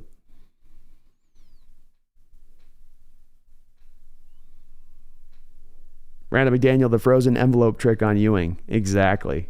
Randall referencing the fact they supposedly froze the envelope that was the New York Knicks card because of course with the NBA they do it as a very dramatic deal even back in the 80s where they had the commissioner rolling this ball that had all of the teams' names in it, and they take the teams out and that would be determine the order of the lottery. But they supposedly froze the Knicks card so that he would know which one it was. Dodgy. Sam the Great says the NBA is the only sport I like for the lottery system. That would suck for football and baseball. Yeah, I agree. And the NBA is so bad about teams tanking. I mean, teams tank even the NBA now with the lottery system. It's absolutely a necessity there. Sajid says, I also think John will do good business with juggling around things around for the team's benefit. Yeah. Megan says, I refuse to watch the NBA until they bring the Supersonics home to Seattle. Me either, Megan. I'll check out some highlights here or there, but I have a hard time committing myself to really paying attention to the sport. They spurned me. Have a good night, Maze Guru. Appreciate you, man. Mumbles with a $5 donation. Thank you, Mumbles. Says, according to Sports Track, the first overall picks cap hit would estimate to be 7.25 and then 6.9 for number 2. Okay, so I was a little off. 6.7 for 3 and 6.5 for number 4. Okay. Still fairly significant though, and it's not in itself, but that then you have another first round pick to add on top of that, and then you have the 2 second round picks. So if we do commiserate to that, you've got 6.7, so $7 million for your first pick. Then second pick would be probably, let's say half, so at least $3.5 million that first year. That takes you up over 10. Then you have the 2 second round picks, so it's at least got to be those 4 picks have got to be somewhere in the neighborhood of 13, 14 million on what they're going to cost on the cap just in that first year. Good information there, Mumbles. Thank you. Good info. Paul says, I hope they sign Geno for another 3 years at cap-friendly deal. Me too. Let's learn from mistakes made with paying Russ and not rolling the dice on developing a rookie when there's a solid vet already. Yes. And that's why I think the plan this year would be, I think the likely thing, the way this plays out, is you re-sign Geno Smith, and then you go to look to find a quarterback in the 3rd or 4th round. And then moving into the future, you look to continually kind of find more of the development quarterbacks, a place that you've not been in with Russ. And I think partly because Russ was so Iron Man-like and he played so many games that they just didn't determine it a need. On top of how much resources you were already putting in the quarterback position with Russ and how much you were paying him. You couldn't really afford to then go for a 2nd or 3rd rounder on top of it who wasn't going to play when you needed to put those assets in other places on the team. So it makes sense that they would do this now when they couldn't do it before. Alexander Matthews says, yeah, but Denver has beautiful looking high knees. They do have that indeed. They do have that indeed. AI says Entman was the most dominant college player ever. I'm with you on that. He's the most dominant I've ever seen. They couldn't block him with 3 guys. Volcano Joe, whoa. We got a fan here. Steve Entman is on my all-time college list, that's for sure. Him and Brian Bosworth, the 2 best ever at their positions in college all time. Agreed? Agreed. Brio, is that a Christmas sweater? Yeah, kind of. It's a holiday sweater. Figure we're in the holiday season. Good time to bring it out. Volcano Joe, I hear you on the JL Skinner, Brando. You know us LOB guys, we want the monsters back there. I understand, I get it. What I do love about him, Volcano Joe, I've made this comparison in that you see with a guy like Marquise Blair coming out that he was a headhunter and he was going to have a hard time maybe adjusting to the NFL and being able to still hit as hard because he just seemed to want to kind of keep the crown of his helmet as far as laying guys out goes. Skinner does a good job of getting his head out of those real just decleaters that he can lay down. So he's going to be able to do that at the NFL level. He will be a hitter at the NFL level. But I don't see him to the Cam Chancellor place of things. He's not as big as Cam. He's not as physical as Cam. Maybe moves a little bit better than Cam. Maybe a little faster. But there's some elements there, I guess. Travis says, yes, exactly. I have those same memories of John Elway. One of my favorite memories as a Chiefs fan is when Joe Montana finally did it to Elway in Mile High on a Monday night game. I remember that game, Travis. I go back far enough to totally remember that game. I remember that Montana had a throw he made on an out route in that game in the end zone. You'll probably remember the play on the out route. It was one of those Montana throws of anticipation that took your breath away because he was a guy that never had the big arm, but he always could let the ball go before the guy came out of the cut. And there was one play that he did on the end zone, I think, it was for game in that game.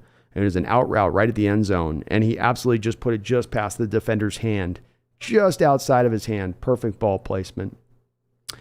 Volcano says people like to disrespect and tease Brian Bosworth because his career didn't go so great after he got hurt, but they also forget that there hasn't been one like him, a linebacker, to match him in college yet. No, it's true. He was an outstanding college player, man. There's no doubt about that. You know, people can hit him for what he did pro career-wise and being beat up and the steroid usage that may have led to some of his physical diminishings. But the guy was great. Fantastic player on the college level. Alexander says, besides 3 seasons, the AFC West owned us like we were the one bastard child, laughing out loud. Yeah, we had some tough times in that division. We did. I hated leaving it, but I didn't hate getting the beatings. King Bomber, Miami is an odd situation where they could be a lot better than what they are now. Imagine that offense with Mahomes, or they could be a lot GD worse if it wasn't for Tua. Yeah, they're playing good. I wish I had more trust in them. I just don't. I hear you, kitty. Well, okay, no, if I'm not mistaken, Brian Bosworth still holds most of the college linebacker records. I think he's got a few of them too. Yeah.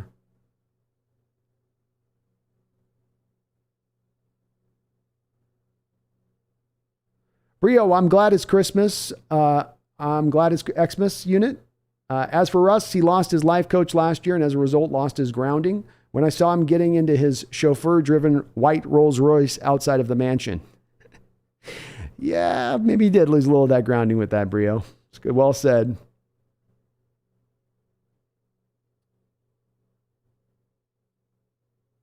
Dara C says, was it a mistake not to trade for a linebacker like Shaq Thompson or Roquan Smith? I don't know if Shaq Thompson was actually available on the market.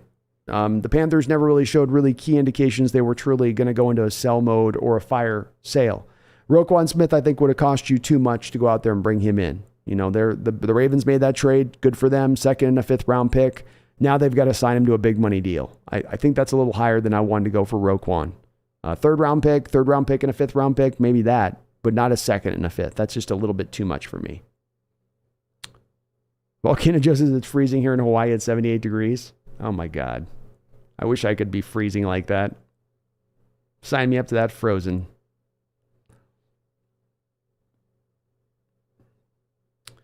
Lance Johnson says there may be 10 to 12 first-tier players, but a couple of extra quarterbacks taken early could drive that list to where our first pick comes up. Wouldn't it be nice to get 2 big uglies on each side of the ball? Sure, 100%, man. Like I said, Lance, you sign me up for interior line, either line, and be it left guard, center, defensive tackle, defensive end. I'm on board. I am on board. DJ Jimenez, do we keep Blythe? I don't think we do. I mean, maybe as a veteran option on a short-term deal, but not as the guy who's going to be a de facto starter. Alexander says, I wish we could have gotten Warren Moon in his prime instead of later in his career. Me too, man. He could have been drafted by your Hawks. He went undrafted in the NFL despite taking the UW to a Rose Bowl. But, of course, we knew at that time there was some prejudice out there in NFL lands and circles that kept him from being picked. And if our Hawks had picked him, the 80s might have been a lot more different. Alexander says, you guys think we win in LA? I know the Rams suck, but we don't win in LA against the Rams. They might run for 500, laughing out loud. They're down so many players in this game, Alexander. No, I'm just not as scared in this game that they're going to come out there and take us down. They're down Matt Stafford. They're down Aaron Donald. They're down Cooper Kupp. They're down Allen Robinson, Joseph Noteboom, Ashawn Robinson. No, I'm not scared of them. You know, we should win this game. We should be good enough to take them out with those guys out.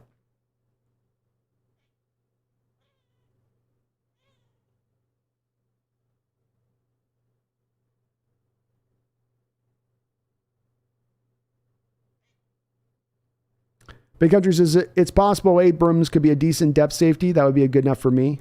Yeah, me too. I'm not expecting anything great from him. So it's possible.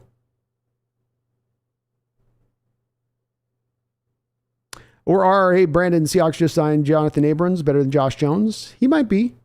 We'll see. He's a helpful name. He could bring something to the table there. So we got to see what he's got. He has been cut a couple times in recent years. So it's a low risk, high reward move, as Alexander Matthews says. I like it. Could help us out with the run defense maybe a bit, which is something we direly need right now. Danny W says, so KC moved up from 24 to 12 to get Patrick Mahomes, but that was a complete team. Teams picking at 9 have holes, and if they trade a lot of capital, it makes their team still suck, so future picks equal high. Well said, Daniel. This is why I said we can't take something that's kind of a close resemblance to what I'm talking about as far as the kind of trade I'm advocating for making. We got to find something that's exactly apples for apples, and that Chiefs trade's not exactly what I'm talking about. Because, like, to your point on that, that's just one factor of it, of course, is them moving up from 24 to 12, but also the fact that those future first-round picks you get from the Chiefs are very likely to be at the back end of the first round, whatever you're getting back in return, or if it's a second or third rounder. You know, you want the risk when you're trading back into the top 10 of the first round, you want still that ability to maybe be able to grab a guy who's going to be great, but then the future first-round pick has a chance of also becoming a top 10 first-round pick. Well said there, man.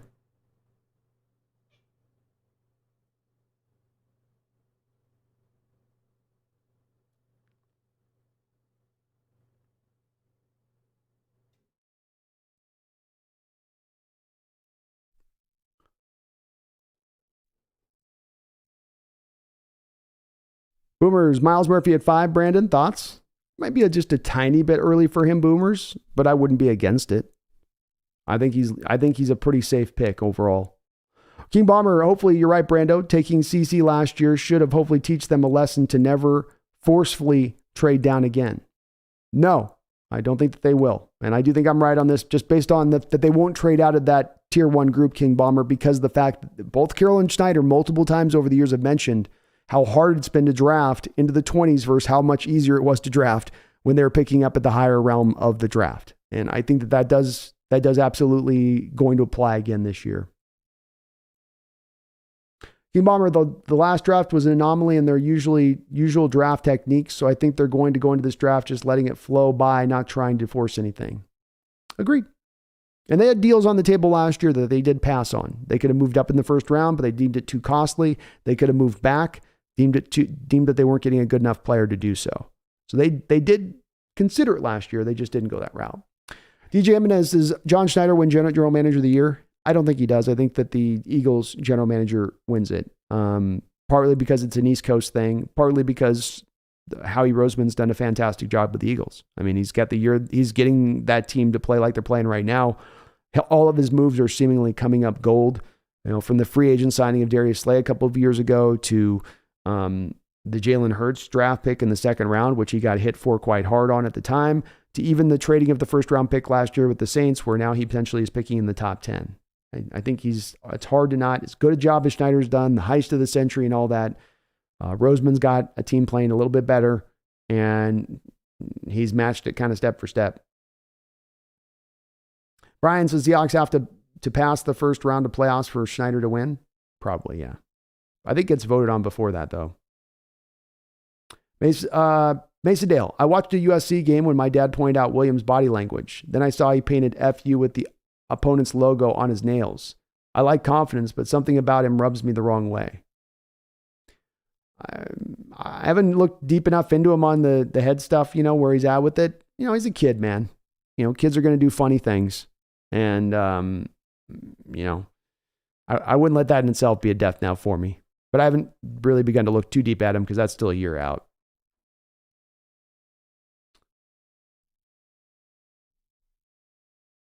Mason Dale says, would you take Will Levis if he's available with our pick around 20? Yes, 100%. Also, would you trade back into the first round for Anthony Richardson if available, kind of like what the Ravens did with Lamar?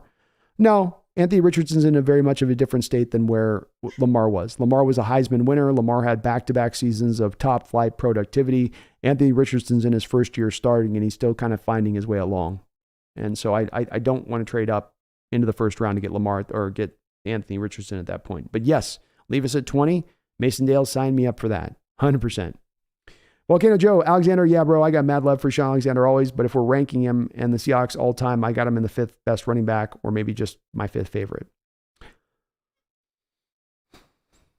Yeah, I would put Sean at 3. So I would have Sean as my number 3, but I would probably put Lynch and Warner a bit ahead of him. Pandalorians is the best example of a good trade up from the first round. 12th overall to top 6 would be Seattle trading a third rounder and swapping first for Walter Jones. It's rare, but it happens. There we go. Hey, there's a great example. Thank you, Pandalorian.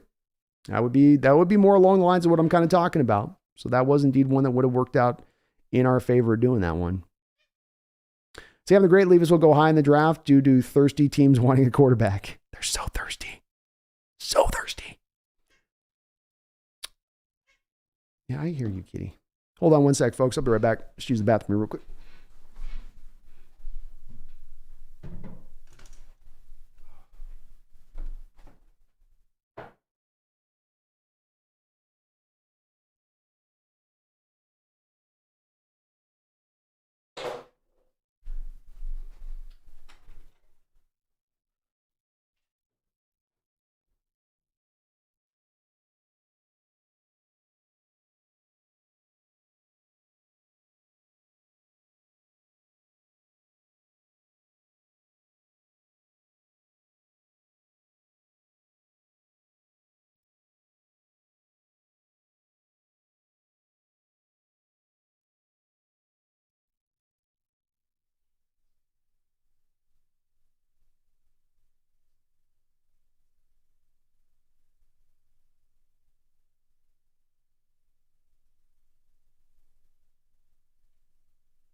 One sec. I'll be right back, folks. 2 seconds. Bear with me, please.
Thank you for bearing with me on that.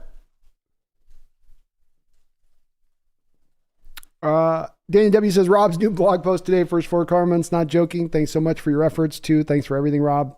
3, Rob, thanks for putting in. 4, thanks for all of his effort. Well, I definitely, Daniel, I've heard a couple folks, you're not alone. We had on last stream who were, when I mentioned bringing Rob on, we're kind of bristling a little bit. So, I mean, you know, he's had a couple folks out there, they have run the wrong way in certain respects, I guess. I do appreciate his work. I think he does good work on the Hawks. You know, not all of us are perfect on this, you know, and I've got my share of things that I could get better at and be more patient with. And, you know, I know where sometimes the road gets to struggle, where you're pushing up against people with opinions and you really don't agree and you feel like you're getting stuff where you're fighting against folks that's on more of a surface level. But I feel you, man. I feel you. I hear you. I do hear you on it. And I promise you I'll never be that way here. I'll definitely be as, you know, and you guys are free to call me on it if I start getting down that road of it. I don't think I've deleted one comment on my YouTubes. I don't think I've done one time.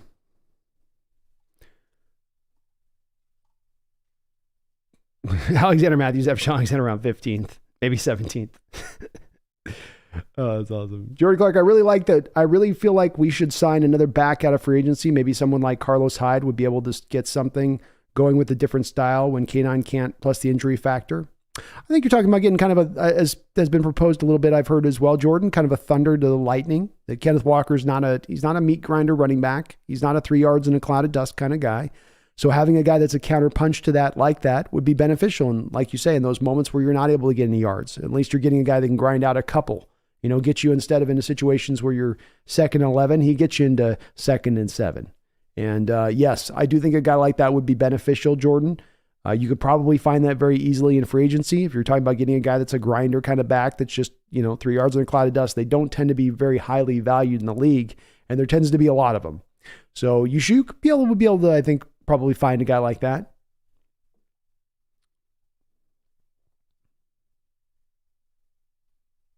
Yeah, this is RFL. Shout out to him and his work, but man, it's a worship platform to validate all the hours he put in, which is fine, but just remove the ability to comment on it. I mean, it's a fair point on that.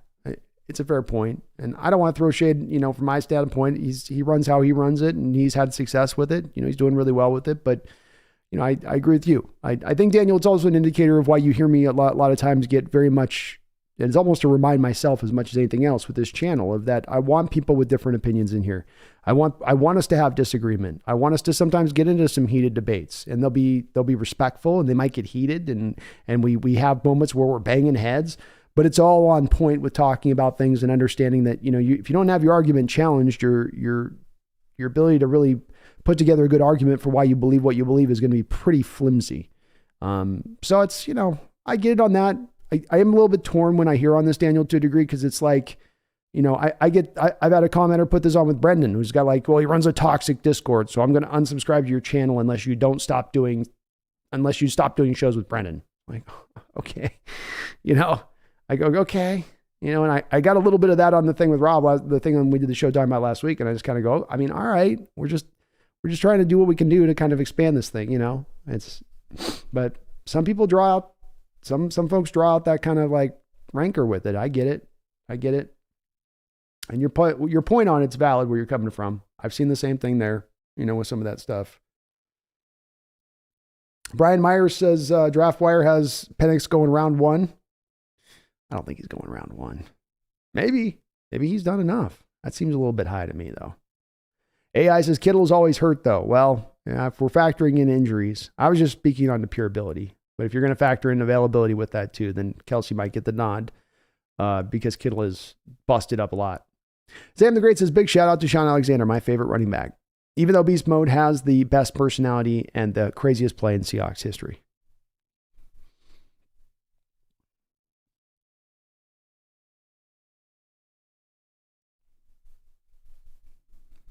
AI says, you're on drugs about Kittle. Kelsey has twice as many yards and almost 3 times more touchdowns, 24-69. Yeah, they play in as diametrically opposed offenses as you can possibly be in. I mean, if you want to bring up the injury thing and that it's a matter of Kelsey's availability is the impactful thing there, then so be it. But the Niners run one of the more conservative offenses in the NFL. The Chiefs run one of the more explosive, pass-ridden offenses in the NFL over the last decade that since Andy Reid's been there. So I mean, it's a little bit of that difference has got to be factored in. And I'm not hating on Kelsey, but I think a lot of what Kelsey is at times, AI, is more of a receiver than he is really a traditional tight end. They flex him out as that slot receiver guy, and that's where he does a lot of his damage. I don't as much consider that a tight end at that point. I consider you more in the land of doing receiver stuff.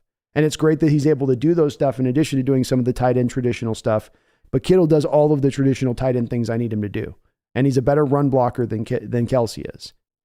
So I feel like he can do better traditional tight end things that I need done. It's great to have a guy like Kelsey that I can flex in the slot. That's all awesome to have. I would certainly use him on my team. I love him as a player, maybe the best all-time tight end at the end of the day. But a lot of that production's coming up out of that slot, doing a lot of the Jimmy Graham type stuff that he did with the New Orleans Saints.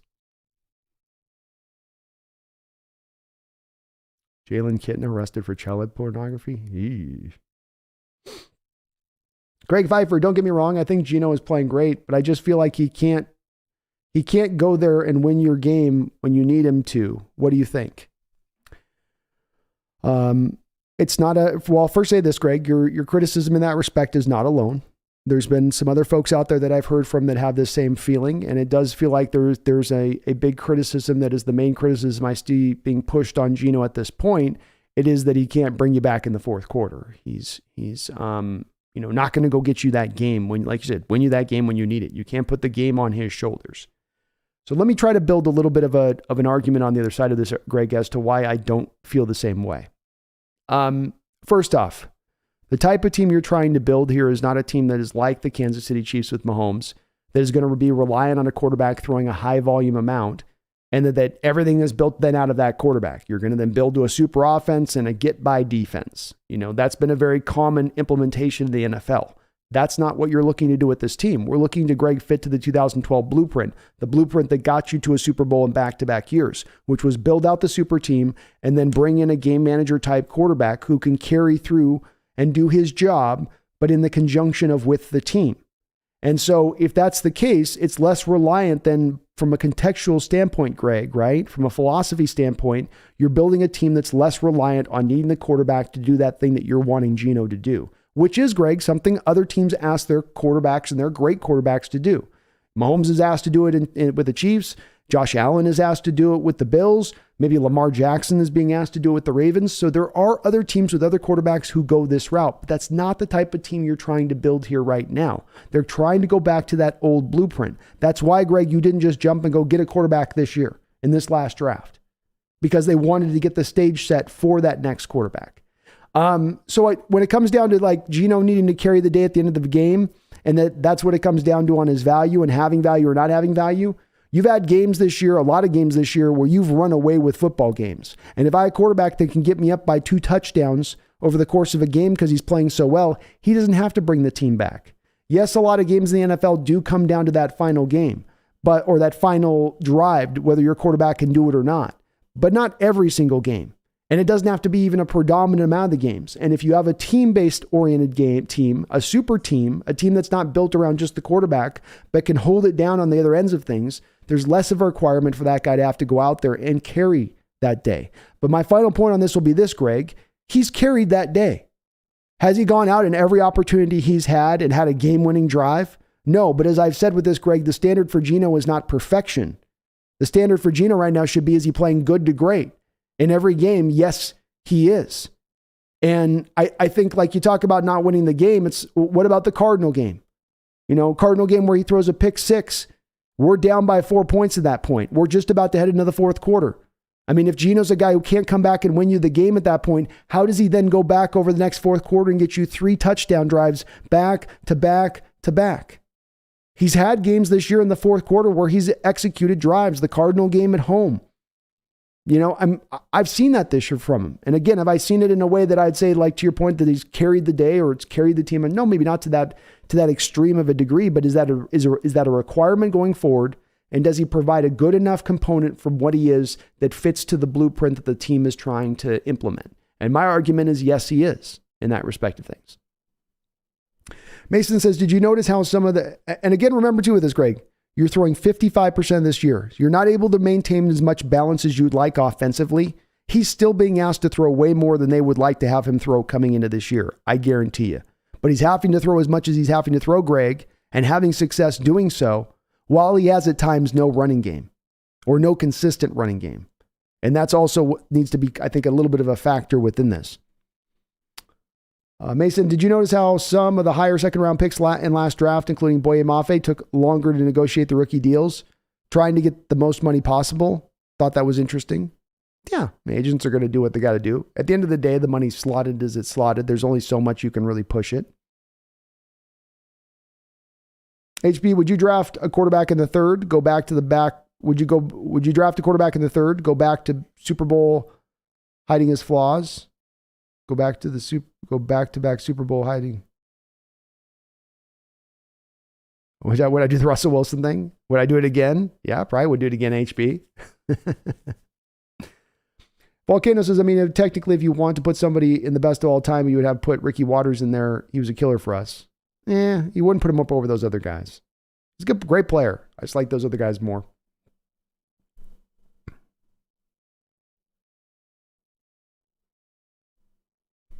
Yeah, I can totally get HB the argument of Kelsey over Kittle. So I get it on that. This is just my personal preference with it. Any interest in Jared versus ASU? I think I've got him still on my list here. Let me make sure he's there for me, but I believe I've got him. Yeah. So Jared versus, he's on my list. I haven't looked at him yet, but I do have him, Justin Lazarus, I do have him on my list to look at. So just get into my prospects right now. I've probably gotten about 30, 35 guys here, but I'm just getting into the list, but he is definitely on my list. Definitely. Linebacker, right?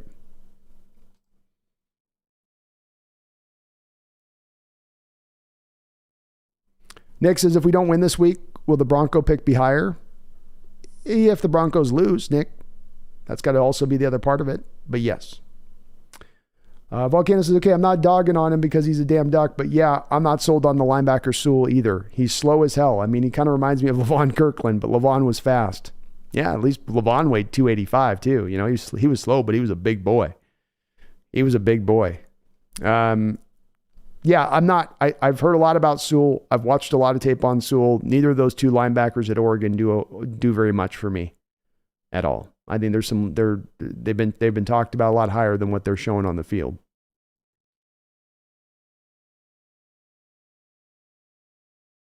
Paul says, just thinking game planning for the rest of this division, 49ers and Rams are weak on the interior of the O-line. A great defensive tackle in the draft, maybe on the cards to reclaim division dominance. It's well thought out, Paul. You do want to kind of build your team somewhat to how you're going to play the rest of your division and what you're dealing with on the rest of your division. That would lead me even more in that direction of saying Jalen Carter at that point, based on the logic you're kind of applying there, which I'm with. Any thought on Geno playing more than Brian Myers? Any thought of paying Geno more than $25 a year for 2 years is a bad decision? I mean, I don't think it's necessarily a bad decision. You know, if it takes 3 years to get the deal done, is he going to be worse in 3 years than he is in 2 years? I don't know. I don't think so. And it's not a tremendous commitment. It's not an insane commitment to make at that point.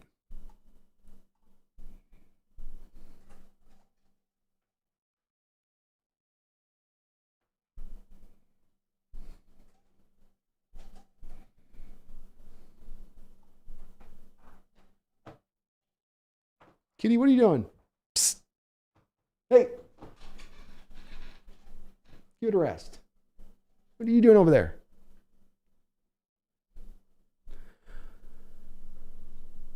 Sam the Great says Bryce Young might be the size of a mouse, but a lot of these mock drafts online have him going number 1. I know. I've seen the same thing. I don't know what to make of it. The media seems to be way higher on Bryce than I feel like the NFL circles are really going to be. HB says how different things could have been if we lost to Denver in week 1. I don't think we have as many wins, and I don't think Denver has as many L's. That game was huge. I agree. I think it set things into a degree of things that was pretty insane. I'm not insane, but I think that bore out a lot of the success and the diminishment of the Broncos this year. I'm with you on that. Hold on, my cat's trying to get in this thing.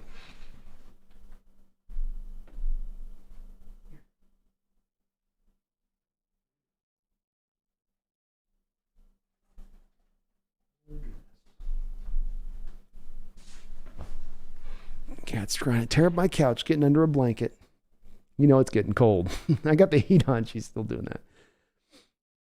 Is Jalen Carter an Aaron Donald type player? Don't know anything about him. Aaron Donald's a generational defensive player. That's one of those once every 10 years kind of guys that comes down the line. I'm not going to make any comparison of a player to Aaron Donald. I just don't think you're going to see a guy like that come down that track.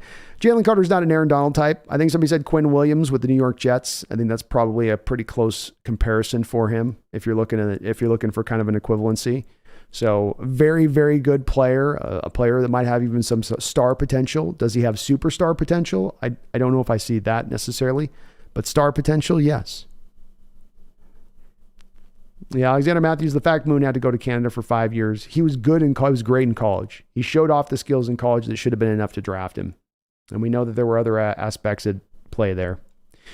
Adrian XA with a $2 donation says we should beat Las Vegas. We can destroy LA. You're right. Well said on your part, Adrian XA.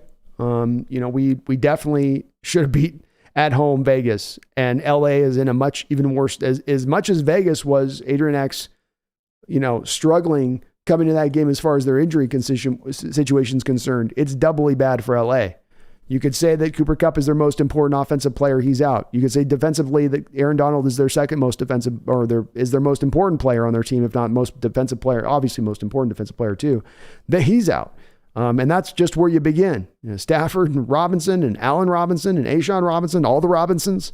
So yeah, this should be a game you win. That's so many bodies that are down at this point. To not be able to take that team down, especially a team that doesn't necessarily run the ball as well as that Raider team does. We should win this game, Adrian X.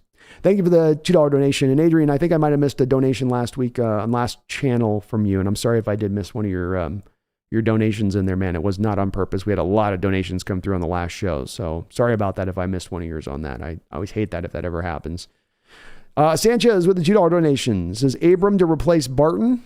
I don't know Sanchez on that one.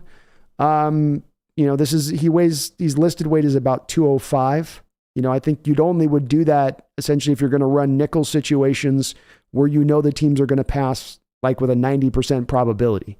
Because if they run with him down there in the box as a linebacker, he could struggle with that. The teams could take advantage of that.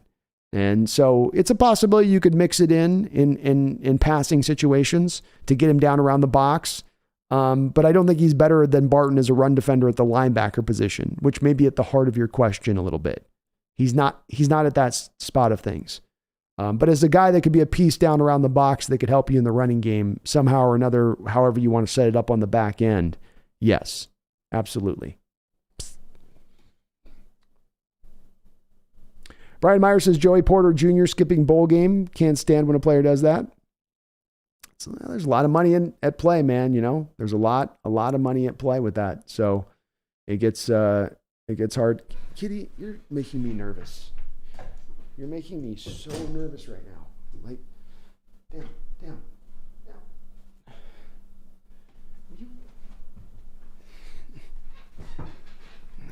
Kitty's definitely in a mood tonight. Paul Third, I'm not making a joke of it, but Russ reminds me of a friend of mine who had to be coached on his social skills from a young age because he was on the spectrum.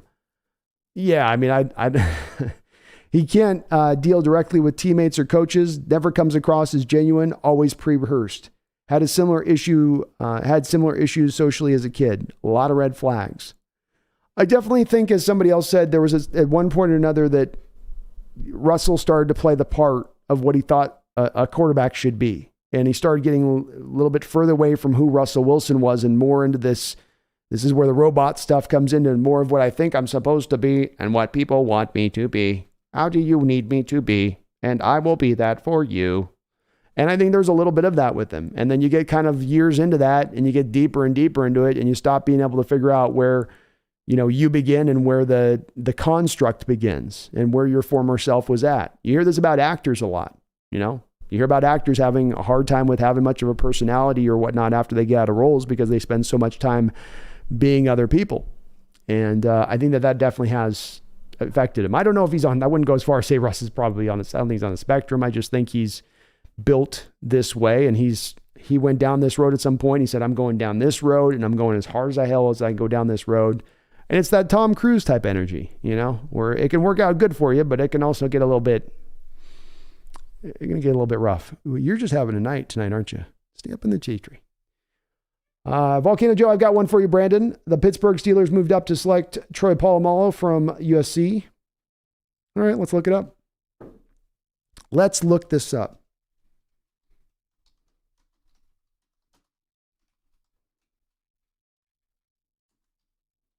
I can't spell Troy Polamalu, so. All right, during the two traded up. Focused on the team. Let's see here. So again, a good trade to mention. I'm not anti this trade, but again, not an apples for apples trade. This is a little bit closer to the Chiefs trade that we just talked about with them getting Mahomes, where the Steelers trade up for 27 to 16 to get Polamalu. A lot like the Chiefs trading from 26 to 12. And so it doesn't quite fit into that paradigm I'm trying to put together, which is us going from 2 to 9, 2 to 9. I can see going from you go 20s to the teens because you're getting into the back edge of that tier 1 group, right? That is what both of those two trades did with the Mahomes and the Polamalu selection, is it's a little bit more of the proof to the pudding of my tier 1, tier 2 situation happening right around 15. And it fluctuates year to year depending on how much talent you have in a draft, how many tier 1. God damn. I feel like my cat's going to alien face hug me here before the show is over with. Go take a nap. Holy Lordy. She's breaking my train of thought. She's just up here, over there, jump here. It's chill out. Put the cocaine down, kid.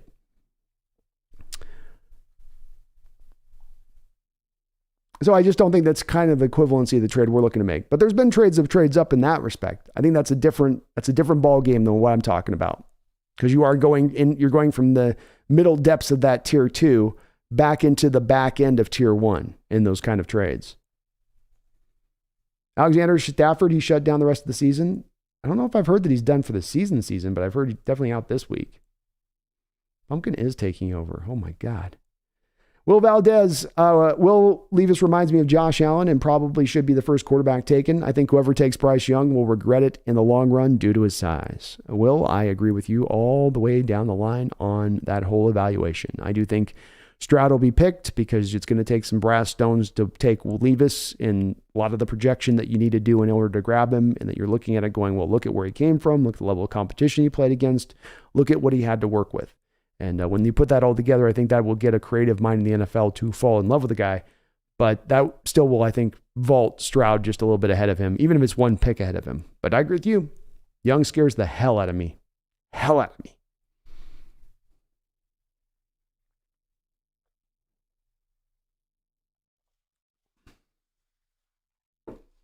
King Bomber says, yeah, them rejecting trading up and trading down based on value is great, as that was not a thing of the past. Agreed. They didn't evaluate that Seahawks they just traded back for whatever they could get in the past. We'll take whatever you can give us. Is it a good trade or is it not? Does it actually make sense to do it or does it not?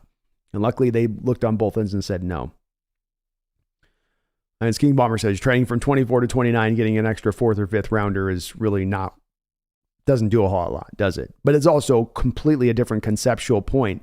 Like you can't reference Snyder moving out of the 20s and going, well, look at all of the lack of success we had moving out of the 20s, and then we go get Malcolm Dowell in the 2nd round, or you have these years you move back and you just don't get a very good player. This isn't representatory of that because you're not picking in the same place. And it's just a different ball game when you're picking higher up in the draft, especially for the returns, because you're talking about that 4th, 5th round pick as opposed to 2 first rounders or a 1st rounder and a 2nd rounder.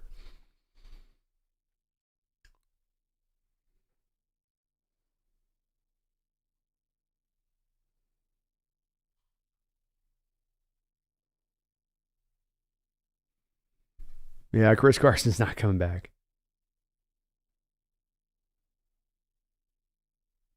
Sanchez, has anyone said start lock yet? Not yet. Not yet. Sanchez, Russ is gonna come out with a music video. Imagine if he did that. Sierra's just dancing through the whole video. He just has her in as a dancer, and she doesn't actually sing anything because he just wants his voice on this track. He wants people to hear the gloriousness of his voice. And it would be an R&B with some trying to go back to Motown 70s stuff that just sounded really weird. And at one point he'd have somebody come in as a mumble rapper. Like he'd go pay 21 Savage to come in at one point on it to drop a couple bars. I could see it, Sanchez. The way this year's gone for the Broncos and Russ, I could see it. I could absolutely see it. And then he'd come out in the press conference and be like, well, I filmed it in the off season, so we were going to release it at some point. We had to release it at some point. Adrian XA with a $5 donation says, love you, brother. Don't apologize. Just keep doing your thing every week. I look you up. Go Hawks. Well, thank you, man. I just do feel bad. You guys put your hard-earned money on the table for me. If you have a question or a comment on it, and if I miss it, that one hurts. I don't like that. So I hate that if I miss those, because I do want to catch every one of those comments. I like to get all the comments. So I especially want to make sure I'm getting any of the super chats coming in, Adrian. X, I appreciate you though, man, for all your support. You are awesome, brother. Awesome. Volcano Joe, you lost me there, B. Kittle's a 40 whiner. There's no way in hell those guys can be good outside of that whack organization. I could be wrong on this one. Bone, also teams that rely on quarterback to run it always fall apart due to the teams investing in a quarterback more than the team, and they rarely win anything outside of the regular season. Very well said, Bone. This is why I think they've landed this point, not just by happenstance, right? They're not just here by the fact that, well, this was the blueprint that got us to the Super Bowl before. They've landing here because of the fact that they also look at the downside, having experience with Russell, what happens when you are paying top 5 at the quarterback position, and then how that does then hinder you in building out the rest of the roster. And so they're informed by the recent history in dealing with this situation on both ends of the spectrum, both getting the returns of having a cheap, young, good quarterback, and then also getting the detriments of having a guy you're paying at the top of the position. And so, yes, I agree with you. I think that they're being a little forward thinking in this. There's a little part of me that has a theory going on right now, is that with the NFL, it's always in a state of movement, right? If I go back to the 80s, running backs were more highly valued than quarterbacks. You know, there's evolutions through this sport. And as I look forward into the future, I see a future where it's less around a quarterback that you're always looking for, who is that Mahomes or Allen guy. Those guys will still exist in the league, but there'll be more teams with more imagination in order to build a team out that's more of a complete team, more of a team that's looking to kind of get everything's kind of a strength, as opposed to having that one guy who's carrying everything forward while everybody else behind him tries to do just enough with their limited talent because they're paying that one guy so much money. Oh, holy adulting sites.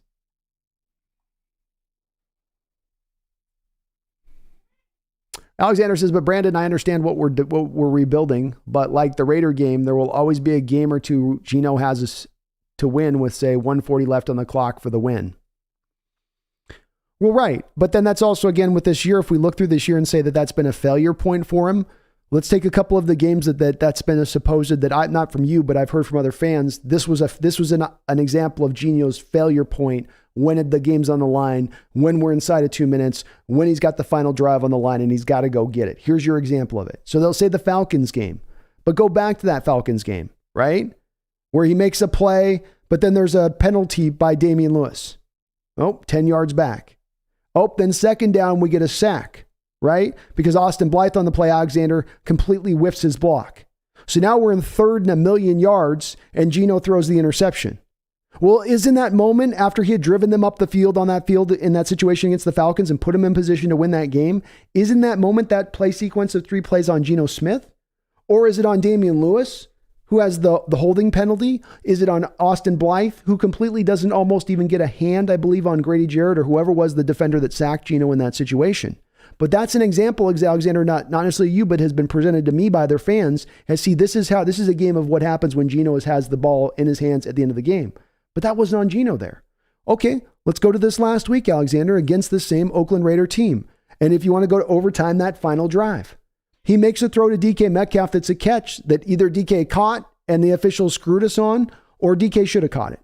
Okay, put the ball in the right spot to make that catch to keep that drive going. Doesn't happen. What happens the very next play? Much like the Atlanta game, you've got Abraham Lucas completely whiffs on his block on Max Crosby, not throwing shade at Abraham Lucas. Crosby's a great player. We were supposed to have a chip block on the play by Noah Fant, which actually Fant ended up helping Max Crosby, the quarterback, more than hindering him.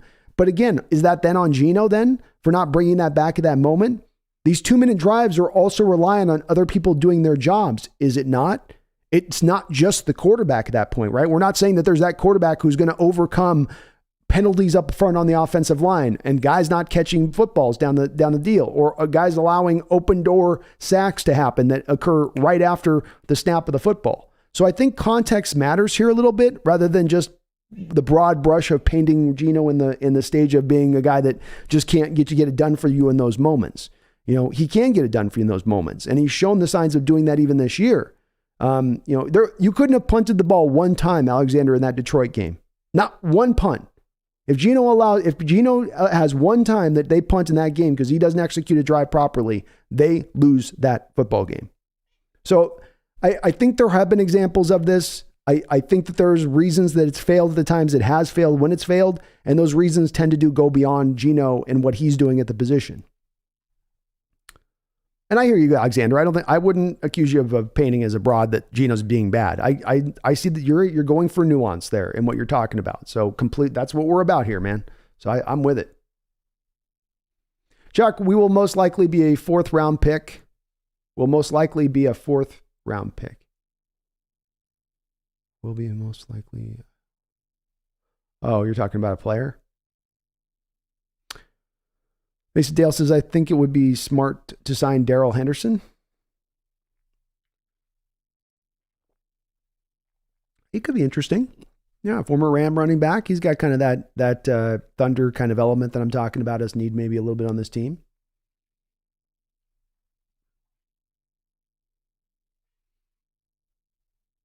Alexander, so, yeah, I know, but you're saying he will never be down by 3 points with 2 minutes left. What do we do then? Well, I'm actually undercutting the point that he can't bring a team back when you're down by 3 minutes with 2 minutes to go. I brought up two recent games here where it's failed out and kind of provided examples as to how those failures happen, and they were outside of Geno's control. And that in the Falcon game, he drove him up. He put the team in a position. Hell, he made a throw to get him up, I think, inside like the 4-yard line when Damian Lewis did have that penalty at that point. He made the throw last week to DK Metcalf. Money throw there. That was a high degree of difficulty throw that DK had to lay out for to make that catch. DK doesn't make the catch. It doesn't change the fact it's a great throw. And if a quarterback's going to get pressure right off of the snap instantaneously where a defender's going to have a free run at him, I don't know how many quarterbacks really are successful in this NFL at being able to get around that. I think every quarterback, even your Mahomes and Allen, is going to fail if that's something that they're dealing with in those type of situations. But let's look at it here. So that's 2 of your games that you had the chance with 2 minutes to go and you didn't get it done. You got the Niner game where you weren't down. That loss, you were down so many points, that wasn't down to 2 minutes. You've got the Saints game, which I guess would be a valid criticism in that you had a chance in that game to come back at the end. Though, again, it's a game that's very interesting where we're going, well, he can't bring you back, but he put 32 points on the game. So even if you want to knock him on that game for not bringing you back, it wasn't like he wasn't great in that game. Wasn't like he wasn't balling out in that game.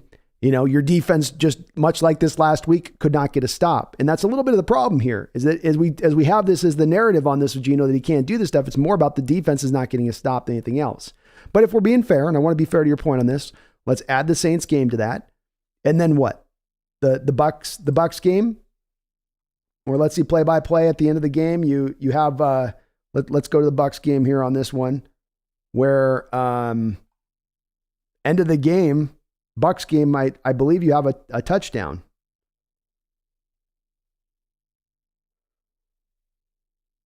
So you've got the fumble and then 2 touchdowns after the fumble in that game.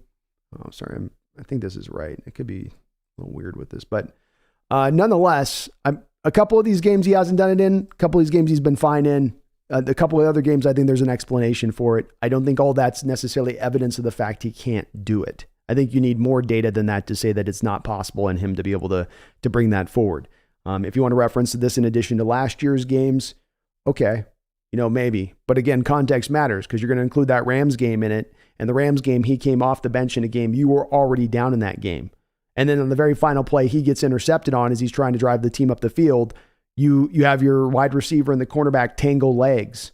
And he throws it and there's just a defender. I think there was actually PI on the play, to be honest with you, on that play. But I don't think it's to me enough to push me off of him.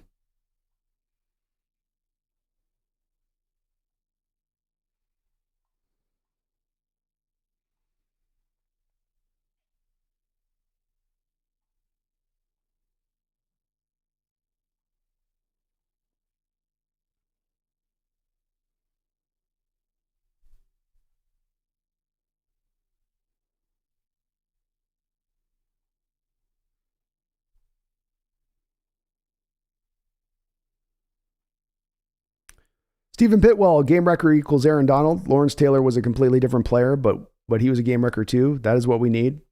That would be nice, man. I agree. Hard to find them, but it would be nice to have if we can get one.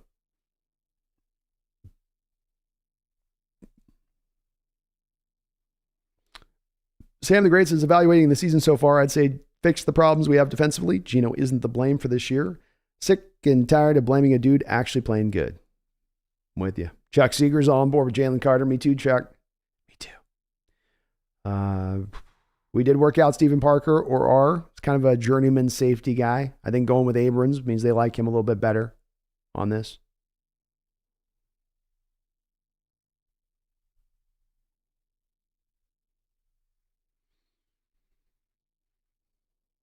Mason Dale says, missed the start of the stream, so you might already said this, but what is your favorite draft scenario? And then what do you think is most likely to happen? My favorite drafting scenario would be to move back about 4 or 5 spaces from, let's say, 2 to 3 to somewhere about 7, 8, 9, and pick up at that point an extra first and a second round pick, if not 2 first round picks to do so, Mason. That would be my ideal scenario at this point. That's priority. I would go priority number 1 is that. So trade back a bit. and roll that stance of things. Number 2 would be probably taking Jalen Carter, just sitting down and taking. And maybe like a number 3 would be Will Anderson. Number 4 would be maybe Will Levis. Something like that as a priority order if you just stay and pick. I think very likely, Mason, that they just stay and pick. I'm not so certain that there's going to be a team willing to trade up in this crop of quarterbacks. It's possible, just takes one, but it's very hard to predict. And right now, I think it's probably more likely they just stand pat and select.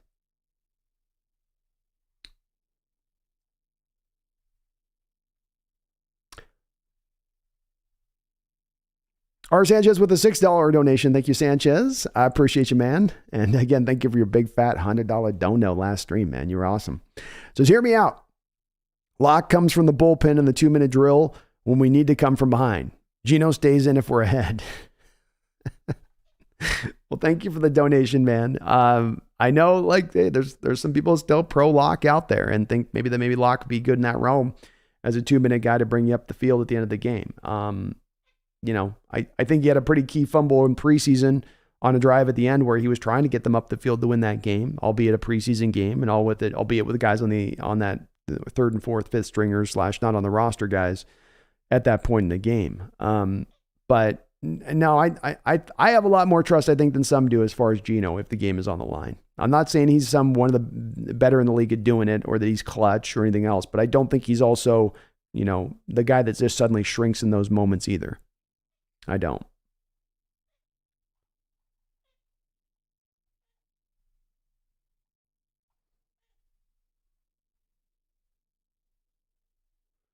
King Bomber says the biggest issue was that we couldn't come back from a game. Obviously, the last play of the game has been a little bit unlucky, but Geno doesn't collapse once he loses the lead. He keeps you in there till the very end, till the very last play. Yeah, he does. And again, the biggest issue, I mean, if that's what we're going to talk about here, King Bomber, with it, the biggest issue, let's get to the root cause here, right? Like, do we want to deal with symptoms? And if we're talking about Geno this year not being good in 2-minute drills, it's going to more often than not come back to a defense first and foremost that gave up too many damn points.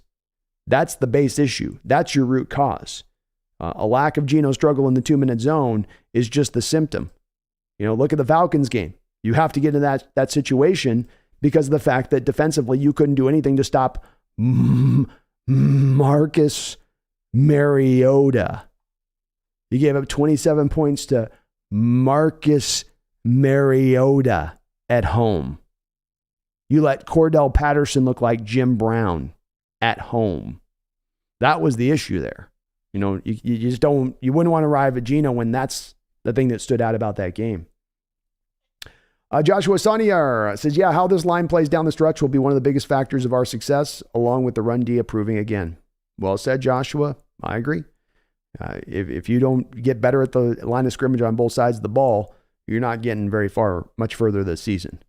If it can improve and get better, this team can go far because it's got other aspects of it that are playing well, that are doing good, that are soaring. King Bomber says he keeps you in there till the very last play. He does. I mean, we've only had one blowout this year. For a rebuilding season, that's not too bad. In your losses, it's gone 27-7 to Niners, then the Falcons 27-13, Buccaneers 21-16, and the Raiders 40-34, and the Saints 39-32. You were within a touchdown of every single loss this season. I know what you meant by that, King Bomber. You're not saying that's what you think, but you're saying that's what people thought. So, yeah, no, I get where you're coming from. R. Sanchez, I like Homer's style. He should get more touches. I agree with you there. I think he's earned the right to get a few more in there. I like Walker's game, but I certainly don't think we need to hammer Walker 20 times here. He's a rookie. Let's kind of work him in here a little bit. King Bomber, Geno being down 21-3, almost came back from it, is the biggest thing I look at. Yeah, there's that with the Tampa Bay game, almost bringing him back from down that track. You also have got the Cardinal game where he had those 3 touchdown drives at the end of the game that he instituted just after he threw the pick 6, which, as I said at the time, and do maintain, that's a sign of resiliency there, not a sign of a guy that shrinks. Mike Skinner, you're bringing up the Creed Humphrey. You just trying to put me in some pain here. 4 hours deep in the stream.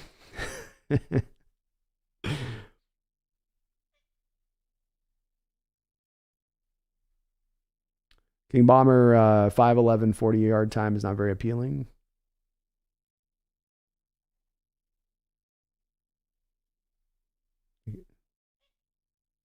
Mike Skinner will be better with Creed Humphrey. Yeah, you would be. I mean, he was rated the best center in all of football last year. I'm sure he's probably pretty close to there again this year. That would help you versus having one of the league worst situations out there, which you've had the past 2 seasons.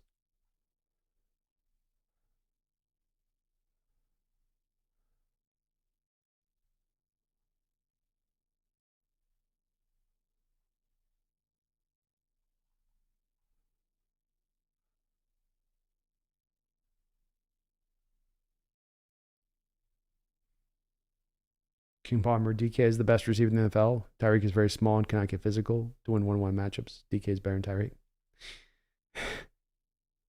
I love DK, man. You don't have to talk me into that one. I'm board with that. We got a lot of DK love going. I love to see that. Sometimes I'm having to try to bring people aboard on DK.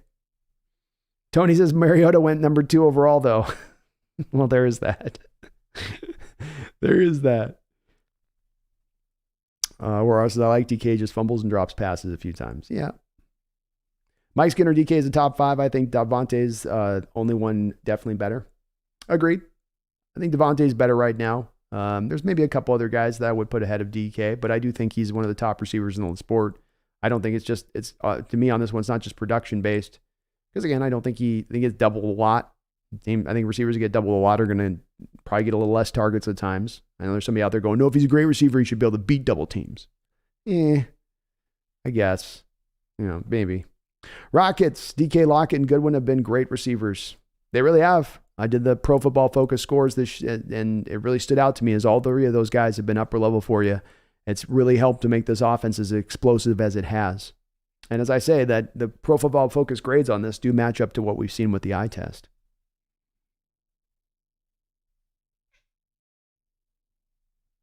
Yeah, I can tell you're joking. Walker cuts so much he needs to watch Terrell Davis, one cut and go. Yeah, but if you watch a lot of the cuts, AI, they come from early penetration where he's trying to cut out of the way of a guy that's getting into the hole right off of the snap.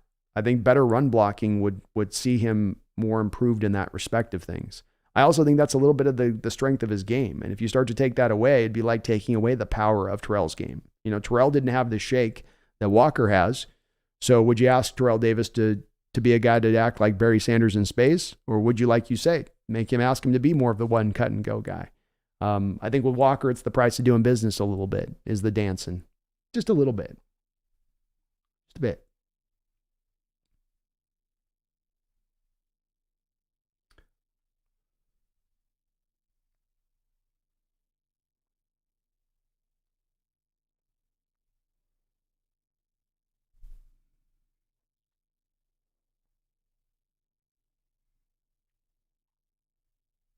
Yeah, I don't have DK as my number 1 receiver in the league. I don't. I do think he's one of the better receivers in the league, though. But there's other guys I'd put ahead of him. Yeah, Walker, I do like Diggs. Diggs is good. Stephon Diggs.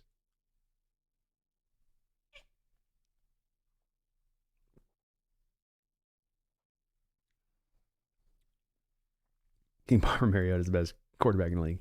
Rockets, I think our O-line just didn't open up the gaps very well for Walker, so Walker ends up having to dance around to get around. That's it. That's my perspective on this Rockets. I mean, I did Volcano Joe, or not Volcano Joe, who was ever saying about the dancing. Go back and watch my Too Much Dancing video. I did a lot of cut-ups of the All-22. I did nearly every single run of Kenneth Walker's game against the Tampa Bay Buccaneers. I did all of the All-22 shots of that. I went into every single play and broke down where could Walker have run. Where could he have not danced and tried to find yardage? And if you go watch that tape, I don't think you're going to see a lot of places where Walker had any kind of daylight. There just wasn't anything to be had. There wasn't even the ugly 3 yards to have sometimes. There's multiple guys getting penetration and pushing into the backfield right after the snap. And that's where the running game is really going to hell right now, when it's going to hell.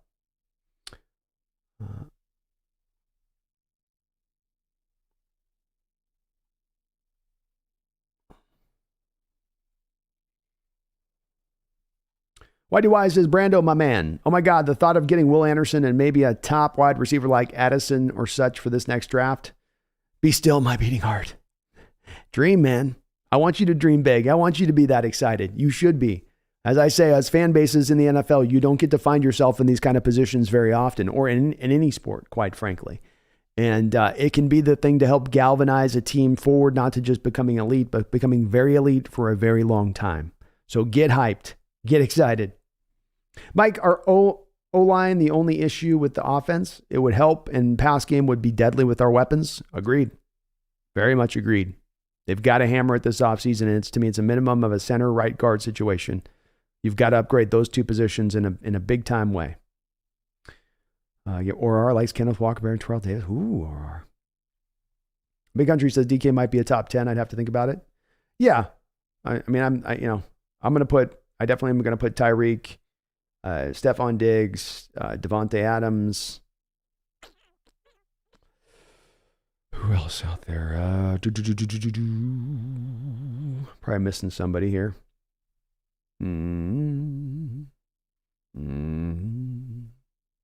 Cooper Kupp, I'd put up there. I'd have him on that.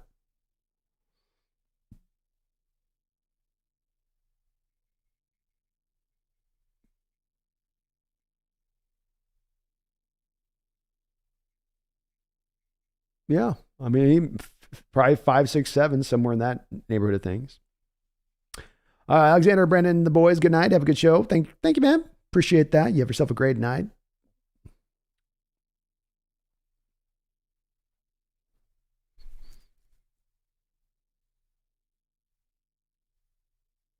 King Bomber says, imagine Will Anderson, Trent Simpson.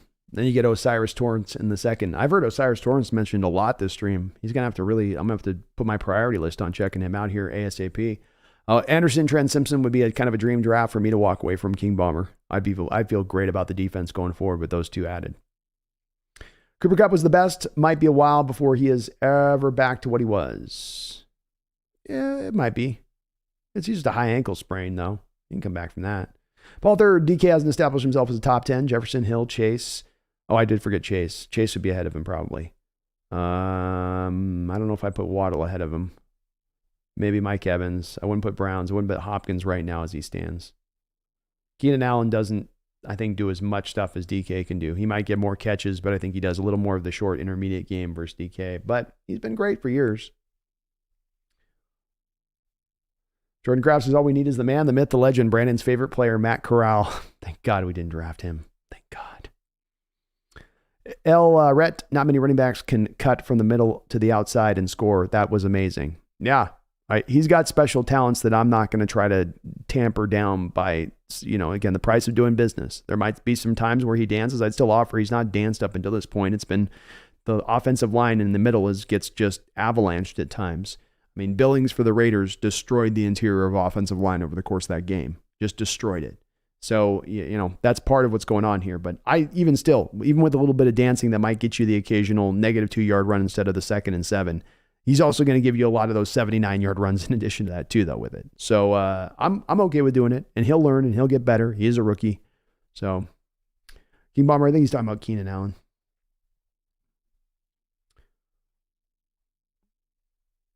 I'm with you, Big Country. I think he's better. I think he's slightly better than Evans and Allen. I love those guys. They're great receivers. I do think DK is a little bit better. I know that there's worries there with his hands, but I just think he's not necessarily targeted as much as those guys is targeted either.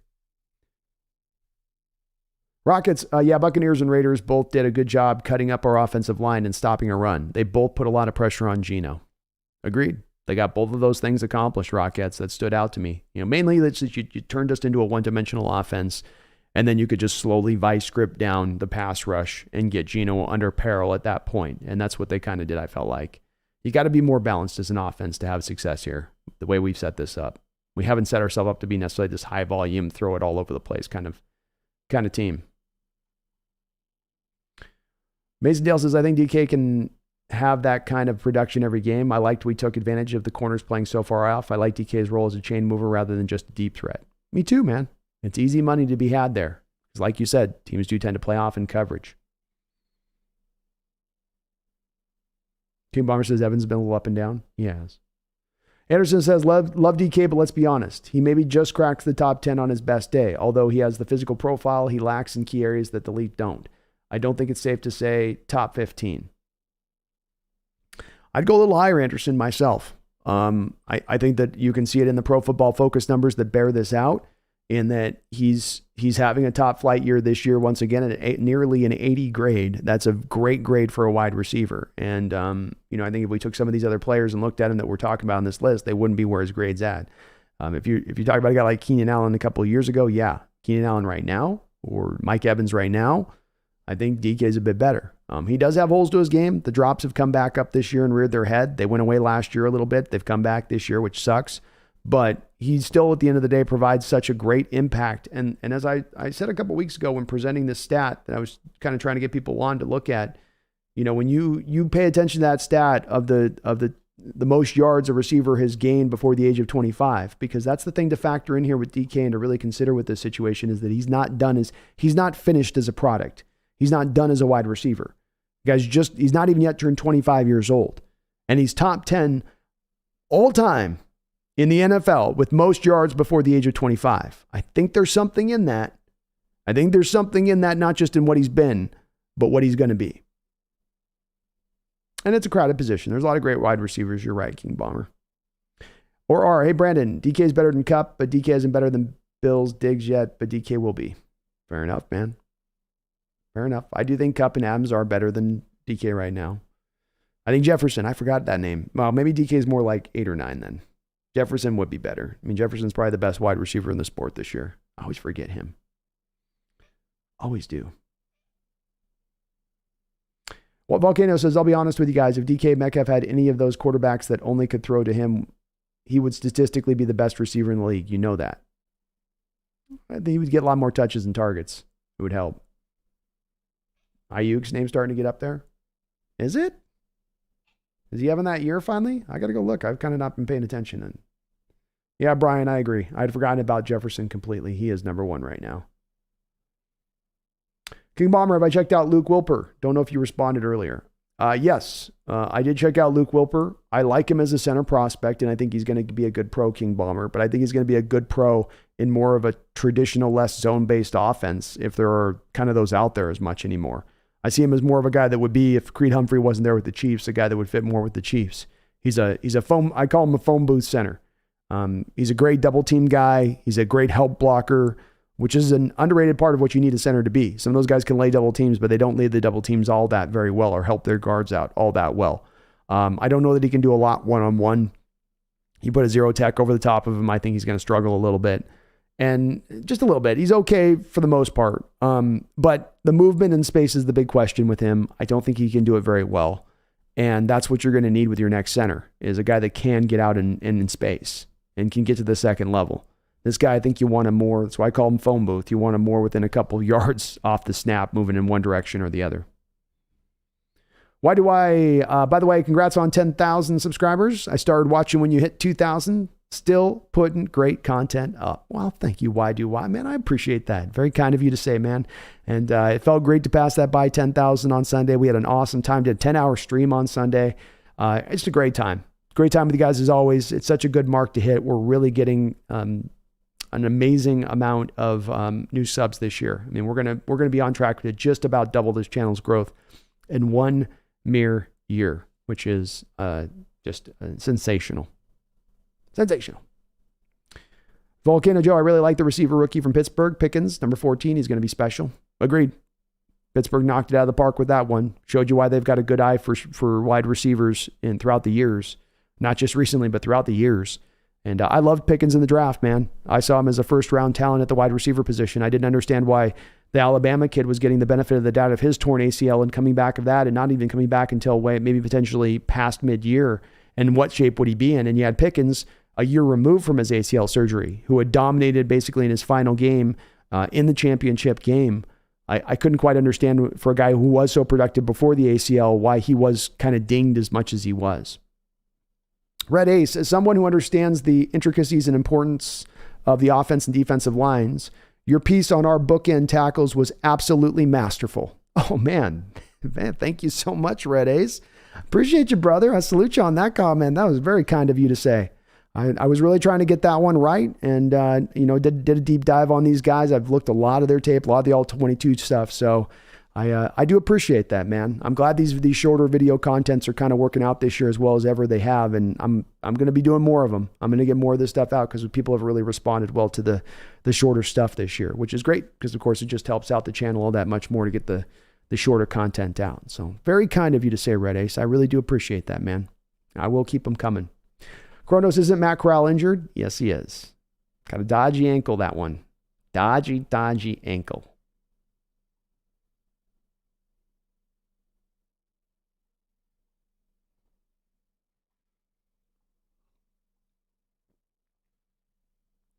Bones, is any of the quarterbacks in this draft even passable? Yeah. I think Stroud will be good eventually. Might take a couple of years of development. I think if Levis goes to the right place, he'll be fine. I think some of the guys in the 3rd and 4th round that could go from a Penix, if Ward comes out, Anthony Richardson, another guy a little bit like Stroud, you might have to give even more time to in development, but he's got some interesting talent to him. KJ Jefferson's fallen back a little bit this year, but still a guy that might get taken somewhere in the 2nd round and could be an interesting guy. So there's some guys there. King Bomber, or it says North. Yeah, there's so many receivers. Agreed, Jordan Kraft. K9 just needs some solid blocks, man. That's all. And I agree too. I think DK is better than D-Hop. Second, the D-Hop couldn't take his steroids anymore, you know? I kid. He had to get out of his cycling, though. Couldn't do no more cycling. Yeah, Allen and Evans are probably on the downside of their career, AI. And no disrespect to them. They've had an amazing, really great careers, especially in Allen's case, that no one saw that coming for that kid out of Cal. He was really a surprise.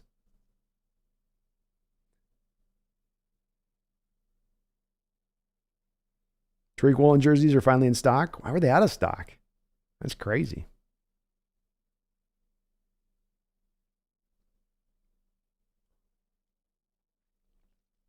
I knew pass rush was a concern, but knew that the run stop would be weaker, but man, never saw it being this bad. The front 7 has played badly and the D coaches have been outplayed. Yep. I think defensively you have been out kind of schemed at times or out kind of chess matched. You saw this in the Buccaneers game where you brought a lot of defensive linemen in to be more as pass rushers because you thought Tampa Bay was going to run the ball and then they would throw the ball and then they ran all over you. I didn't expect this either. Even when Coach Carroll defenses have been bad in the past, they've been able to usually at least stop the run as a minimum. So it's been very, very odd, and I didn't see it coming either. Volcano Joe, I agree that Kupp is not overrated. He's overused and always injured. That's the difference, but he's definitely number 1 in the league when he's healthy. Yeah, he's a great player, man, and definitely overused. I don't think he's done either. No. Raid Ace. Also, I know it's a little early, but any interesting looming free agents that would make a sense in Seattle? I know you've alluded to right guard and maybe a pass rusher. We did a little bit of a look-see, Red Ace, on the stream earlier and kind of taking a look at the guys in free agency. And the initial names on the list are not the greatest for me when I look at what is going to be a need that you would look to attack in free agency. Center, as you said, maybe a pass rusher, defensive line, obviously, middle linebacker. I don't see much of anything at really middle linebacker outside of a guy that had been like good this year that would be a middling kind of middle of the road kind of contract like a Denzel Perryman guy. That I don't think you're going to spend a lot of money on, but there's not a lot of excitement there at the middle linebacker position. There's a guy named Morse with the Buffalo Bills as a center who could be an interesting guy to go out there and take a look at if he does get to the free agent market. That would be a guy to maybe target. I looked at the right guards and I was kind of underwhelmed, Red Ace, with the right guards right now, but I do feel like that's one of those positions where there's always 2 to 3 still really solid guys that are released and put out onto free agency. A lot of times it's because they're just making too much money, not because they're necessarily bad players. They're just not worthwhile to pay up at 11, 12, 13 million per year. So there is usually a guy like that will also be available out there in the market. I'm not seeing on the free agents though for the right guards right now. So it does lead me a little bit to look through it in the lens of maybe pass rusher is more of the place to go with on this.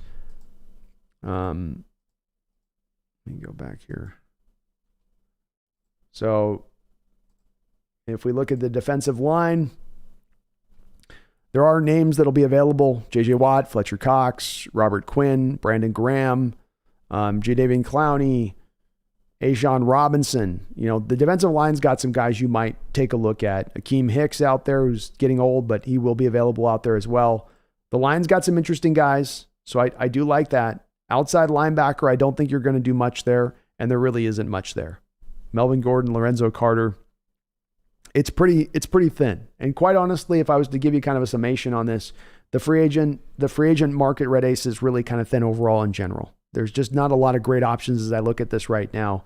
It's kind of paltry. It's going to be expanded because there will be teams that will release guys. There'll be more names added on here, but it's not necessarily a prime free agent market as it stands right now. King Bomber, Cooper Kupp is already 29. Yeah, he came out as a little bit of an older prospect. Volcano Joe, sorry, Brandon. Can't agree with you on those. Devontae Adams is a clown. Hill is a clown. Laughing out loud, they're all clowns. It's all about DK, damn it. Go Seahawks. Fair enough.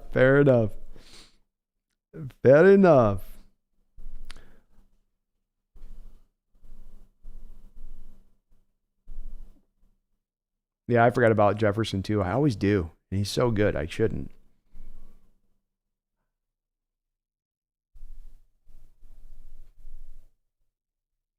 Volcano, I'm ending this argument. Well, Disley is the greatest receiver in the league. Who disagrees with me at the dog yard?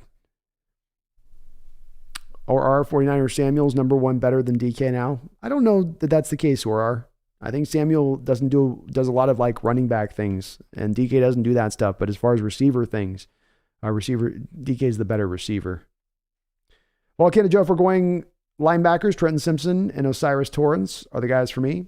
I got to look at Torrance. He's my guy I'm going to jump on after the stream, Volcano, and take a look at. But I love me some Trenton Simpson. I'm with you there. 100% with you there. I agree. Jordan Browcraft, he's a running back at this point. It's Debo, basically.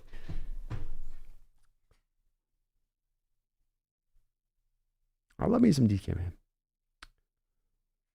Cronus is also, damn, Brandon, I wasn't feeling great, so I took a nap, and you're still going. Yeah, I don't know how to quit you guys. Volcano Joe, it kind of makes me sick to my stomach that we're on a major Seahawks site and everybody's dogging on DK. DK is the best receiver in the league in our conference, at least. I'm not dogging on him. I love him, man. I've been one of the people fighting this battle over on DK. I've gotten a lot of people will throw shade at him, so I'm with you. There are people out there that aren't really big believers on him. I'm not. I'm completely a believer on him. I'm glad we signed him to a contract extension. I'm glad he's going to be remaining here. I didn't want to trade him. So I'm not in that camp. Not me, man. Not me, man. Not me, man.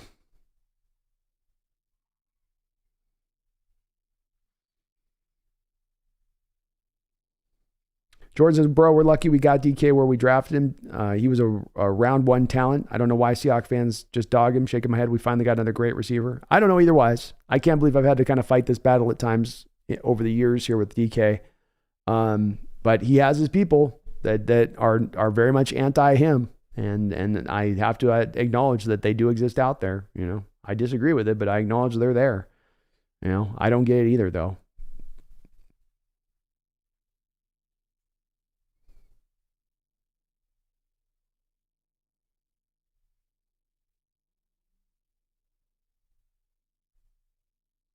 Kronos touches on a very important part of DK. I love me some DK. He would really explode if defenses couldn't double team him just about every single play.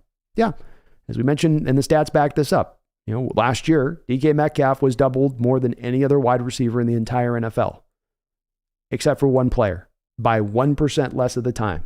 1% less, one player. Not Kupp, not Jefferson, not Stephon Diggs. It was Devontae Adams, by 1% better. So, yeah, I agree. He gets doubled a lot. That removes down some of his production. The balance by which you run your offense most of the time removes some of that production down. Having a good talent like Tyler Lockett on the other side that you can also feature in there removes down some of that production, but it doesn't take away from how good he is.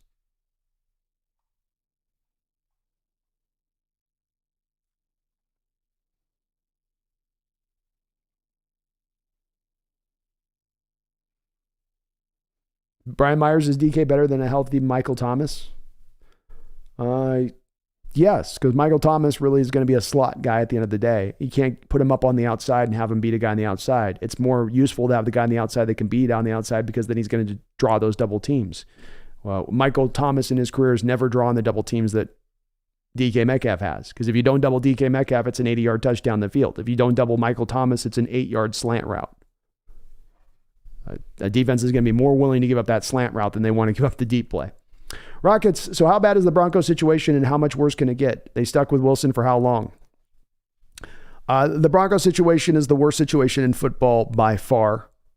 Texans are not even close to what they're about to deal with, and they are looking at one of the worst situations in recent football history in order to try to dig themselves out of. It is the very least very much equivalent to what Bill O'Brien did with the Texans on his way out of town, but probably even worse. How much worse can it get? I don't know if it can get much worse than where it's at, because right now you're bad and you don't have any picks to even get yourself better, really, outside the Niner pick, which is a late first rounder. So it's probably not going to get worse.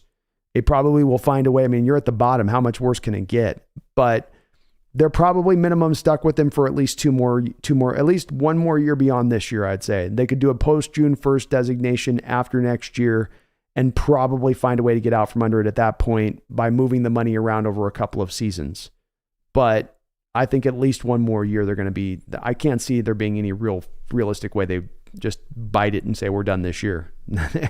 I mean, it may be, this keeps going darker and darker. The situation on Russ keeps going more and more crazy. So I wouldn't throw it out as far as a complete possibility.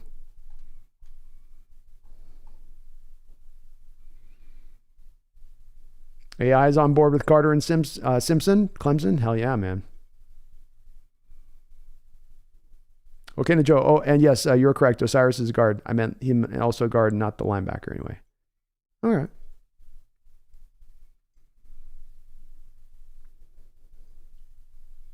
Paul Third says Thomas averaged like 1,500 yards his first 4 seasons. DK is not even close to that. Yep. But you got to have the opportunities. I mean, if I go check his stats on that poll online and take a look at the targets that he has versus the amount of targets that DK's had over that time, is it the same? I mean, were they playing in the same kind of offense and throwing the same amount? And I mean, it's less about finding a historical, to me, about finding the historical comparison for DK and more about, is he a benefit and helpful to this team? Is he help you win football games? Does he force double teams? Is he absolutely available at all times? He hasn't missed a single game now in 3.5 years. There's so much that guy brings to the table. That's more of where I think the argument should be driven to, more than trying to find the compare. Is he Calvin Johnson, or is he just Mike Evans, or if he's just Terrell Owens? That's fine. I'm great with that. And that's at the very minimum, I think, where he's heading as far as the trajectory goes. Elret, is there anyone faster with DK's build and height? No. They don't come built that way. They're very rarely built like that.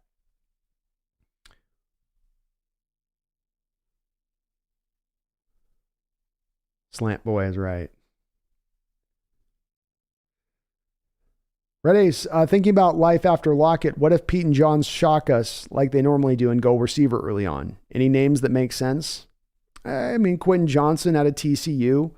I haven't done a very deep dive yet, Red Ace, on the receivers in this draft, because I want to get first to the priority of positions of what we're likely to select. And I will get to the wide receivers. I'll be looking at these guys, but I haven't done a deep dive because I don't think it's a likely possibility of happening.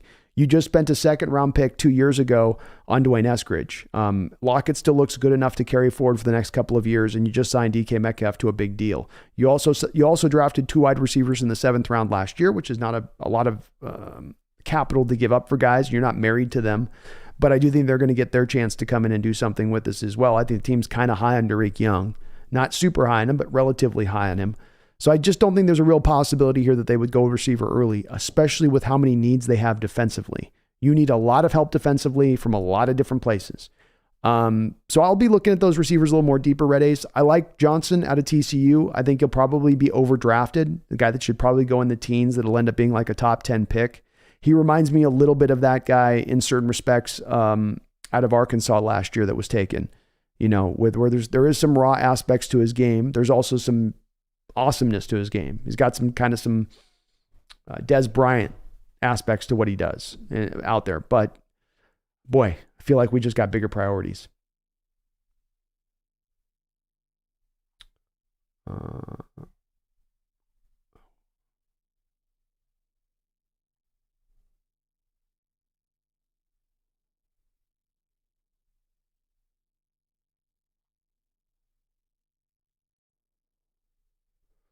Hey, Brandon, Parkinson's a bit taller, better blocker than DK. I'm joking. Who's better when healthy? That's Thomas. Yeah, just it's a tough comparison to make here because again, I always like if I'm making comparisons to try to make comparisons that are more equivalent. Thomas is not really a guy that's going to stretch defenses. He's going to eat up a lot of catches and get a lot of yards when he's healthy. But is he the guy that's going to command double teams like DK is? Is he going to put the fear in the heart of defenses like DK does? I don't think he is. I think teams don't have as much a problem giving up a 7-yard slant route, like I said, as they do. This is why DK gets doubled as much as he does, because they do not want to give up those deep plays. And that has a beneficial effect to the rest of the offense. When I have one player getting double teamed, that's going to open other things up on the other side of the offense for other players. That doesn't necessarily represent itself then in the stats for that said player who's generating the double teams, who's then creating the benefits for that other side of the offense.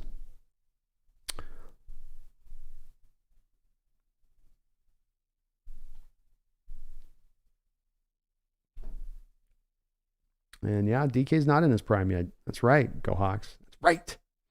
Let's do a little check on the poll. I'm kind of interested to see where people are at on this one. So let's get the poll results up here.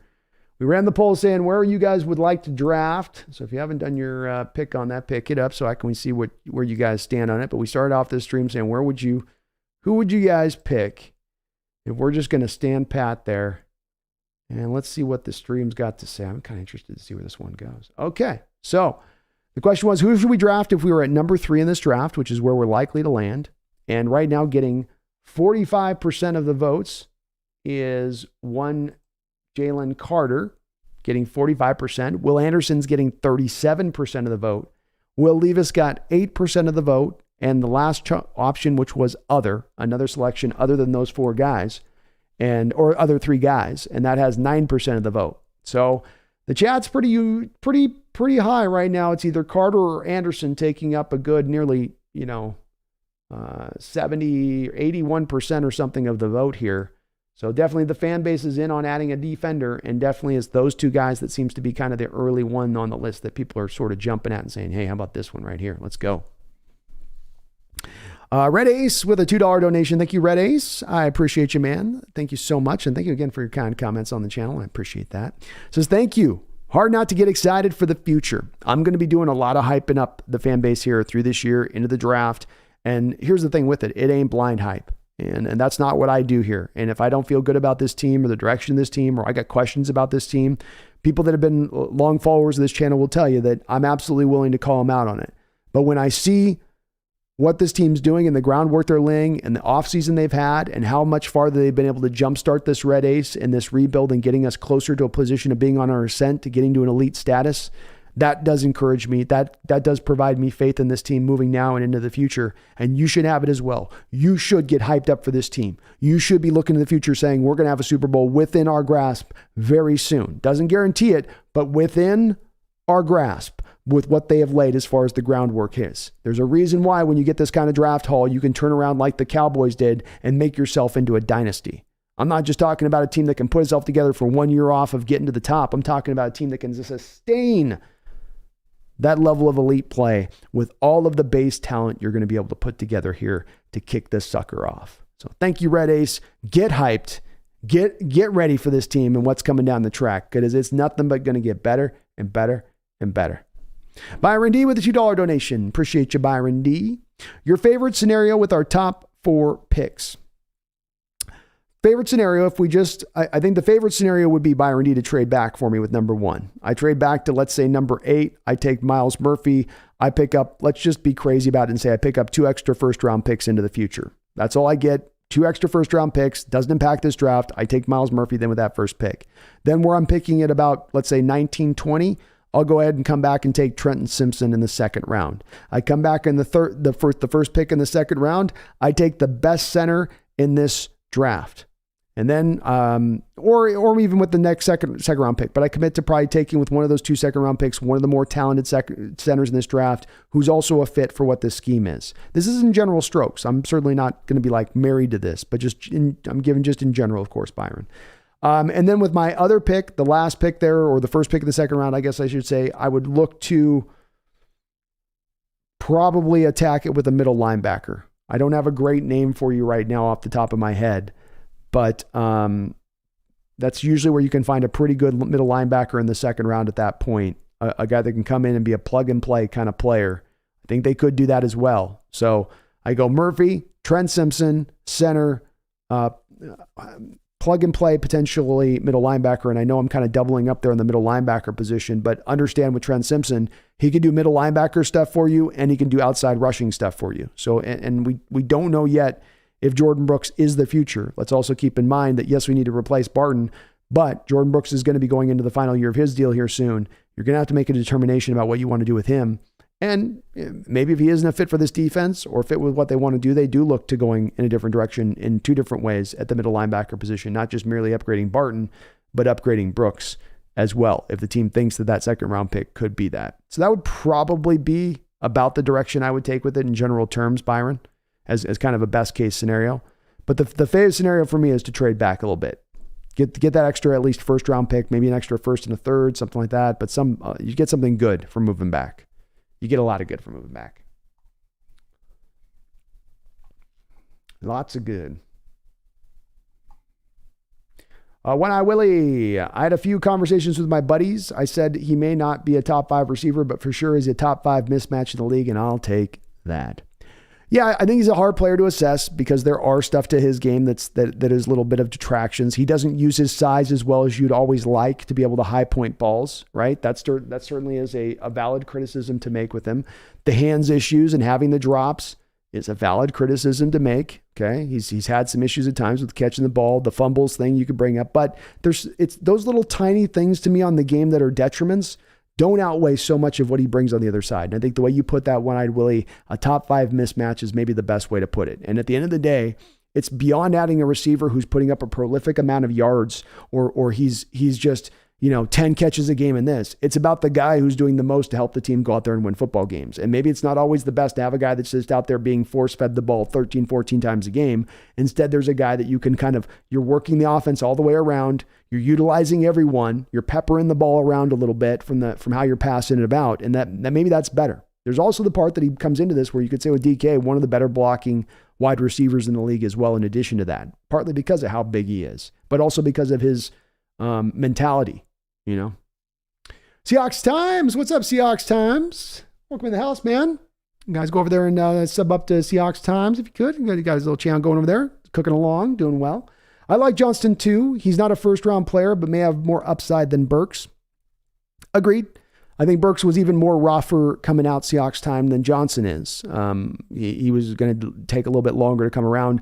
I think Johnson's got some stuff that's going to easily translate over into the NFL.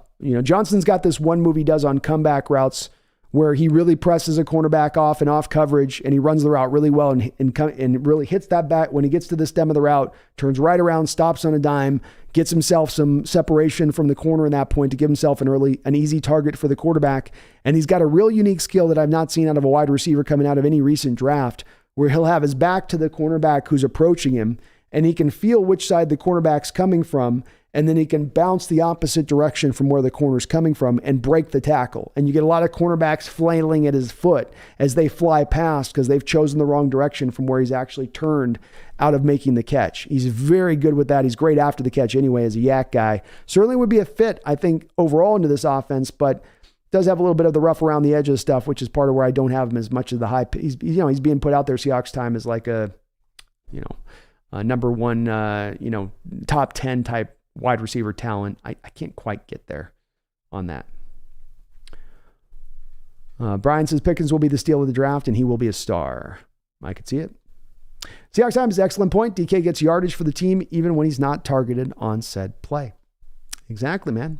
Exactly. Take like the Kenneth Walker touchdown run against the Giants a couple weeks ago. You guys saw the little short that I put on my channel.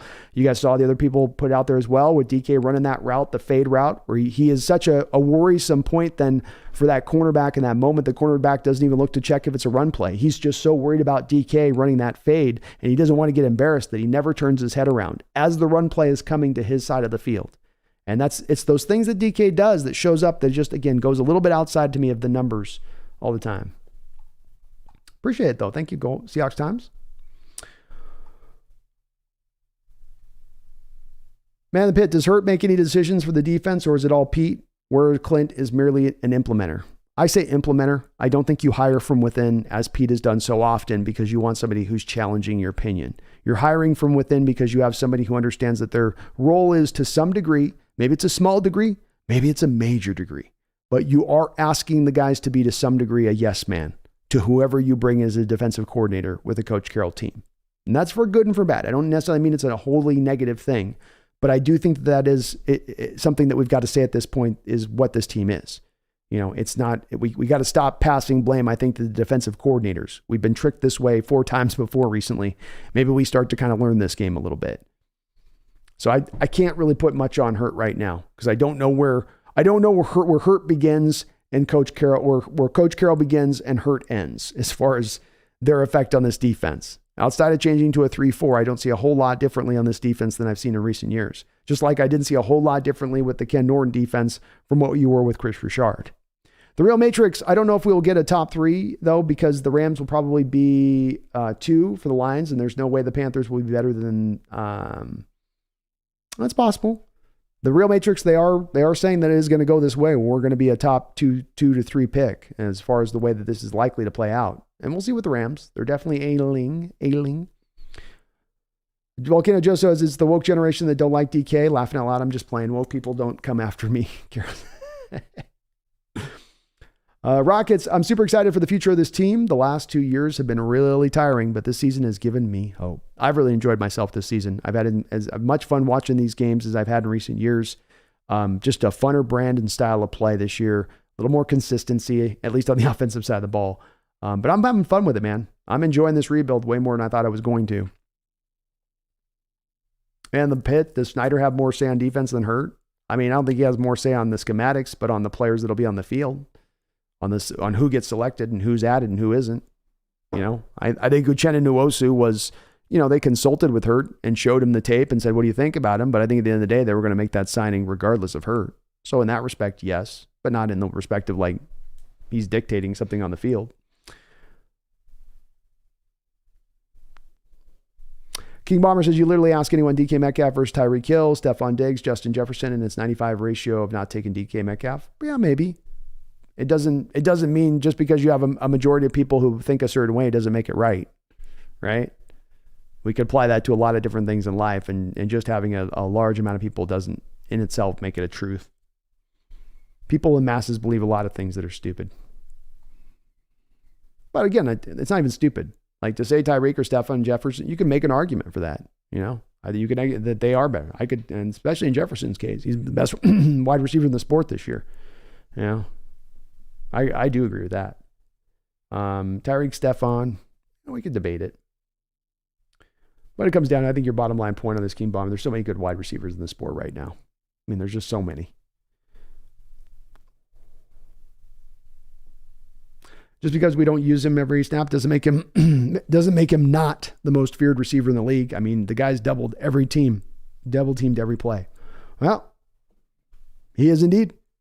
And as I've said on this point with it, if DK is overrated, if DK is not a problem from the receiver standpoint, if he actually is just like an okay receiver, but he gets hyped because he's really fast and he's got that Batman build. Well, if that's the case, if that's the truth of it, then why do 32 NFL defensive coordinators double team him on a weekly basis? Are they also wrong? Are they all wrong collectively then? Are they all just not getting it at that point? That's my pushback a little bit for he doesn't have that effect. Because if he is this bad, if he is this, well, can't trust his hands, then no one's going to be double teaming him like they do. They double team him because he's that kind of problem, because he is that worrisome. And we can mention names like Tyreek and Stephon Diggs and Justin Jefferson. But I can show you the stat right now. Those guys weren't doubled anywhere near at the same rate that DK Metcalf was last year. Yeah. We can mention Michael Thomas all you want, but I'll tell you this. Michael Thomas had no time in his career that he's been doubled 26.5% of his snaps in the routes that he's run like DK was last season or like he is this year. So could it be that the defensive coordinators are kind of onto something with them? Then maybe that they know something that the fans don't know with it? That they're considering something the fans aren't considering with him as a player? I simply ask. I don't say I know, I'm just simply ask. I could definitely see Brooks not being here beyond next year, 100%. especially with his struggles in coverage, which are not improving.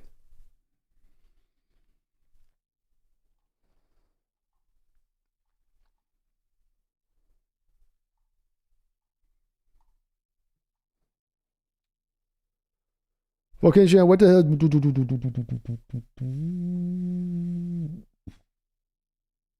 If DK keeps eating CBD gummies, who knows his future? What?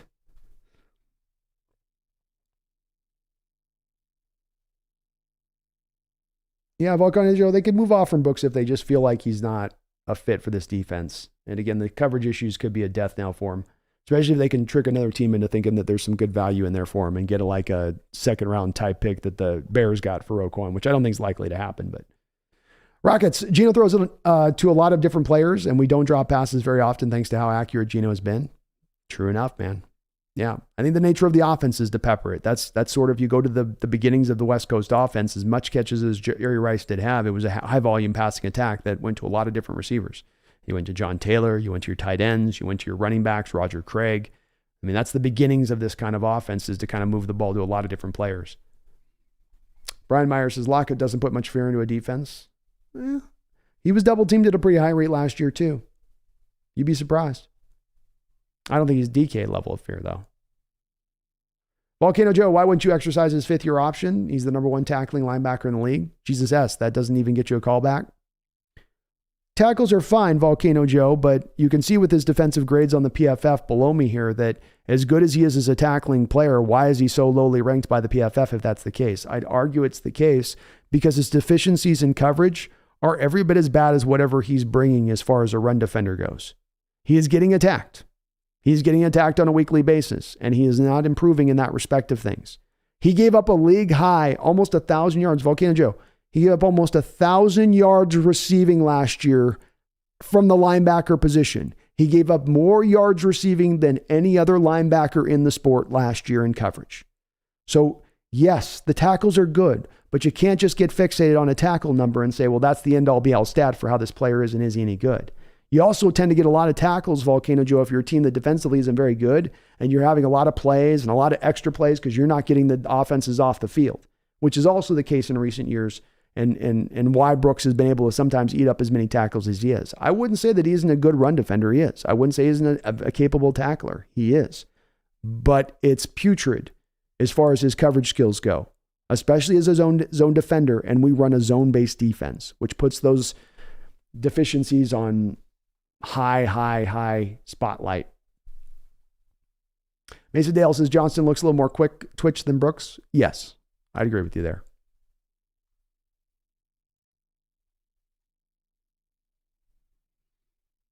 Yo, man, there's a lot of new fans on here. They're talking craziness, laughing out loud. No, man, it's just different people with different perspectives.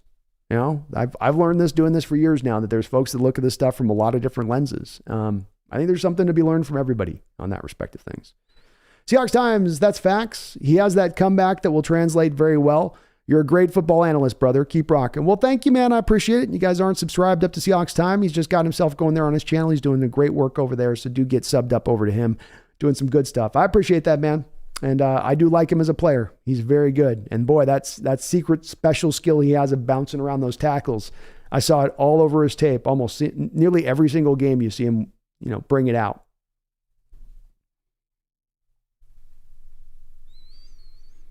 King Bomber, okay, we're not trying to sign him to a $200 million deal. I'm just saying you wouldn't renew his fifth-year option. Why not? We kept Cody Barton all this time.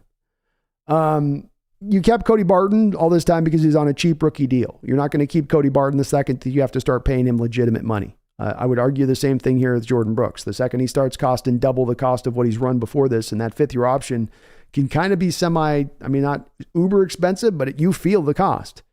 I think King Bomber said $12 million. That sounds about right for the fifth-year option. Do I want to spend $12 million a year for Jordan Brooks and the deficiencies that are going to come with that in coverage? Deficiencies which will get attacked? I don't know if I do. I don't know if I do. It's good eating up tackles, but this is the modern NFL. It's not about run defending linebackers. It's about stopping the pass, usually first and foremost. And here's the other part of that. With all those tackles he's gotten you, Volcano Joe, with being the number one tackling player in the NFL, how good's your run defense exactly? Is he sitting at the head of stop being a great great run defending team, and he's at the head of that class? Not really, is it? Kind of been a weakness to the team. So it's kind of just serves my point that it's great you're getting those tackles, but how many tackle for losses do he have? How many of those does he got? How many plays in coverage does he have? How many yards has he given up this year? Is it another 1,000 yards again like last year? Is he going to come close to leading the league once again? I saw him give a touchdown catch in this last game in the back of the end zone to a tight end where he just got his legs tangled underneath him. The guy didn't even make a move on him. He just tangled his legs up beneath him just in coverage. It's bad, man. You can't understand how bad he is in coverage. And I'm not trying to hammer him, but it's a real bad part of his game.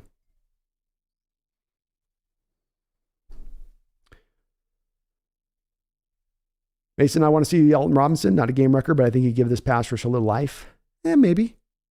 See where he is on the health-wise. It seems like Carroll's been a little non-committal with him on the health side of it. John Robinson says, the only thing about Jalen Carter is this. How many dominant inside rushers are there really in the league? There's a hell of a lot of dominant edges, so Will Anderson might be the safest bet. Might be. And with me, John, I'm not against it. But it's dominant inside rushers. There's more outside guys, but there's been some guys. I guess it depends on where we're at with dominant or impactful.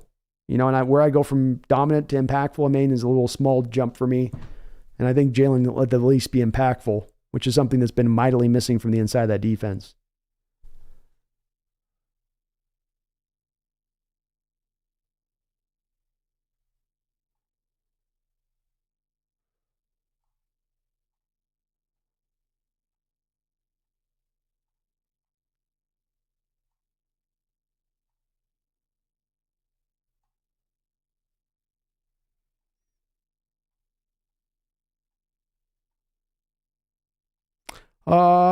Sorry, Mr. Sorry, Mr. Seahawks Times with the $7 donation. Sorry, Seahawks Times, I'm a little late on acknowledging this, but I appreciate your donation.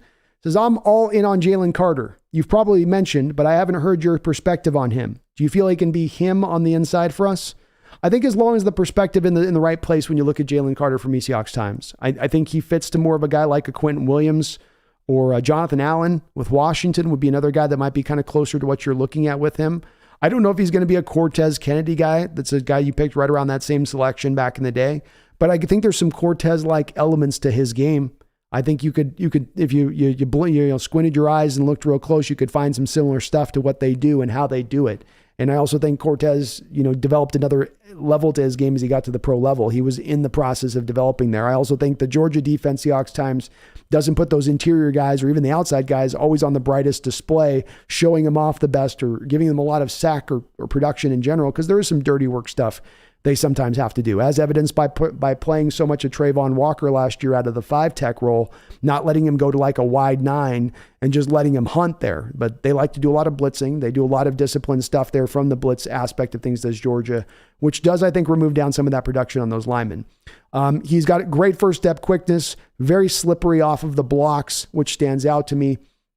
I think he can be, as I've said, I think John Robinson put it right where he said Will Anderson could be dominant. I think Jalen Carter's got more of an impactful nature to who he's going to be at the NFL level. But impactful would be a huge benefit to this defense and would take this defense quite a bit further than where they are.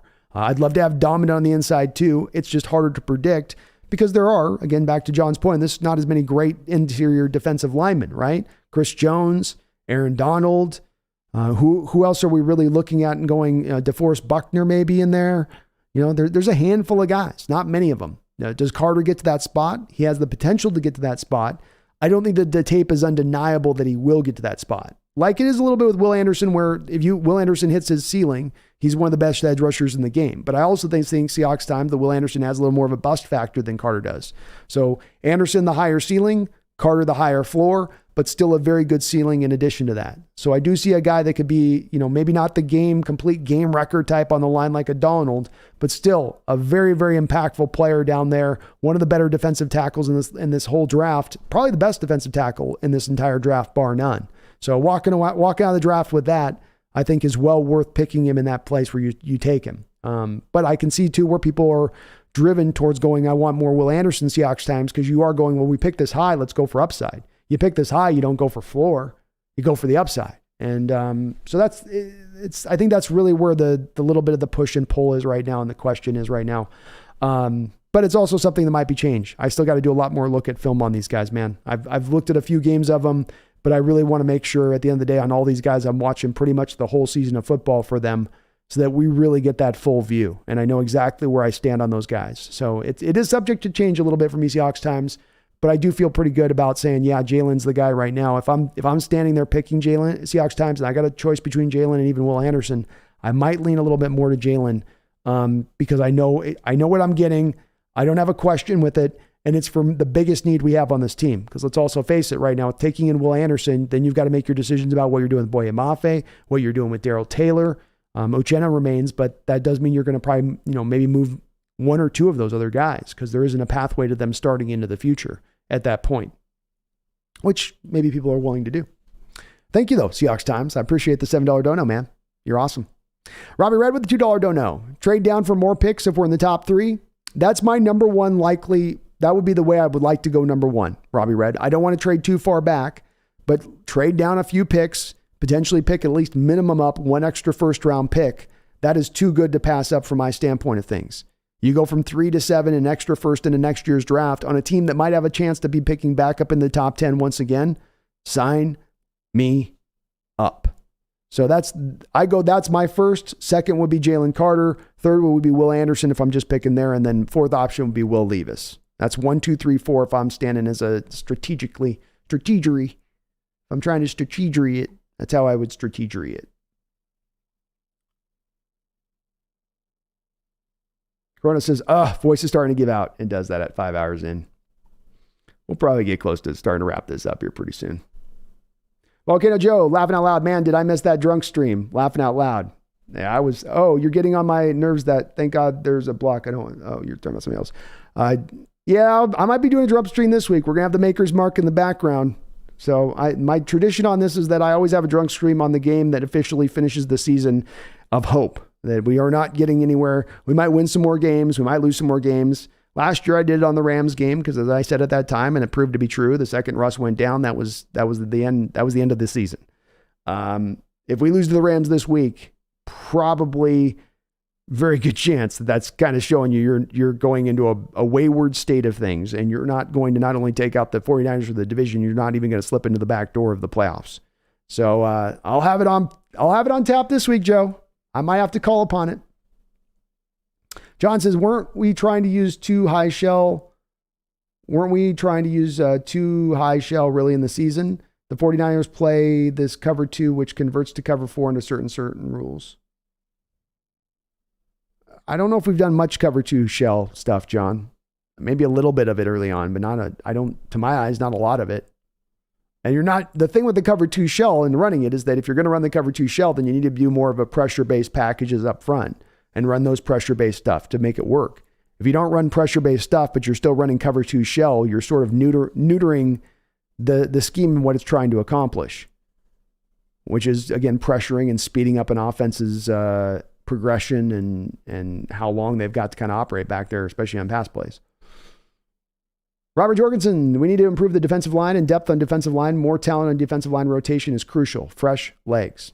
Agreed, Robert. It's a part that they've undersold for years, I think, on the defensive line to a great degree. And I would like to see them start to maybe address it a little bit more firmly and even double down, Brody, when are you going to do another drunk stream? I'm still waiting. Maybe this week, man. We'll do one at some point this year. I promise you that, Brody. So you have my promise there. And if they lose this next week of the Rams, with all they have coming in this game, that might be the one I have to do it on. That might have to be the one. And I agree, Big Country. If you are keeping Brooks, you better go get an impactful middle linebacker next to him, and especially a guy that can cover like crazy.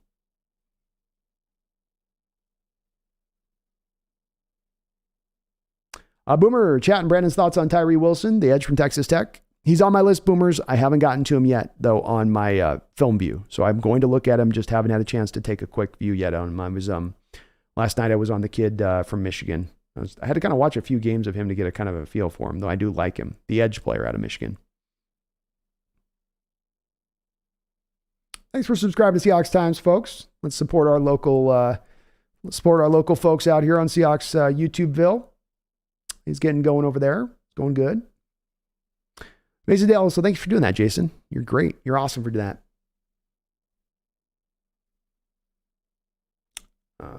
Volcano, this is my point exactly. Thank you, Brandon. You don't give DK credit for being the best because of his stats. You have to dig deeper. 100%. 100%.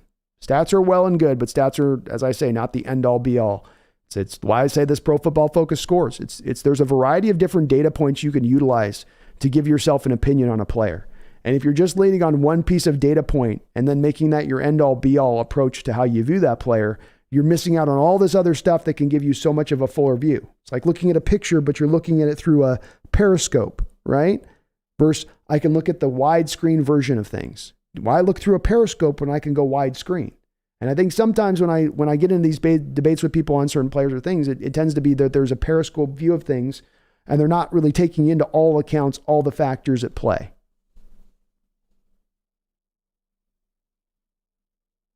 John, shouldn't be dominant with the third overall pick, though I'll say impactful for free agency. That's fair enough, man. That's fair enough. Volcano Joe, wow, okay, Brandon. Rando, if you don't think Brooks is going to be here, then I guess I got to look a little deeper into my thoughts on it. I'm almost sure that we're going to pick up his fifth-year option. It's a possibility, Volcano Joe, and they may like enough in what he does in the run game and feel like once we get some guys up front and there are less guys getting to the second level, he'll be able to run a little more freer in space. But when you talk about a guy being a tackler in that, it's two sides of playing the linebacker. It's what you do against the run and what you do against the pass.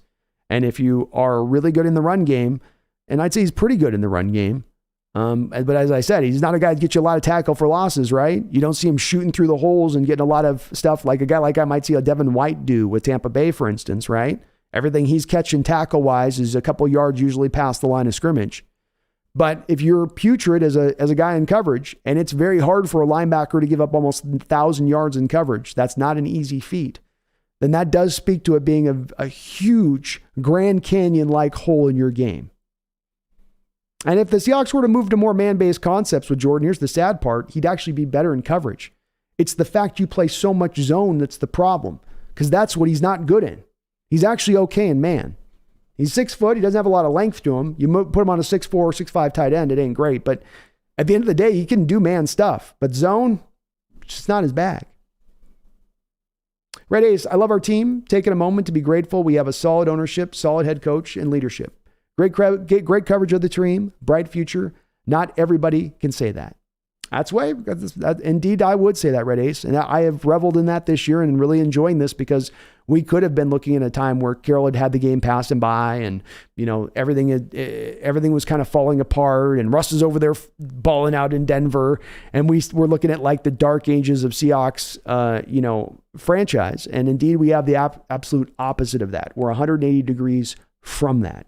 And that's why I say I will appreciate it. I will revel in it. I'm going to enjoy every second of it because it could have been so different. Chronos, honestly, a good push for Jalen Carter. Love this week. I feel that game-ending 80-yard run we just watched. Yeah, me too, man. I like Mick Carter, man. He's kind of my man crush guy in this draft right now so far a little bit. But he's earned it. He's a good player for that Georgia defense, one of maybe the best team in the collegiate football this year, maybe. And we are going to kind of put a wrap up on this here pretty soon here, folks. So let's get the last couple comments on in here. Y2KA with the $2 donation says, I was under the impression in a 3-4 you need good linebackers. Well, you need them both. You need the guys up front and you need the linebackers both to make it work. I think the outside linebackers in a 3 or 4 are more important than the inside linebackers in a 3-4. You're going to put more value to that in general. But you also want the three linemen up front in front of those 2 middle linebackers to be good enough to dictate double teams. Take a guy like Ray Lewis. Ray Lewis starts out his career with the Baltimore Ravens, and he's got Tony Saragusa and he's got Sam Adams, former first-round pick by our Hawks back in the day, up front. Those guys were like 700 pounds between the two of them. You had to double team those guys. You could not single block them. So Ray ran around like a demon through the first part of his career. Those guys retire, go on, move away. Then you have this dip in Ray Lewis's career as far as, especially as a run defender. Then they get Haloti Ngata. They're back to getting a guy up front who draws those double teams. He's back to being able to run around a little more free. So it does help having talented guys, but if you have talented guys and nobody up front that can keep those offensive linemen, kept up and held up, then they are a little bit neutralized at that point. Just a small degree. Rockets has loved this open discussion. Thank you, man. I do too.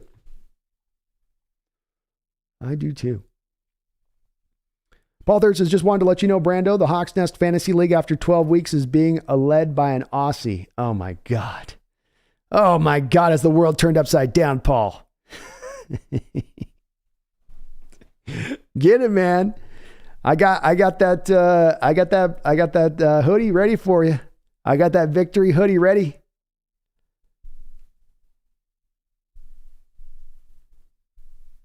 Kirk Stemmer says, I think it's Carter or a trade. Me too, Kirk. Me too. Volcano Joe says, okay, Brandon, well, if Brooks isn't here, then I really hope in the draft we get our hands on To'oto. He's my number 2 linebacker of the film I've watched so far, Volcano Joe. So I've got Trenton Simpson and I got Henry To'oto as number 2. I've barely looked through all the guys, obviously, but those are my first 2 that have really jumped out to me. John says, how the hell is Micah Parsons so strong at his weight? Can't believe they didn't use him as an edge at Penn State. He's a left tackle clone. So lucky the Cowboys. He's a LT clone. Sorry. So Lawrence Taylor clone. So lucky the Cowboys, he wasn't featured at edge to get him there at 15. Agreed. And why they didn't do it there at Penn State, I don't know. You had Arnold Lebekete there at the time. Maybe they felt pretty good about the other edge rusher they had there, but it is surprising you wouldn't want to use him in that way. It's also fairly rare, John, that you get a middle linebacker that you then can put to the outside. I mean, that's such an unusual skill set to be able to have. But you're right. He's definitely getting into that LT kind of range of things of where he's headed.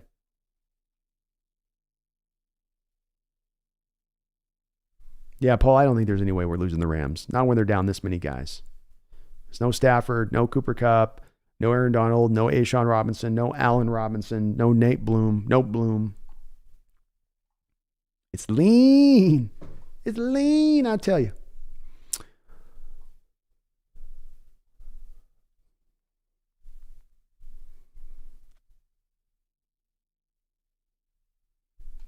John says, even though we've scored a fair amount of points in the last few games, the creativity seems like it's gone by the wayside.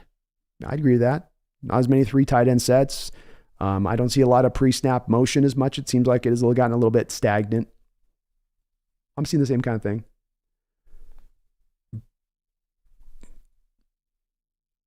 John says, I get what you're saying, though, Brandon. God, we haven't had any impactful defensive tackles since Bennett, and he played edge too.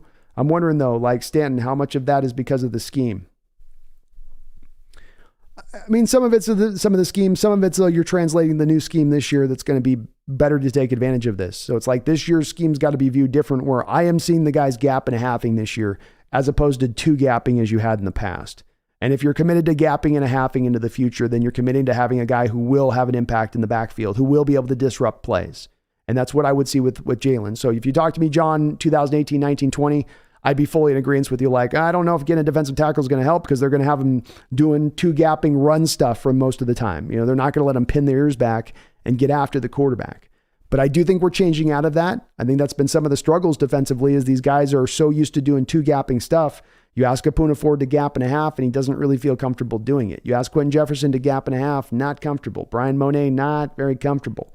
So I do think Jalen's going to be comfortable with it because it's kind of a common element to his game. Rocket says the Niners are most likely to lead our division by the end of the season. They're looking at their strongest, man, Rockets. They are. Although McCaffrey's already got the little bit of the injury thing jumping up and biting him. That knee's getting a little dodgy on him. I'm just saying. Even though last score was Zal, the trade back is still my most plausible option. Me too, man. Me too. Hayward from the Steelers, a very dominant inside tackle. He is, man. Hell of a player. It's just the kind of guy that I'd say that's a hard guy to find in the 3-4 defense. You can find the 4-3 defensive end or the 4-3-3 tech. It's hard to find the 3-4 defensive end who can actually have an impact from that point because so often they just hold up the blockers. John says, I feel like if we did play more man coverage, Brooks would be a better blitzer. Man, can you imagine a Devin White in a Devin White in our defense? Oh, I would salivate at that. And yeah, I think that would help as well. I mean, I'd like to see some more man looks, John, and especially to come at the back of a little more blitzing, especially when you're trying to generate stuff, when you're trying to generate something defensively, when you've got no momentum, generate some momentum. Do it with pressure-based packages. Dwight 2K, I want Daron Payne from Washington. I like him too. One of the better run-stuffing defensive tackles in the league. He would help. Especially went with him and a Jalen Carter in tandem this offseason. Can you imagine that? Daron Payne and Jalen Carter. Daniel W., this linebacker class seems so weak in comparison to last season, but we don't need 6 Hall of Famers. 1 game record, then quality will do. No team is perfect. Agreed, Daniel. Agreed all the way around on that. I've been very underwhelmed by especially the middle linebacker class this year versus last year. I loved Leo Chanel. I liked Anderson out of Montana State. I even liked Chad Muma a little bit. But this year it's been like, Yeah, Henry Toto is good. Rick Cepeda, I subscribe to the Crow's Nest. I need to learn the game of hockey. Do the Kraken. Would you make a Kraken channel? I would consider it, Rick, but I don't know anything about hockey either. So I'm completely dumb when it comes to hockey. It's never quite got me into it. Same reason I can't get into soccer, really. So maybe at some point with it. And thank you for subscribing to my Crow's Nest channel. I appreciate that. We're going to be doing a lot of baseball action this year. So appreciate you on that. And at some point I may try to. I may try to do something with that.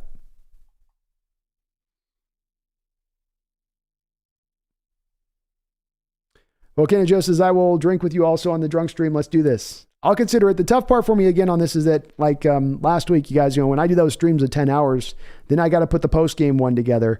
That's another about 5 or 6 hours I'm putting in on that. Maybe like 4 hours I'm putting in on that post game to get that done. So it's going to be hard to put the post game together kind of drunk if I do, but I'll have it. If they lose, I'll do it. If we lose, we win. I ain't doing it though. Noah says, have you seen the Kyler Patrick Peterson beef? S talked Kyler in his talk show and K1 responded via Twitter. First Denver, now AZ. Implosion. Rams, no picks. Injury is all it takes. Only 49ers missing. Like I said, we are in the age of the diva quarterback, and we could be seeing the beginning of the end of the diva quarterback. And maybe that's what you're seeing in some of this. The Kyler situation, Russ situation, the Aaron Rodgers situation, and where that's going. Hell, even, so yeah. I could see it. I haven't seen that beef between them, but I could definitely see that starting to go that way with it.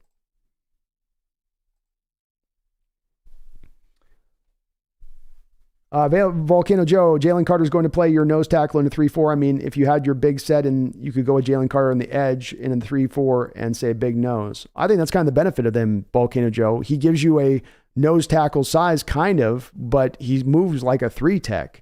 And he's 300 pounds. Your 0 tech is normally going to be like your Brian Monet, Al Woods type. That's more like a 340 guy, right? Like that's usually the type of guy you have as a 0 tech on a 3-4.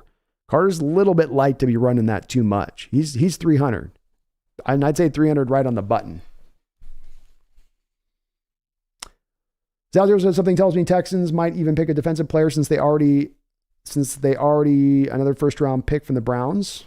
And it's a middle first round pick. They could get fancy. They could, man. They could. And they've got a defensive minded coach there right now. He may want another player on the defense. So you pair a guy up like Will Anderson with Stingley, who you just got. You could see where the plan is being put together to kind of put that defense together long term. Or says, hey, Brandon, for a coverage inside linebacker, what about Muse? I'd be interested in it. They don't seem to be trying to even run that out, though, or. So they don't seem very interested in going that route with it, but that would be interesting from my standpoint. Now, I have also heard that the Texans are very high on Bryce Young. Strange. That would be unbelievable if they take him ahead of us. I would be so happy about that. Acrothosaurus says, I beg the Hawks to get sued year after year, and they never do. Why? I don't know. They've had Ndamukong Suh in here a couple of times over the years and just never signed him. They did a lot of dancing, but just could never get the signature on the table. How do I watch the Kraken? I don't know. Arcthosaurus, Fubu or something. Probably get it done. D-Nugget, what's up, man? What's up? Kirk Stem, the Texans will definitely take a quarterback. I hope they do. I do. Get us a better pick of a positional player. Grug says, in other words, Carter would play 3-4 defensive end for us? Yeah. That's where we would put him. Maybe a little bit of zero tech, but no, he's going to be an end. Daniel says, my second favorite player besides Will Anderson is Jared Verse. Check him out. Only played for 2 years, was a tight end rookie year. He's explosive. He's on my list, Daniel. So I've got him added right here on my list right now. So he's definitely a guy. I'm just getting through my prospects. It's slow but sure. But I promise you he's one of the next guys up on the list there for me. Paul Thurston's 49ers rep is built off their soft schedule. They were using injuries as an excuse, then went into KC game healthy and got blown out. They will be outclassed by the Miami Dolphins and will still have excuses. I love it, Paul. I hope you're right on that. Hope you're right on that. Brian says, watch the Texans make a trade move. They could. I mean, what if they took a defensive player at that first pick and then they wanted to be the team to trade back up with you with that second pick they got, and they're willing to give you a huge haul to do so? It's possible. It's possible. Dan W says, Cowherd had Sean Payton on yesterday. He said when Lovey was with Tampa one game, he was confused because when the game started, everyone was benched.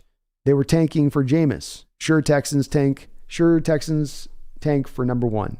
Yeah, they've got it in their sights at this point, right? I mean, there's an 85% probability they get it. You're this close to getting that number one pick. Why play hard or start everybody or not sit some people down the stretch to ensure it? And I can't blame them for doing so. Yeah. Sal says, I have a feeling Abram will be the dime linebacker strong safety that we might need. He's not the best at coverage, but the scheme the Raiders run isn't what he's built for. He's a box safety and can be used like Jamal. Indeed, I'd normally on these kind of signings, Al Zero, late into the season, guys been released by a team that's not had a good defense that could have used him theoretically if he was even somewhat decent.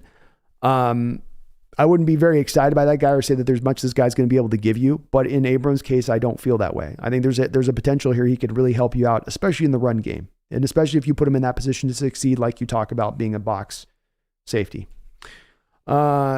John says, do you think it's possible Desai takes over defensive coordinator if we continue to falter at defense? He would call plays different? Maybe, but not likely to happen, John, just after you fired your defensive coordinator after 1 year, especially with how many defensive coordinators Coach Carroll has gone through in recent years. You know, I mean, that'd be your, fourth new defensive coordinator in like 6-7 years. Kind of a bad look. I don't think Carroll would do it. I don't. I see where you're going on it, but just don't think it would. High Progressive Brandon, do you like Christian Gonzalez? Still got to look him up, man. So sorry, I am a little bit behind on it's just for you guys to get to understand. I'm just a little behind on the prospects, but it's because I got to put so much time in the channel. So it's like there's only so many hours during the year, and it's why a lot of the prospect stuff that I do has got to be done at the end of the year when I'm not got games and streams and all that stuff. So I'm a little behind on, I'm looking it up, but he's on my list. So much like Verse, he's right there. Ivan Pace is on there as one of my next guys on there. So I've got a lot of guys that I got to take a look at and get on here. In fact, right after I get done with the stream, I'll be probably bringing up the tape and driving right into it here as I get some dinner going. But I have heard a lot about him. So he is going to be a guy I do take a look at. Sorry, I haven't had a chance to take a peek as of yet. But yeah, absolutely will be. From what I've heard, he could very well be the second best cornerback in this entire draft based on what I've heard so far. Grug, are there any free safeties you like in this class? Haven't looked yet. Don't know. Zalzero says, I still truly think Desai is going to get a head coaching job and he will help us get comp picks for it, just like how the 49ers did. That'd be amazing. It's possible. There's going to be some head coaching openings and there's not a lot of like no names on the market that are true blue guys. You know what you're getting with, like you've had in years past. So that could draw to a lot of new guys getting picked up as head coaches at that point. Sam the Great, you're the GOAT, Brandon. Streaming all night. Respect, go Hawks. Hey, man, my pleasure, brother. My pleasure. Thank you so much. Danny W. So do you think our defense is terrible because of scheme or lack of players for it or both? I'm giving the benefit of the doubt.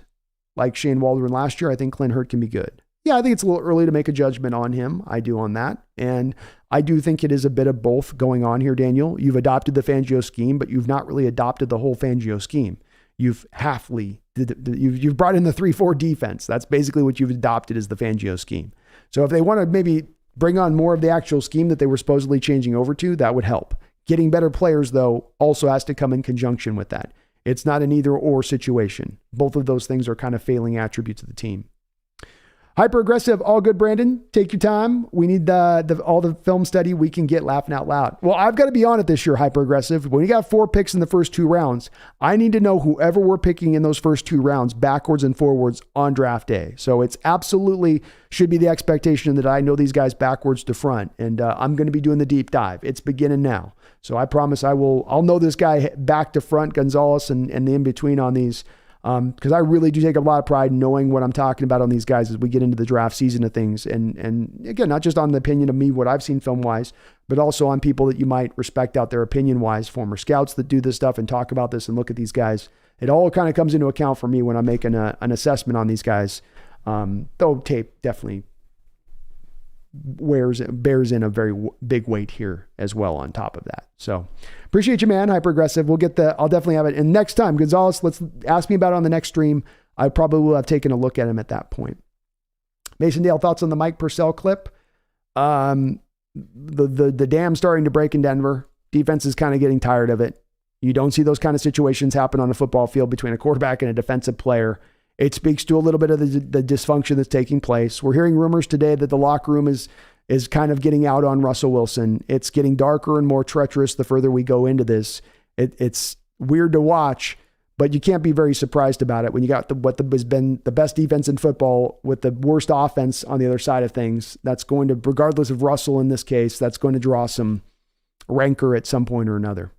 Hyperaggressive. Also, what are the chances Texans get Bryce and we don't draft a quarterback and we start Drew Lock? I think there's a good chance Texans get Bryce Young because they're supposedly very high on him, and there's nothing to preclude them from showing their hand right now. Like, why would you, if they're not going to, why would they try to do like a smoke screen? They're not going to get a team to like go, oh my God, we want a Bryce Young, but they're going to take him. So let's try to trade up to get Bryce Young instead. I think they really truly are interested in Bryce Young. There's a chance that we start Drew Lock. If you move on from Geno Smith, I think there's a good chance you could look to go back with Lock and do the very same thing you did with Geno Smith here. Let's take our guy who's had to wait for his second opportunity. We'll get him back in on a low-end contract. We'll put that money into other places on the team and go that route with it. So I think that there's a little bit of a chance with that, but it does, of course, rely upon you not re-signing Geno Smith. But yeah, I think it's a good chance. Have a good night, Daniel. John, the Bosa brothers attack a half a man philosophy to rush the passer seems to not be implemented here. All of our players seem to engage full on 2 arms a hell of a lot. Yeah. I think some of that's some of the refinement with some of these guys, John, because I think you do see a little of that from Uchenna, but guys you wouldn't see that with, for instance, Gerald Taylor or Boye Mafe, and that's a little bit of their lack of refinement that they bring to the position. I don't know if it's a coaching thing that they don't coach them to attack that way as much as it just is that they don't have the guys who can do it. And Bosa's brothers with that move were as good as anybody in the sport with it. You can do the move, but being effective with that move, probably two different things a little bit. Grug says, I'm worried the Broncos beat the Rams. It's possible, man. If they stay this injured and this beat up, it certainly is a real possibility.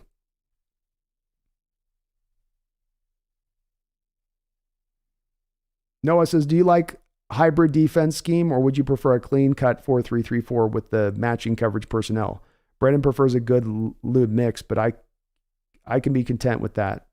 I prefer you pick a lane one way or another. I think hybridized defenses are good in theory, but they lead to a little bit of, again, you end up in the middle of the road, just like we are this year. You end up in kind of middle. You don't end up picking a lane. You pick the middle, and then hence you're not successful because you didn't just pick one lane or the other. And Big Country says, the McCaffrey knee thing is interesting with the knee rotation. Yeah, that was the thing we worried about that, is that you gave a lot of picks up for a guy that's been pretty beat up in recent years. Is he going to be able to maintain his health? I think that's a big question of that. John says, what's the likelihood of the Rams being somewhat healthy when they play the Broncos? I mean, it depends on if they're going to shut down Stafford or not for me, John. They're not going to get cut back. Maybe they get Donald back by that point because he just doesn't want to miss games. But where are they at with the rest of their guys? And they're going to be lacking. They're going to, Denver, despite Denver being as beat up as they are, they're going to be probably in a better position in that game. But we'll see. Is there any defensive ends you prefer? Isaiah Folksy, Zach Harrison, or my guys I'd pick early in the second? Zhao, I looked at both of those two guys. I like Isaiah Folksy better than I like Zach Harrison. Folksy's very, very interested, the kid with Notre Dame. I mean, he's really jumps off the tape. Zach was okay. I wasn't as overwhelmed with him, especially when we talk about second round. But Folksy, you could sign me up for that in that place there with him. He's really good. All right, well, we're going to finish this up here, folks, because I'm 6 hours in and the voice is definitely going and I'm getting hungry. So let's get to wrapping this up here as we go through. Read off last couple of comments. Mason Dale, I've seen a couple of mock drafts where Anderson and Carter are off the board by our pick. This depends on what Detroit does. What would you do in that situation? Well, I think trading back becomes more of an idealized position at that point because there's just not as much the straightforward guy there to select. I got to do more of a deeper dive on this, Mason, to kind of get into some of the other guys that are going to be in that top of the line and who I like. So I'm getting kind of still a firm hand on this with this draft and where these guys fit. And I'm in the 5% zone of looking at this draft. So I'm so early to make some of these calls and to give you, I'm kind of giving you this in the dark a little bit, Mason, which doesn't mean my answer is very accurate. So I don't really know on that. I mean, I would even consider a guy like Ringo at that point, if he's as good as I think he's going to be. I would even consider going a corner. I'm a best player available guy on the board. I'm pretty stringent on that approach. There's places you make exceptions. If it's a tackle that's the best player available on the board, we're not taking that, obviously. But I do like to lean more in that direction, which is less about being fixated on one player and more about who is the best guy there. I do think Carter and Anderson are the best two defensive players in this draft, but I don't know who the next guy is behind them as number 3, number 4, and how that pecking order quite goes.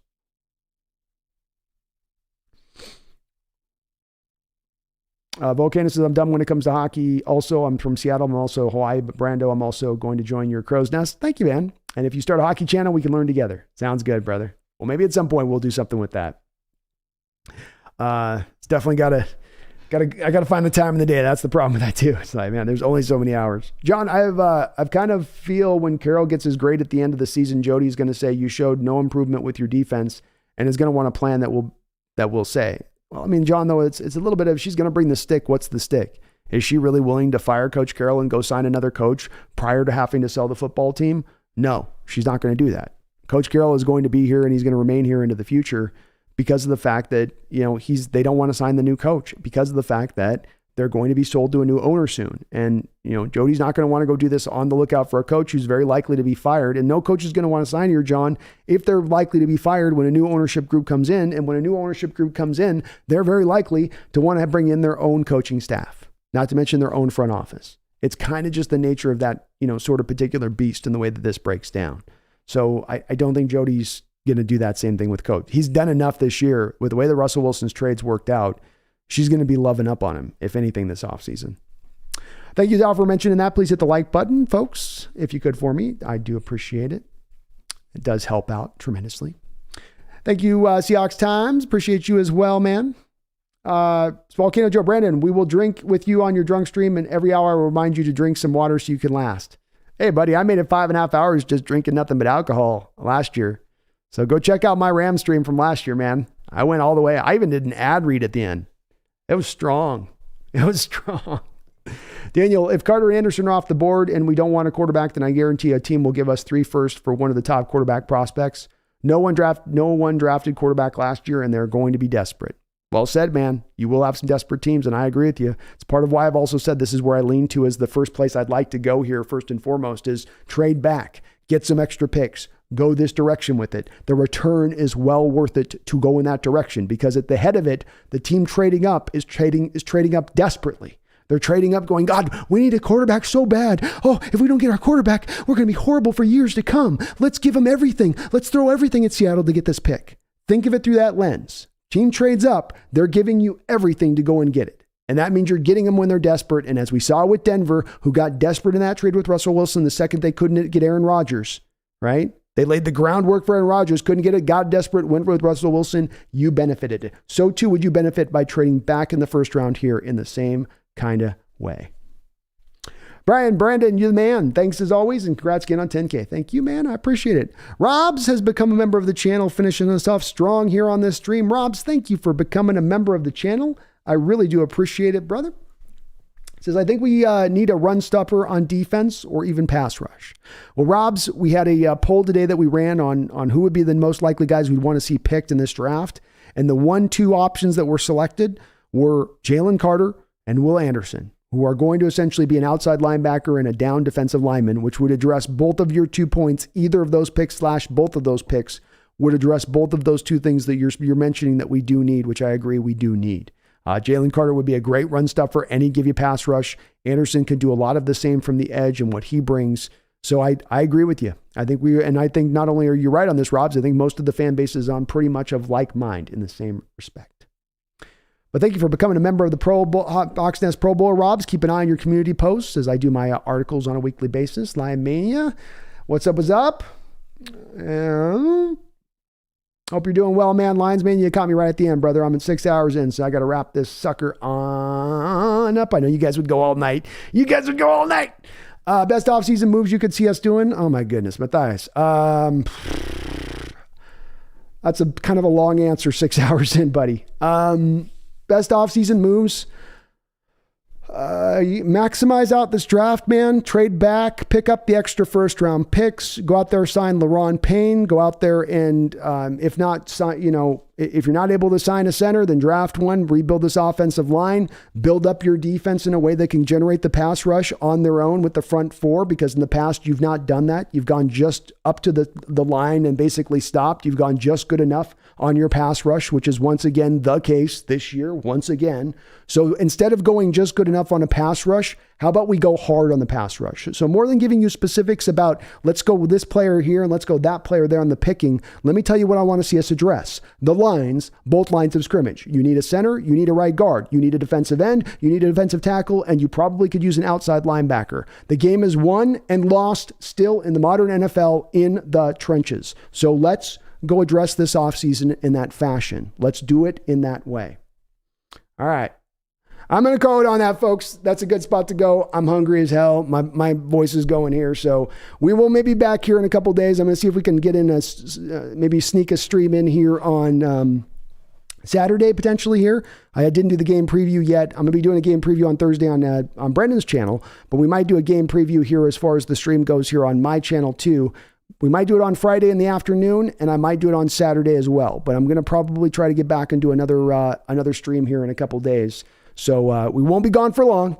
I'll be bouncing back. I know we're ended a little early tonight with 6 hours in, but please do, folks, hit that like button if you could on your way out the door. I do appreciate it. Robs, thank you for becoming a member of the channel. Appreciate all the people who donated tonight to the channel. Once again, you guys are as great as always as far as the support here. I couldn't ask for more. I wouldn't ask for more. You guys are fantastic in that respect of things. As I always do say as this as well, thank you to everyone in the chat for keeping things respectful. Once again, as I always say, we have plenty of disagreement in this chat. Plenty of folks that see things and view things in different ways, but we always are able to keep this respectful, on point, and even when we do disagree, that we can still kind of find that common ground where it doesn't have to get into a mudslinging match or name-calling match. I really do appreciate that as always. You guys are once again just tremendous in that respect of things. Well, the Pro Football Focus showed that you have a lot of good elements to this team, more good elements to this team than you have bad elements as it stands right now. More to build off of into the future than you have to build and go fix and find as far as solutions go. That should encourage all of us Seahawks fans. I certainly didn't have to tell you guys that with these stats because you can see it and the record on their field this year and how they're playing this year. It's a thing where these stats, these Pro Football Focus scores that I've showed merely do just back up and accentuate what you already see with the eye test on the football field. So just another bit of a metric to look at and go feel good about this, feel encouraged about this, know that you're in firm, good hands with this team, know that we have a good talent foundation to build off of to really slingshot this on into the future and get us back, as I say, the pathways to get into that elite status again. And this is how you get here, by having a lot of good players across the board versus just having a couple of superstar heavy laden teams that can really carry it from the top down a bit. That's not the blueprint. That's not how we're building this team. We need the strength in numbers. We need the super team, a la like 2012. That is the pathway they're taking, and they are already having outstanding success going down this road. So if you aren't hyped up already, I hope you're fastly getting there. Matthias says, how do you see the rest of the season play out with wins and losses? I think we end out going 4-2 down the stretch, Matthias. And I think that we end up with 10 wins, and I think that we get into the playoffs. So I think that even at 3 wins, we still get in at 9-7, because I think that the Washington football team, the Giants, and the Cowboys are going to kind of batter each other around and lower down their overall records kind of collectively because they start to play each other down the stretch of these games a little bit more often. So I think that ends up affecting things a little bit, but I do think that does get you into the playoffs at the end of the day, even if you're that last wild card team, which I ain't apologizing for that. And once you get in the playoffs, your own Seattle Seahawks team got beat once by a 9-7 Steeler team, wild card team in the Super Bowl. Nobody saw that team go in the Super Bowl that year. Nobody saw them getting there that year, but they found a way once they got the playoffs. They played their best football at the end of the season. Why can't we do the same? Why can't I dream large? Doesn't cost me nothing. I appreciate you guys. I love you guys. Lions Mania, Zao, Zero, Grug, Boomers, Robs, Hyper Aggressive, Big Country, Matthias, 23451. Thank you to all of you guys, all of your support on the channel. I appreciate you. We'll be back in a couple days. We'll do a little bit of a breakdown on this Ram game, this walking wounded unit of the Rams, and how we're going to completely boat race them on Sunday. That sound good to you guys? Huh? Bet? Sound good to you? So let's go. And Boomers 9-8 is definitely a possibility as well. It's definitely something with where the defense is playing. Teams are going to hammer you in the run game now. Can you clean that up or can you not? And it may just be a deficiency that you just can't. You don't have the dogs up front to get it done. That's what I'll say on that. It's a possibility. Certainly is a possibility. Thank you guys. You have yourself a great night. We're coming off a loss this week. We're coming off a couple straight losses, but we're going to turn this around. So I just want to remind you before we leave, you keep that faith in this year right now. Yes, have an eye to the draft. Yes, have an eye to the future and all of those lovely Denver picks. But keep your eye keep your eye here right now on the ball, because this season is still within our grasp. We can still go out there and make some noise right here, right now, even with maybe a little bit of some deficiencies on this roster. I don't care about deficiencies. Get hot, play your best football in December and January, and let the cards fall where they may. And don't you ever forget, even after 2 losses, even after your defense gives up 40 points to the Raiders, still one hell of a football team this year, still got everything in their grasp, still all the potential in the world going into the future. And we ain't heading to a dark ages. We're heading into our golden age, Seahawks fans. So get yourself ready. You're going to get tired of all the winning. And don't you ever, ever forget, go Hawks.